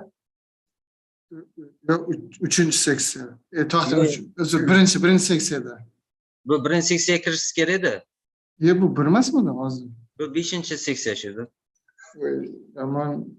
Sizda linklari bormi?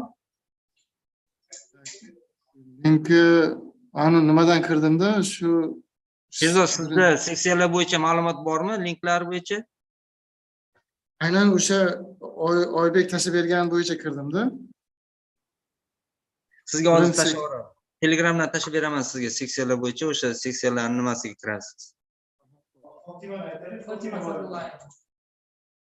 Assalomu alaykum. Menda ham xuddi shunday savol bor edi.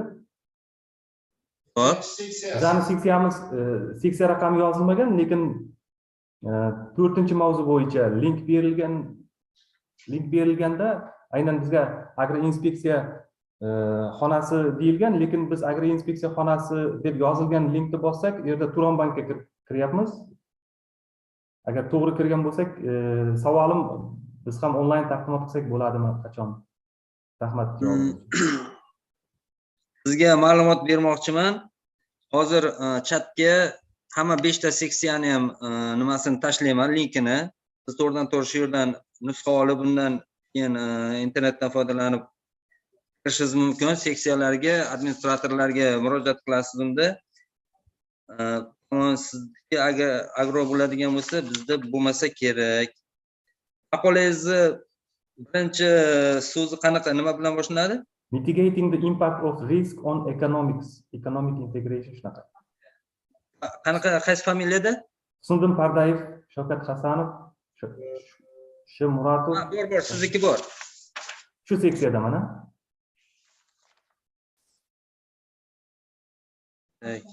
Hozir bilaman.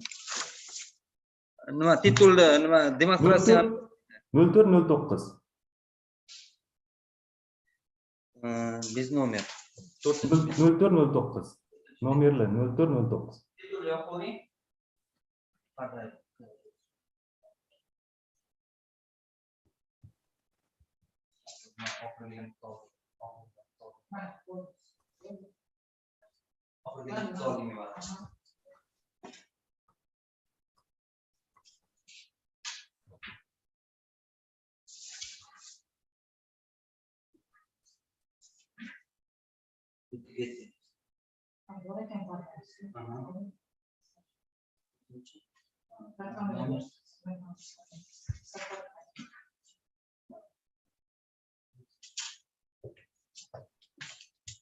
Marhamat, boshlashingiz mumkin. Hozirni o'zida. Katta rahmat. Assalomu alaykum, hurmatli konferensiya ishtirokchilari. O'sha fursatdan foydalanib, men o'zimni Mitigating the Impact of Risk on Economic Integration Between Entities in the Agri-Food Supply Chain nomli maqolamni taqdimot qilmoqchiman. Mening ismim Husniddin Pardayev. Toshkent davlat agrar universiteti Samarqand filiali tadqiqotchisiman. Shu bilan birga biz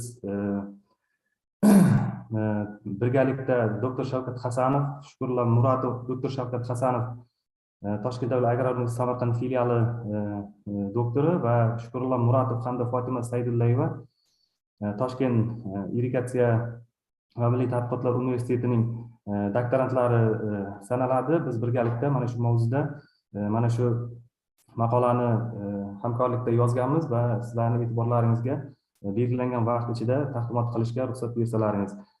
Agar ruxsat bersalaringiz, men taqdimotimni ingliz tilida davom ettiraman. Oldindan katta rahmat.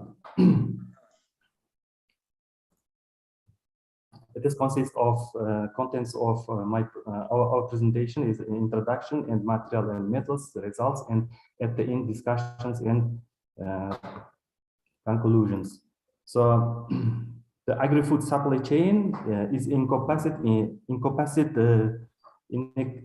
inextricably linked block of input resources provision, production, packaging, and processing, wholesale and retail trade. This system provides good, safe, and stable food products production in agriculture, which are necessary for population's consumption and industry. In agriculture, each product has unique character of problems faced by actors in agri-food supply chain. These problems are from various inconsistencies related to climate change, overuse of chemical inputs and infrastructure, and financial, environmental, management, and political changes.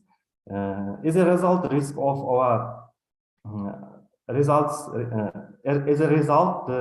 that occur under the influence harm to systems effective operation of delivering the product from the field to the table. Such risk factors prevent the implementation of economic relations with partners for agricultural producers, leading to a decrease in their income. Risk levels in production system of agricultural products in Uzbekistan are observed in different farming types, farmers, peasant, and agro firms. There are inconsistencies related to the large scale of production of farmers and agro firms. Other ways in smallholder, it is occur in economic partners with subjects. Samarkand region is consisted one of the regions that produce the most vegetable products in the Republic, and its share in 2020 was 15.6% or 1,636,000 tons. Of this, 66.3% of vegetable products are contributed by smallholder. Among vegetable products, tomato is most cultivated crop, accounting for 31.2% of total cultivated areas. Smallholders' production or sale of tomatoes are somewhat tricky and risky compared to other crops. From an object point of view, such negatives can be distinguished by their small length and size of the product, the short period of harvesting, the need for particular vehicles for the product, the market life is short, and then product price fluctuates sharply in different periods of the year. The article aims to reduce the risk associated with infrastructure, financial, natural, and environmental, farm management, and political changes in smallholder tomato supply chain. Based on this, following questions were answered in this article to determine the cause of risks in smallholder tomato supply chain and to apply measures aimed to mitigate level. So the first question is, what risk factors affect the cooperation between entities in the tomato production chain? And second question was, what measures can be treated to mitigate the effect of high risk factors? So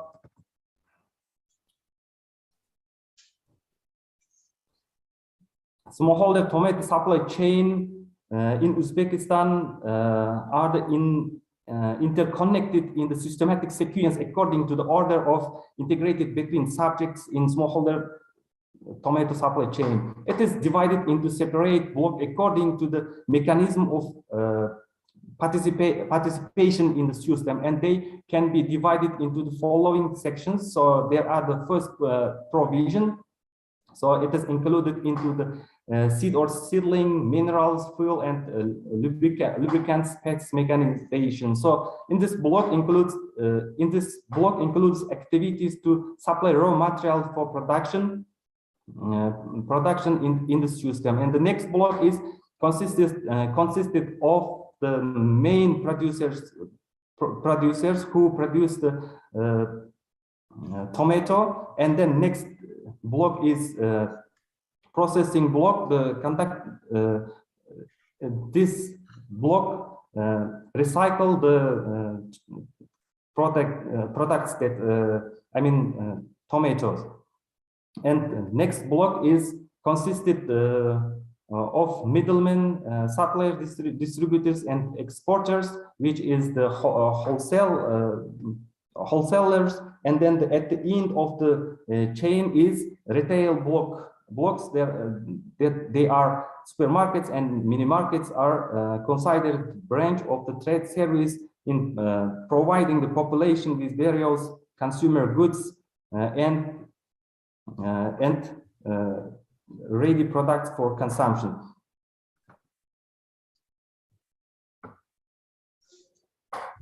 Source of risk in smallholder tomato supply chain and its impact, so presented in this slide, in order to determine the strategic directions for it, reduction and mitigating the risk in smallholder tomato supply chain. It's necessary to determine the directions or risks, source of formation, and the links of its influence. Such practice means coordinating the economic relations between entities in the system, determining the risk reduction strategies, and apply efficiency improvement measures. So it is included in the source of smallholder tomato supply chain risks, production process, cooperation between entities, infrastructure, financial issues, and natural and environmental hazards. And at the end of last sources are management and political changes. The problem study covered small, medium, and significant big organizations, entities in vertical integration in the system. At the initial stage, suppliers of input resources, agrovet, pharmacies, seed and technical supply farms, suppliers of fuel and lubricants, and Tomorqa Xizmati limited companies and consumer organizations. The production organizations included into the households, smallholder and smallholder producing products by renting the land, product processing, package and processing entities. Wholesale trade included into the production sellers, supply distributors, and exporters. In retail trade, retail shops, canteens, and establishments and other colonial houses were involved. Data were collected directly from respondents in Samarkand region in from January till March in 2021. And then after that second stage, we experimented, three-staged experiment was conducted.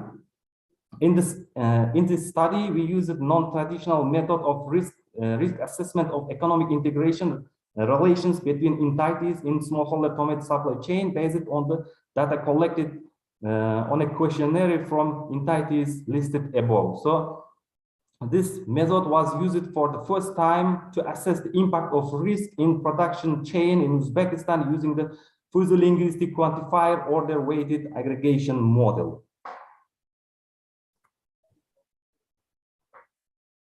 Results are, so we got the results which you can see in this slide. So cooperation between entities, infrastructure, financial issues, and production process risk in the system are higher than above. And then next stage, we analyze it. We got the result from the mitigating the risk impact in the supply chain. The results of analysis showed that the guarantee factor have the positive effect on the cooperation between entities and reduce the impact of risk. For example, when the writing contract is introduced, the level of risk decreases in the supply organizations on average 40% and 30% in smallholders and till the 60% in product processing enterprises and 20% in wholesale trade organizations and up to 20% in retail organizations. Furthermore, next stage, we introduced the insurance in the system. The results indicated that the level of risk decreased in sharply in supply organizations on average by 30% in smallholders and 40% in product processing enterprises, 20% in wholesale trade organizations, and 40% in retail trade organizations. Results of the analysis carried out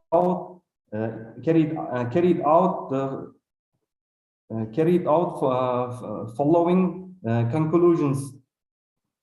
So implementing task of doubling of income of smallholders set in the new development strategy of Uzbekistan for 22 till 26. The study determined that the risk level of various inconsistencies in establishing the cooperation between farmers and householders in agri-food supply chain with economic partner subjects and way to reduce it.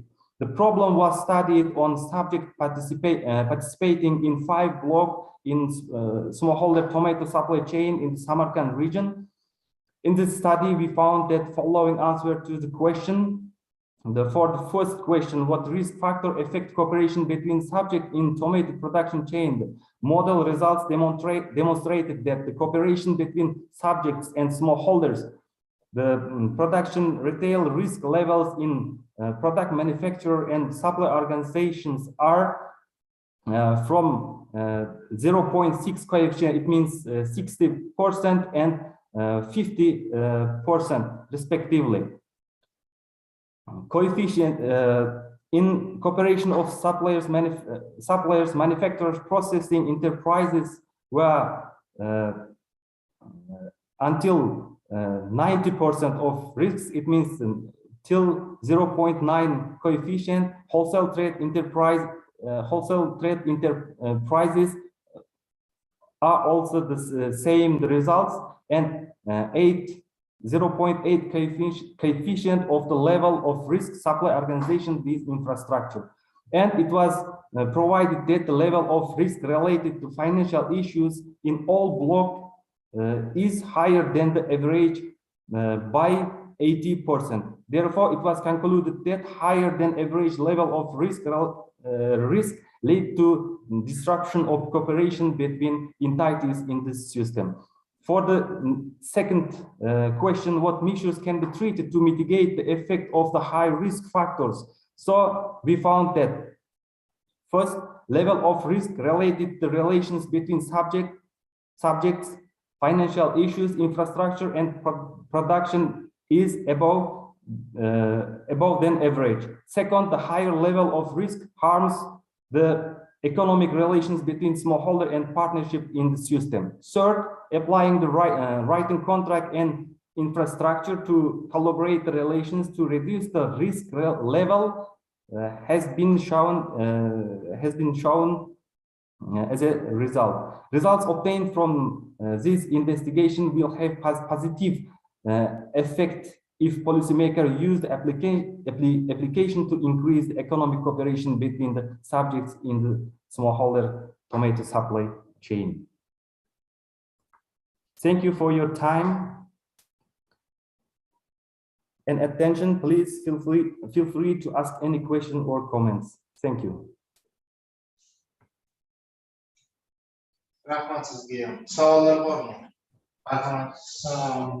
Thank you. First of all, thank you very much for our interesting presentation, especially regarding that supply chain development. Nowadays, it's really important. So I have a question. Did you analyze, for instance, added value, the share of added value of supply chain actors, supply chain subjects in this process? First question.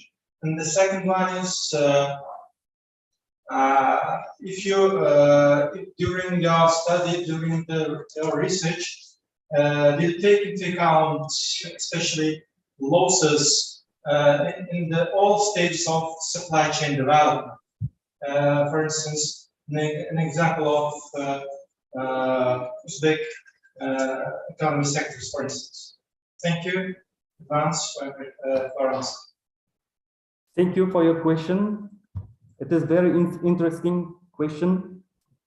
So let me answer at first the second question, please. So we just found the answer in the agri-food supply chain, just producing the tomato products, which entities between them. So they are provision companies which provide the input resource only for smallholders. I mean, dehqon and tomata xo'jaliklari, and then next chain connected with processing, wholesale and retail chains. So our case only for tomato products, because we at first, before then starting the analysis, we simulated and analyzed it between vegetables. So tomato products is most risky products than other products. So that's the reason we selected only tomato for analysis, because that product produce, as I mentioned above, more than other vegetable products. So that's the reason our focus only for tomato supply chain in this case. And for the first question, please could you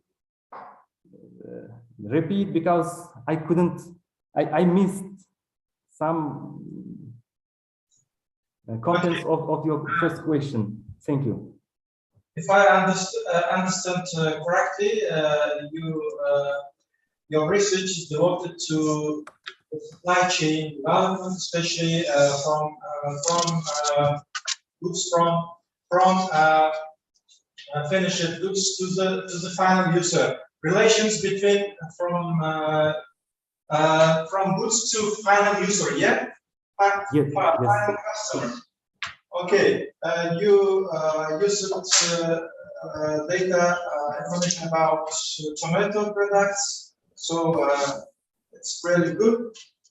I asked one question about added value of the actors in the stages, yeah, and this from finished point and to the final user. During these stages, every actors, every subjects can add the value, yeah? Yes.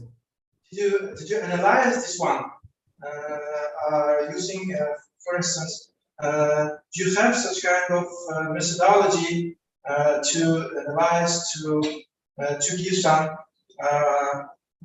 scientific suggestions about this? Thank you. Thank you. I got your question. So, unfortunately, we couldn't include it include it in this article. Value added for the tomato production in supply chain, but we analyzed this question in my dissertation, PhD dissertation. But in here in this article, just we analyzed the risks. We assess the risk in the supply chain, and we try to find the ways to reduce the higher risk impact to supply chain minimization. Okay. Understood. Good luck. Thank you. Rahmat sizga. Boshqa savol? Keyin kim aytadi? Keyingisi Fatima Sadullayeva. Assalomu alaykum. Hurmatli konferensiya ishtirokchilari, men prezentatsiyamni demonstratsiya qilsam bo'ladimi? Bo'ladi, marhamat.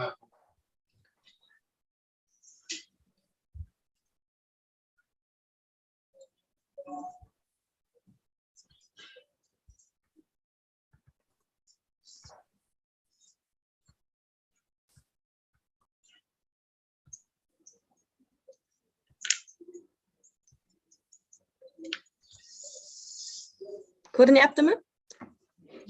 Marhamat, boshlashingiz mumkin.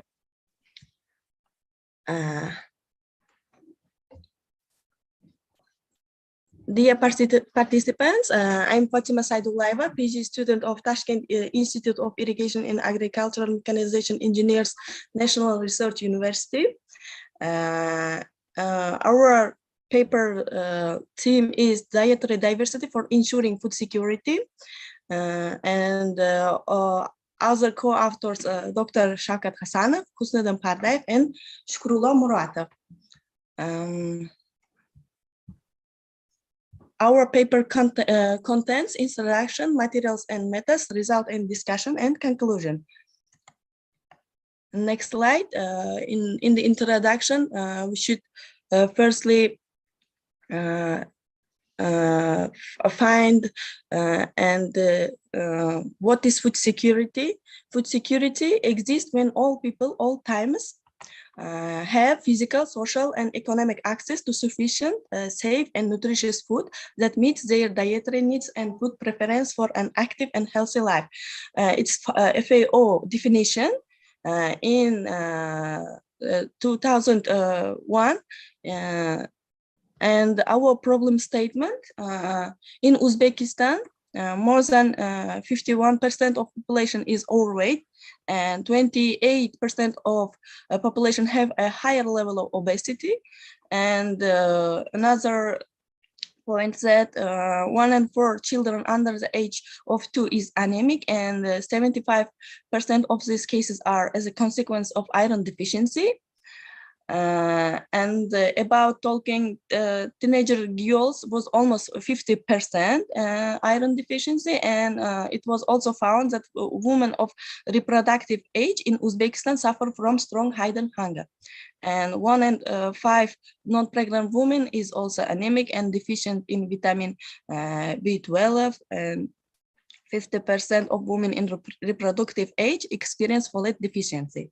Yes, we know that in Uzbekistan, there are many measurements taken because of undernutrition, undernourishment decreased by 2.5%, because in 2018 it was 6%, but micronutrient deficiency is remaining high level. And our object here in this paper to determine food access, dietary diversity score offered by international organization in the case of rural household, and provide a broad overview of its possibilities. Our research questions are following. First one is, which aspects affect dietary diversity in the country in rural areas? And the second one is, does nutrition information have association with improvement of dietary diversity? Materials and methods. Coming to data collection, we started our data collection face-to-face survey from January to March 2021, and the number of respondents 140. In this paper we only did descriptive analysis, and our object was in Samarkand province by rural households. And here you can see by districts number of households interviewed. And coming to the methods, we use it in order to analyze food security in the respect of food access. We use it household dietary diversity score in order to analyze healthy diet in rural household of Samarkand region at household level, because many researchers have done their works at individual level, but they miss it to analyze at household levels. And we should main points should be considered because at household levels we only use it this score 24-hour recall period, because as an usual day, if we consider 7-day recall, many respondents cannot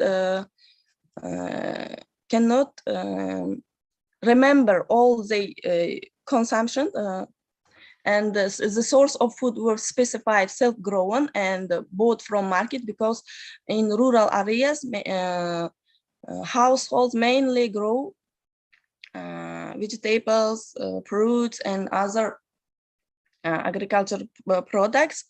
And the food intakes, we categorize it into 12 different food groups: cereals, roots and tubers, vegetables, greens, and fruits, nuts and pulses. Here you can see all 12 different food groups. And we didn't consider the amount of food, because of it doesn't give us even small amount of food item will affect to the economic access of food. And here you can see advantages and disadvantages of dietary diversity score. Why dietary diversity score? Because it's very convenient and easy to use. It takes less time to get a questionnaire. It takes about 10 minutes to get all questions to answer, and allows monitoring seasonal change in food consumption. For example, we can conduct survey both winter time or summertime, and it can be determined at individual and household levels. And it's possible to adjust according to rural and urban areas. It's possible to repeat and compare. As a panel data, can determine economic and physical availability of food for households. And here you can see disadvantages. It doesn't collect information on quantity. It's impossible to estimate the extent to which consumption is sufficient in terms of calories, because in this questionnaire we cannot ask quantity. And main results, we categorized household dietary diversity score by value, and we divided it into 5 categories, like Likert scale, very high, which is household consumption of foods were 11 to 12, and high, household consumed 9 to 10 food groups, and medium 7 and 8, low 5 and 6, and very low 0 to 4. And here you can see in the chart 49% of household give us information. They only consumed 7 to 8 food groups, and 37% of household in high level, and only 5% of households say that they consumed 11 to 12 food groups, and 1% of household, respectively 0 to 4 food groups they consumed. The day before the survey questionnaire conducted. And we also wanted to find household consumption of food groups and its sources, because we in introduction we already specified that consumption can be own produced or bought. And here 12 food groups, and 100% of households consumed cereals, and mainly they bought these cereal products from market, and root and tubers 86% of household consumed, and they produce it. But here you can see grains, fruits, and nuts and pulses. There is a low level of consumption, because only 37 and 46 and 43 respectively consumed percent of household consumed fruits and greens, nuts and pulses. And if you see the source, greens and fruits and nut and pulses were mainly own produced. And also you can see sugar and sweet 81, and you see meat also 71% of household consumed, because of Uzbek high energy dense diet. And also we analyzed this household agricultural activities. In the household, vegetables grown in 12 hectare, fruits 2 hectare, and greens respectively. You can see in the table the mostly vegetables grown in the households. And also we wanted to ask them how they received nutrition information, and do they know daily medical norm of eating fruit and vegetables, and also awareness of health diseases on eating more fat and oily products.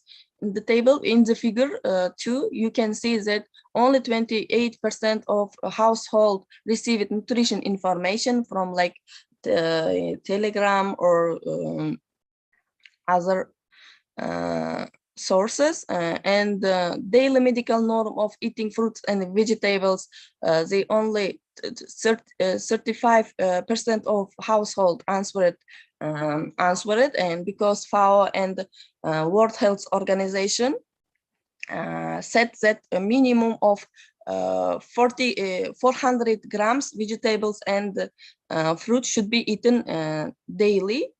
And awareness of health diseases, it's a high level, because 80% of respondents answered they know health diseases on eating more fat and oily products.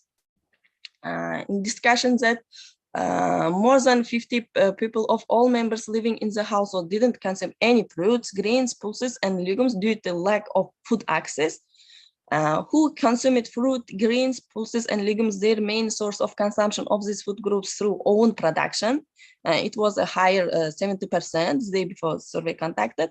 And it expresses that the household have a positive association and dietary diversity score with own fruit vegetable production, but less economic access for these groups. And high consumption of bread and grain-based product, oil and fat, sweets as a traditional Uzbek high energy dense diet. That's why year by year, annually, obesity and overweight rate is increasing in the country.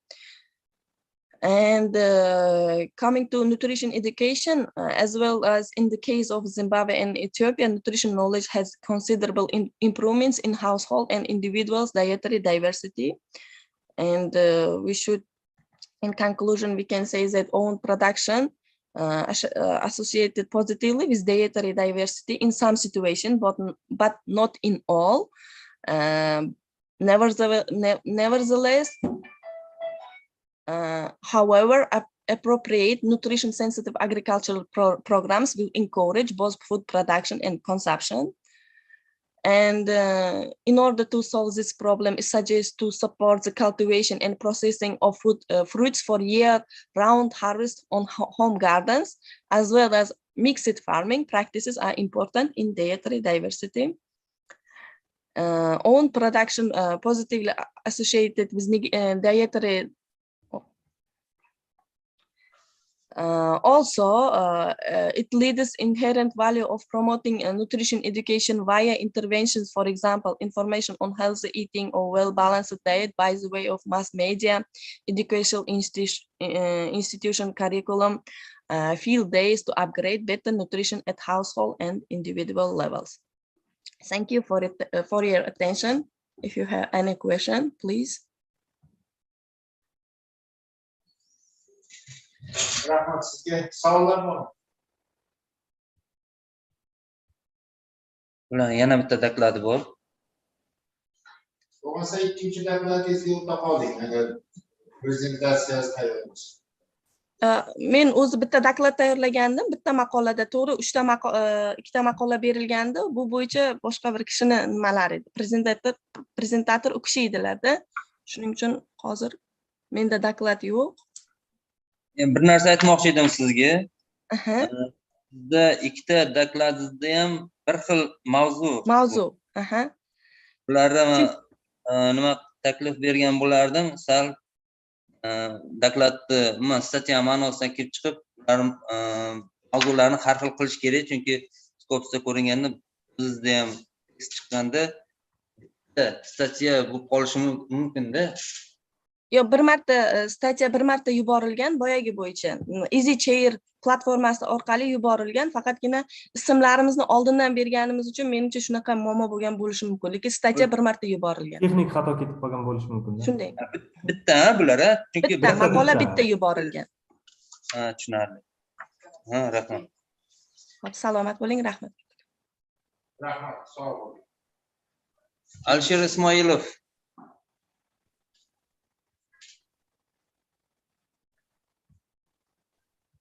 Eshityapsizmi bizni? Assalomu alaykum, hurmatli konferensiya ishtirokchilari. Ovozim eshitilyaptimi? Shunday. Eshitilyapti.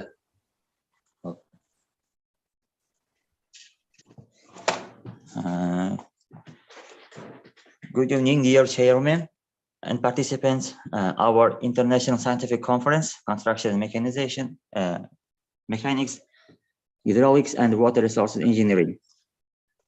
My topic is organizational and economic mechanisms of implementation of digital technologies in agricultural enterprises. The purpose of my paper is to explore the dynamic of digital agriculture provided by some enterprises obtaining data and providing service through smart technologies and how it affects stockholder farmers in Uzbekistan. As you know, there's the kind of the decree adopted by the President of the Republic of Uzbekistan on October 5, 2020, on approval of the strategy of digital Uzbekistan 2013 and measures of its effective implementation. there are kind of 13 datas and the kind of programs in order to get the higher degree of the digital agriculture and special digital economy in Uzbekistan. Some kind of digital farming, digital technologies, smart water, mentor tech, and smart farming. In order to get the digital economy, there is divided into 12 information system complexes. One of them is retirement, public administration, and there are the kind of 6 national information processes center. And overall, the government and digital economy project management center manage the government architecture of the Republic of Uzbekistan. Today, Uzbekistan agriculture policy has undergone significant changes during the years of independence. The state's agricultural enterprises and collective sectors were abolished, farmers were established and who have implemented advanced technology in the absence of common management. It is allowed to diversifying the agricultural sector, developing animal husbandry, poultry farming and fish farming, horticulture and gardening and beekeeping. There's a kind of data, more than 67,800 farmers currently operate in the country. Their activities are regulated by the law of the Republic of Uzbekistan on the farm and the President decree on measures of further improving the organization of activities and development of farming in Uzbekistan. And I mentioned that our country has developed more than 17,500 farms and created over 250,000 new jobs. The largest number of farms are established in Tashkent, Jizakh, Namangan, Samarkand, Kashkadarya, Fergana, Andijan regions, and Karakalpakstan. Basic conditions of the digital agriculture in Uzbekistan. There are on the desktop, on the slide, and I think I may not watch the texts. I'm going to tell about the main indicators in order to get higher level of the digital agriculture in the world. There are the kind of 5 indicators. They were approved by IFPRI, Food Policy and Indicators and Datasets. The lists are on the desktop, on your desktop. Agricultural science and technology indicators, food policy research capacity indicators, projections of food production, consumption, and hunger, statistics of public expenditures for economic development, and the last, agricultural total factor productivity. In order to get information, our readiness, believeness, and implementation factors, we get a survey through the Fergana Vilayet, Andijan, Namangan, and Fergana districts. There are kind of 2 sectors with the kind of companies, Bank, Johnstock Bank, and farmers' schools in Uzbekistan. Overall, 10 farmers and 65 respondents attend this survey, and 74% farmers and managers of the farmers aware the digital technologies, smart technologies, and smart water, the kind of terms. And 30% of the farmers are ready to establish digital technologies in their management. And 22% of the farmers are now implementing this kind of digital technologies. I saw with a kind of farmer schools in the sectors, and 54% of the farmers that believe that the conclusion of the digital technologies may encourage, may kind of diversify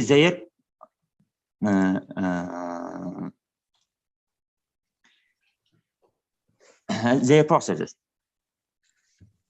For example, this kind of digital agriculture processes, precision gardening, precision foster, precision processing, management, foster animal husbandry, foster processing, production, supply, and sale. If I mention you that overall the degree of the digital economy in Uzbekistan, only 2% in the world, but overall in the world, the kind of 15% over the world. For example, USA, 11%, 5.5 India, and 10% in China. In Asia, Korea is on the top of the list in our Central Asia. Some kind of indexes that are through the world, and the GDP share, intensive index, Kinsey index, digital government society index, development implementation of digital economies, digital evolution index, ICT development index, telecommunication infrastructure, and speed test global index. If I mention you at this kind of diagram, that the first an Ireland, South Korea, and Denmark and Uzbekistan, unfortunately, have a lower degree than other Asian countries, and share of the internet is also lower most of the countries, but more than Turkmenistan and Tajikistan. It affects overall technologies and geography information system, as you know, GIS, remote sense, global position system, decision support system, and computer network. But in my conclusion, there's a kind of opportunity to implementation digital technologies in digital agriculture, in agricultural sector, may affect our profit and productivity and a kind of awareness. For example, with the creation of an institutional environment of digital infrastructure for the sustainable operation of digital technologies, the provision of public services, the widespread introduction of digital technologies in the real sector of the economy, health, state, cadastre, and other areas, as well as access to the internet in the development countries, step-by-step provision of as complete coverage as possible. As I mentioned, as the 12th sector of the digital economy in Uzbekistan. And the second one, expanding the scope of training and training of qualified programs and engineers with in-depth knowledge in this areas, training of modern information technologies that fully meet international standards at all stages of the education system, including the successful implementation of the project, as you know, 1 million Uzbek coders, specialists. The third one, strengthening of the scientific and theoretical base in the field of digital economy and supporting scientific activities in this area with the targeted use of funds of digital trust funds. And the third one, conducting seminars, courses, and other events in educational institutions in order to promote, expand digital literacy among the general population. As I mentioned, the following awareness and digital 74% to involve them in the development of information technologies. Even farmers usually use internet and digital technologies every day in their activities. The fifth one, strengthening the regulatory framework and improving the legislation in the field of digital economy, as well as the concepts, activities of startups, the creation of a legal framework for their financing through venture funds, and a kind of projects. The first one, creating a labor market that meets the requirement of the digital economy and increasing its mobility, improving the skills of professionals quickly master new technologies. As I learned about the more than 16 companies that produce digital technologies, and we may use them and implement our agricultural sector. And the last one, strengthening international cooperation in the field of digital economy, implementation of joint projects with leading international technologies companies. It's a kind of Huawei company that at the first day of the conference mentioned it, as you know. So thank you for your attention. If any questions, I am ready to answer them. Rahmat, ma'lumotlar uchun savollar bormi? Rahmat. Shirjon, first of all, thank you for an interesting presentation. I have several questions about this. I know there is no doubt that digitalization, digital economy is one of the urgent nowadays. Yeah. So I know you collected a lot of information about the digital economy, digitalization, and so on. But I didn't see in your presentation what is your main research question about your research? That question. Thank you for your question. My main purpose of the topic is to take an advantages and disadvantages of the digital technologies and implementation to our agricultural sector, and then how ability we can establish in our agricultural sector awareness, readiness, implementation, and believeness of the farmers and their managers. Only in Fergana Valley, only Namangan, Andijan, and Fergana districts. So you know this. You choose a very global lab, statistical and other information research I know about them. So I think you should you should take certain models, you should take certain research gaps, research questions. I think it's very useful for finding such kind of searching results and further activities. It's my opinion for you advisable, I know. So good luck. Good luck. Yeah, thank you for your advice, dear professor. The whole context cannot obtain the whole work. This topic, the next topics, I will try to get the full information and spread them to the article. Yeah, thank you very much. If you observed, if you attentively observed during the speech, during the presentations, before you presented Firuze Saidullayeva and Pardaev, I don't know the name of this presenter. It's a very good presentation. If you see, they how can I say, put certain research gaps, research questions, methods, and methodology, and so on and so on. So also you should do like this. Thank you. Yeah, thank you very much. Rahmat sizga. Marhamat, Bekpo'latov tayyor bo'lsa, so'z sizga.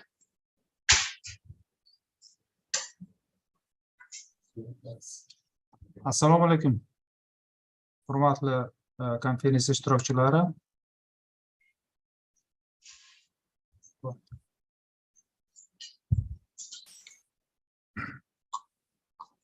Assalomu alaykum. Boshloving. Hozir ko'rindimi yo'qmi ekranga? Ko'rindi. Aha.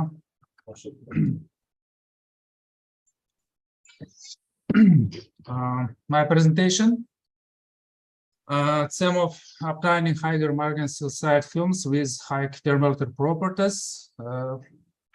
First of all, I can see Many research centers around the world are currently conducting research on the creating of environmentally and low-cost energy sources. Our work created by thin films, margin silicides, and first of all, NIDA created of target with magnetron sputtering and fundamental works of a lot of with high thermal properties based on fundamental research and various physical properties, quantum effects, and size factors. Photocalls of such structures are promising when using highly sensitive resistive of electromagnetic waves in the optical and infrared areas. Methods, first of all, need cleaned wafers with two methods. First of all, cleaned the surface of silicon wafers. Disilicide creamine, silicon, and ammonium peroxide mixture at temperature 60 and 70 washing in deionized water. After that, drying in centrifuge. And second one, vacuum treatment cleaning. This is method of surface group plate with a argon plasma and device of magnetron sputtering, EPOS PVD Desk Pro, and with this device can clean it argon plasma ions. And first of all, need a device, general device. This is magnetron sputtering.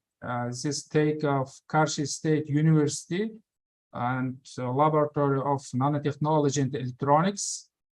And here we created thin high silicide margin films with magnetron sputtering.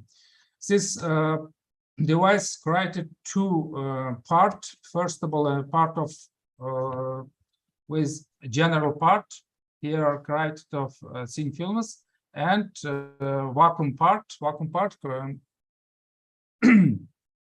need a vacuum level 10 degree minus 6 torr Pascal. And here you can see target magnetron with magnetron sputtering, and figure second you can see scanning electron microscope image. This photograph take of Russia Institute of Crystallography. And here results on discussion. Figure 3, it was 4A, we can see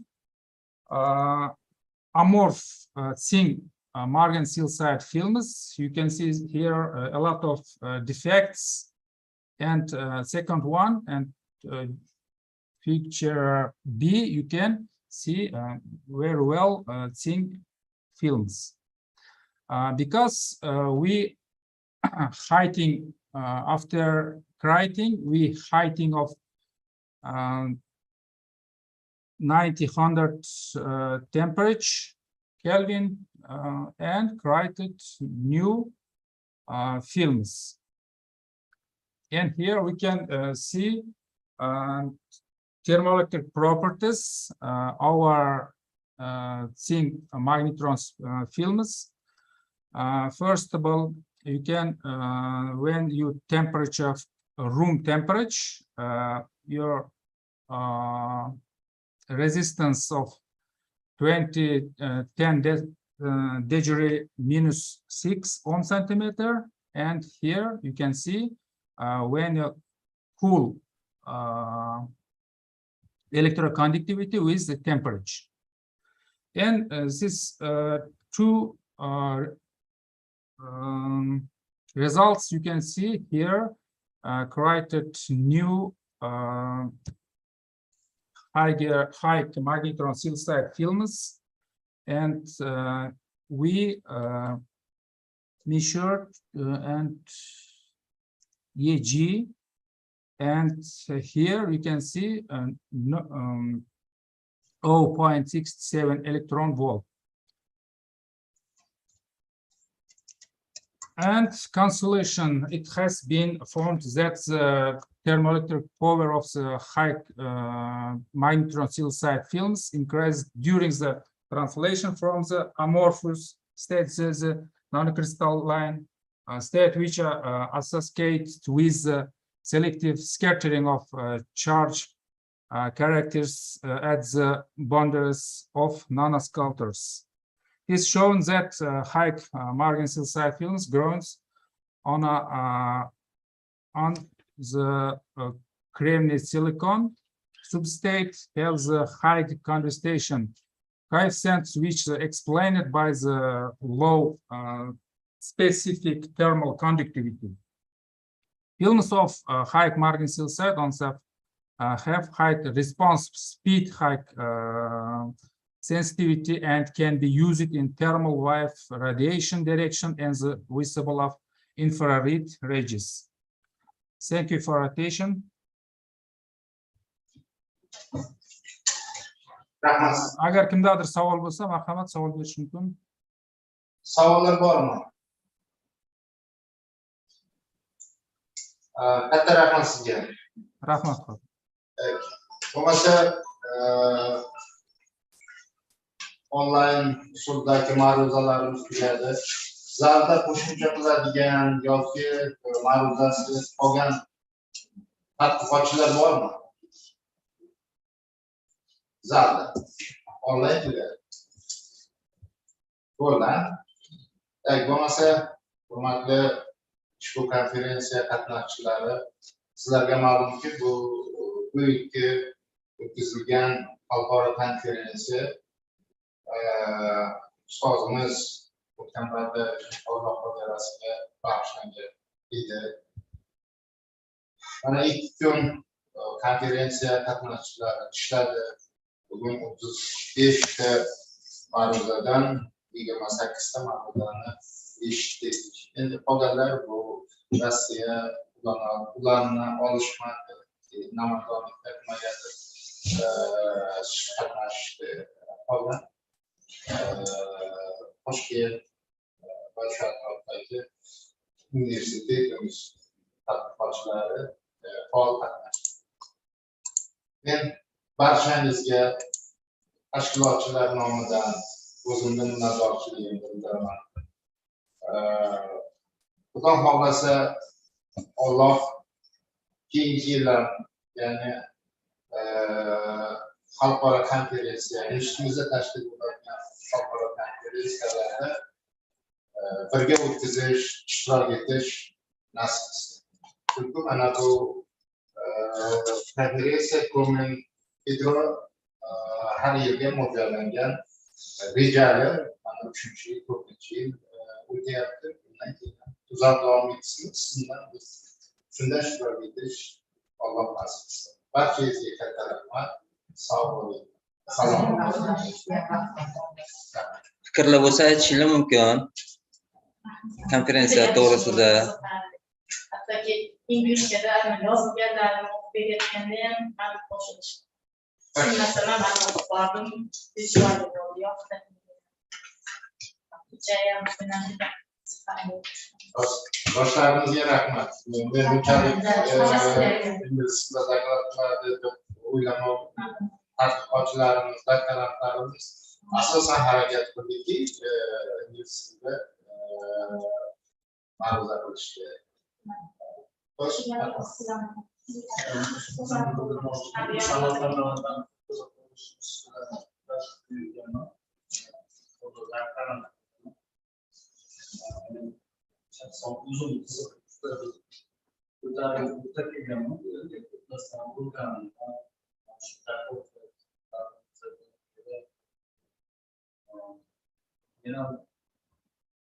Hiç kutmagandim mana shunaqa bo'lgan.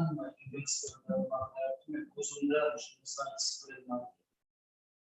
bizlar masalan inglizimiz o'rta yoshda stol orqali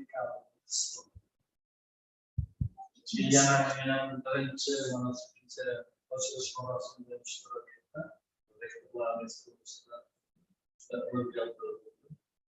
shu tadbirlarni eshitib o'zi to'planadi. Bir inson shunchalik ko'p yaxshi ishlar bilan ishtirok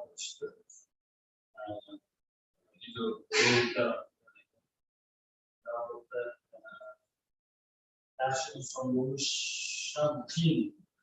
Ko'p e'tiborni olish, ko'p nazarda turish masdan qiyin. Tushunaman.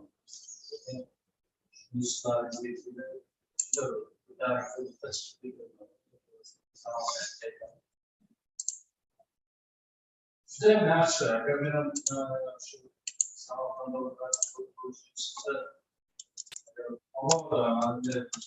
holatlarda ishtirok etib qolsam, buncha darajada bo'lmasa ham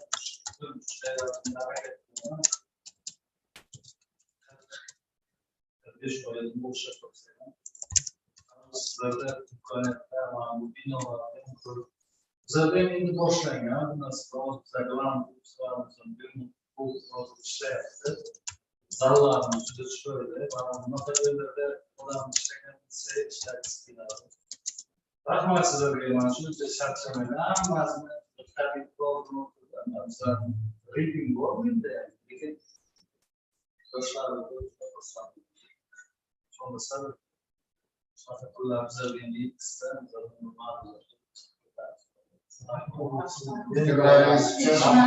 fikrlaringiz uchun katta rahmat. Domla bizlar endi ancha ko'rib qo'ygan, salkam 50 yillik har tillamizda.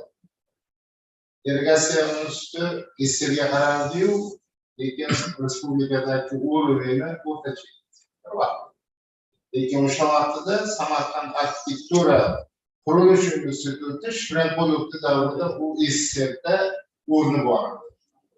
O'sha uchun sizlar ham o'ylaganmisizlar. Faqat uni tiklash kerakligini qaytarib.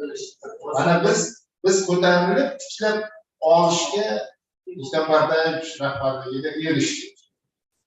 Endi bu yerdan davom ettirib ketish endi shogirdlarga bog'liq.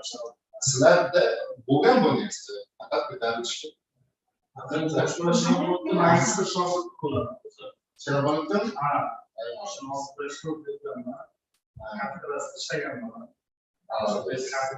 qurilish mexanikasi.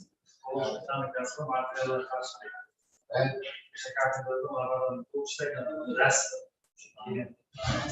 Max bilan shu bo'ldi zashti. O'sha kishi ishlagan vaqtda ilmiy kampingga bor. O'sha kampingga bilan kelyapti. Endi yoshlar chiqyapti, bizlarda sizlar sariga emas. Yoshlar ma'lumotda transport universitetidan qanchasi mana kim ma'ruza qilib ketdi. Bizlar bilan bolalar harakat qilyapti. Mana Toshkentdagida emas. Men buni butun respublika bo'yicha lekin asosiy Toshkentda yurgan bolalar. Bizlar ham harakatlar yaxshi. Tamam bo'ldi. Marhamat. Twitter-dan o'sha institutlardan judayam xursandman. Haqida hech ko'rmaganman. Bu haqlarda eshitib, mana shogirdlar bilan muloqotda bo'ldim. Shunday ko'klam qanday holatlarni ko'rganda, gap so'zlari, narsalar, shogirdlarni tushunchali o'rgangan juda xursandman. Mana shu odamlar bilan professor kandidatlar bilan gaplashganda bu dunyoda to'ksiyasi eng baxt mana shu bo'lsa kerak. Maktublar uchun izlashayotganimdan judayam xursandman. Hamisha shunday pullar, yashar qilayotganim faqat Alloh bilan emas. Buni kerak Xudoyo. Yoshlarimizga omad, bunchalik ingliz tilini o'qishni esa haqiqatan kechiktirmas harakat qilaman. Gaplashishga, o'rganishga sal kechik yo'l ekan. Omadan bersin yoshlarimiz, inson hamisha gullasin. Omadan bersin. Ishtambarda 70 yilligi bo'lgan bo'lsa, 22 yoshda bitirgan bo'lsa, salkam 48-50 yil shu institutda ishlaganda, u odam biror yerga borgani yo'q. Assistentligidan boshlagan to rektorlar kengashining raisi gacha bo'lgan eng katta nimaga tegirlardi mana shu yerda egadi. Keyin yana bitta odat bor, Buxoro bo'lsa ham topolmaysiz. Er xotin 50 yil 60 yil yashasa oxirida bir-biriga o'xshab qoladi. Endi hayotda bu san'at o'zida yashaydi, bir-biriga moslashadi. O'shanlarda shogirdlar, mana bahor to'g'risida gapirdik. 30 yil bilan assistentlikdan to rektorlikgacha o'tgan pardagi tarbiyasi. Moslash qo'yadi. Harakatida, gapirishida, muomala madaniyatida ustozga taqlid qilgan. Siz bilan biz o'quvchimiz kimgadir taqlid qilib o'qituvchi bo'ladi. Yaxshi rahbar bo'lsa hamma unga taqlid qiladi. O'sha uchun rahmat ustozga.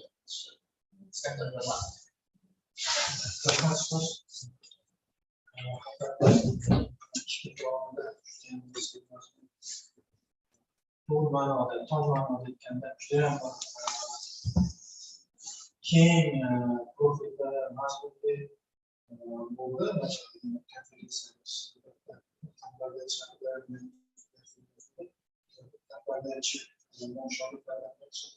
bu odam albatta ustoz aytgandek bu institutni joylarni ketgan institut tuprog'ini yalab shu yerda ikkinchi oilasida yashab o'tib ketdi endi bu odam. Bunaqa odamlar juda kam bo'lsa kerak. Ingliz tili bo'yicha shu ma'noda g'ururlanib o'tiribmiz. Qani kecha oldinda siz Samarqandni gapirdingiz, biz Samarqandda shu juda ko'p konferensiyalarda, juda ko'p treninglarda bo'lganmiz. Samarqand maktab kuchli yoshlarni gapirishni boshlashdi. Tan olish ham kerak. Mana eshitib turishdi, Fotima Pardayev ham eshitgan bo'lsa, men aytaman, o'sha Shavkat Hasanovlar, xalqdagi ahvollar, Olim Mutazayevlar komandasi juda kuchli. Ular ko'ryapmiz prezentatsiyalari, chet el yutuqlari, ular boshqa. Eng muhimi ingliz tilini bevosita fanga, sohaga, ilmga bog'lab foydasini tushunmay ko'ryapti. Bu albatta juda katta. Shunchaki ingliz tilini bilish bu balkim tilni yaxshi o'zlashtirish, balkim bu kuchli mutaxassis degani emasdir. Lekin agar o'zining sohasi yo'nalishida soha yetuk mutaxassis bo'lish yo'nalishida agar ingliz tili plus bo'lsa, unda u полноценный to'laqonli kadr bo'lishi mumkin. Bir joyda aytish mumkin, ingliz tili zo'r bo'larkan, demak bu zo'r ekan degan tushuncha emas. Lekin ingliz tilini bilish, o'rganish butun umr bo'lishi mumkin. Chunki takrorlab qilmasangiz chiqib ketadigan qiyin narsa faqat ingliz tilini umuman xorijiy tillar sohasida, yo'nalishda, kasbida qo'llash jarayonida domla juda ko'p. Mana shunda biz katta bir marrani yutuqqa erishishimiz mumkin. Hamma kecha ham bu odamlarni eshityapmiz. Yosh bo'lib hamma tadqiqotchilarga xorijiy tilda gapirayotgani va bahs-munozara olib borayotgani albatta bu birinchi yolg'on domlarga bo'lgan 200% qo'shilaman. Muhtar Pardayevni bugungi kunda yaratib ketgan, demak shu bizga qoldirib ketgan mehnatlarni samarasini boshqa gap bo'lishini bilamiz. Hammaga rahmat, hammaga omad. Sog' bo'ling. Rahmat sizlarga. Rahmat, sog' bo'linglar. Noqor rahmat. Onlayn qatnashayotgan bizni nimalarni uchastniklarimiz bor. Ishtirokchilar, ularda ham agar fikrlar bo'ladigan bo'lsa, videolarni yoqib biza fikrlarni eshitamiz agar. Marhamat, agar kimda fikrlar bo'ladigan bo'lsa, mikrofonlarni yoqib, videolarni yoqsanglar, biz endi bu fikrlar uchun. Marhamat. Katta rahmat so'z navbatini berganlaringiz uchun. Avvalambor men o'zimni minnatdorchiligimni izhor qilmoqchiman. Mana shu konferensiyani tashkilotchilariga 2 kun davomida ishtirok etgan bo'lsak, to'g'risini aytsam, juda keng qamrovli yangiliklar, fandagi eng ilg'or yutuqlarni taqdimotlari bo'lib o'tdi, yaxshi so'zlar va fikrlar aytildi. Buni hammasini biz o'sha ta'lim va ilmiy yo'nalishlarimizda qo'llab boradigan, o'sha yoshlarni tarbiyalashda qo'llaydigan fikrlar bo'ldi. Bu juda biz uchun va boshqa ishtirokchilar uchun samarali bo'ldi deb ishonaman. Men so'z navbatida aytib o'tishim kerakki, hurmatli muhtaram ustozimizning o'sha nomlariga bag'ishlangan mana shu konferensiya, ustozimiz ruhlari shod bo'lsin, oxirati obod bo'lsin, joyi jannatdan bo'lsin. Mana shu shogirdlariga xuddi o'zini yo'lidagidek ilmiy ishlarda zafar berib, mana shunday nomdor yoki bo'lmasam aytaylik O'zbekistonda juda nufuzli bo'lgan olim, ustoz bo'lib yurishi nasib qilsin. Ishtirokchilarga hammalariga kelajakdagi ilmiy ishlariga omadlar tilab qolaman. Sizlarni vaqt ajratib, mana shunday imkoniyatlarni, bizni arzimagan ilmiy ishimizni natijasini elga tanitib yoki fikrlar olishga imkoniyat berganlaringiz uchun katta rahmat. Rahmat e'tiborlaringiz uchun. Rahmat sizga. Yana xohlovchilar bormi? Bo'lmasa rahmat. Barchangizga konferensiyamiz muvaffaqiyatli tugadi deb aytsak bo'ladi. Hammaga rahmat ishtiroki uchun. Keyingi yil ko'rishamiz. Katta rahmat. Rahmat sizga.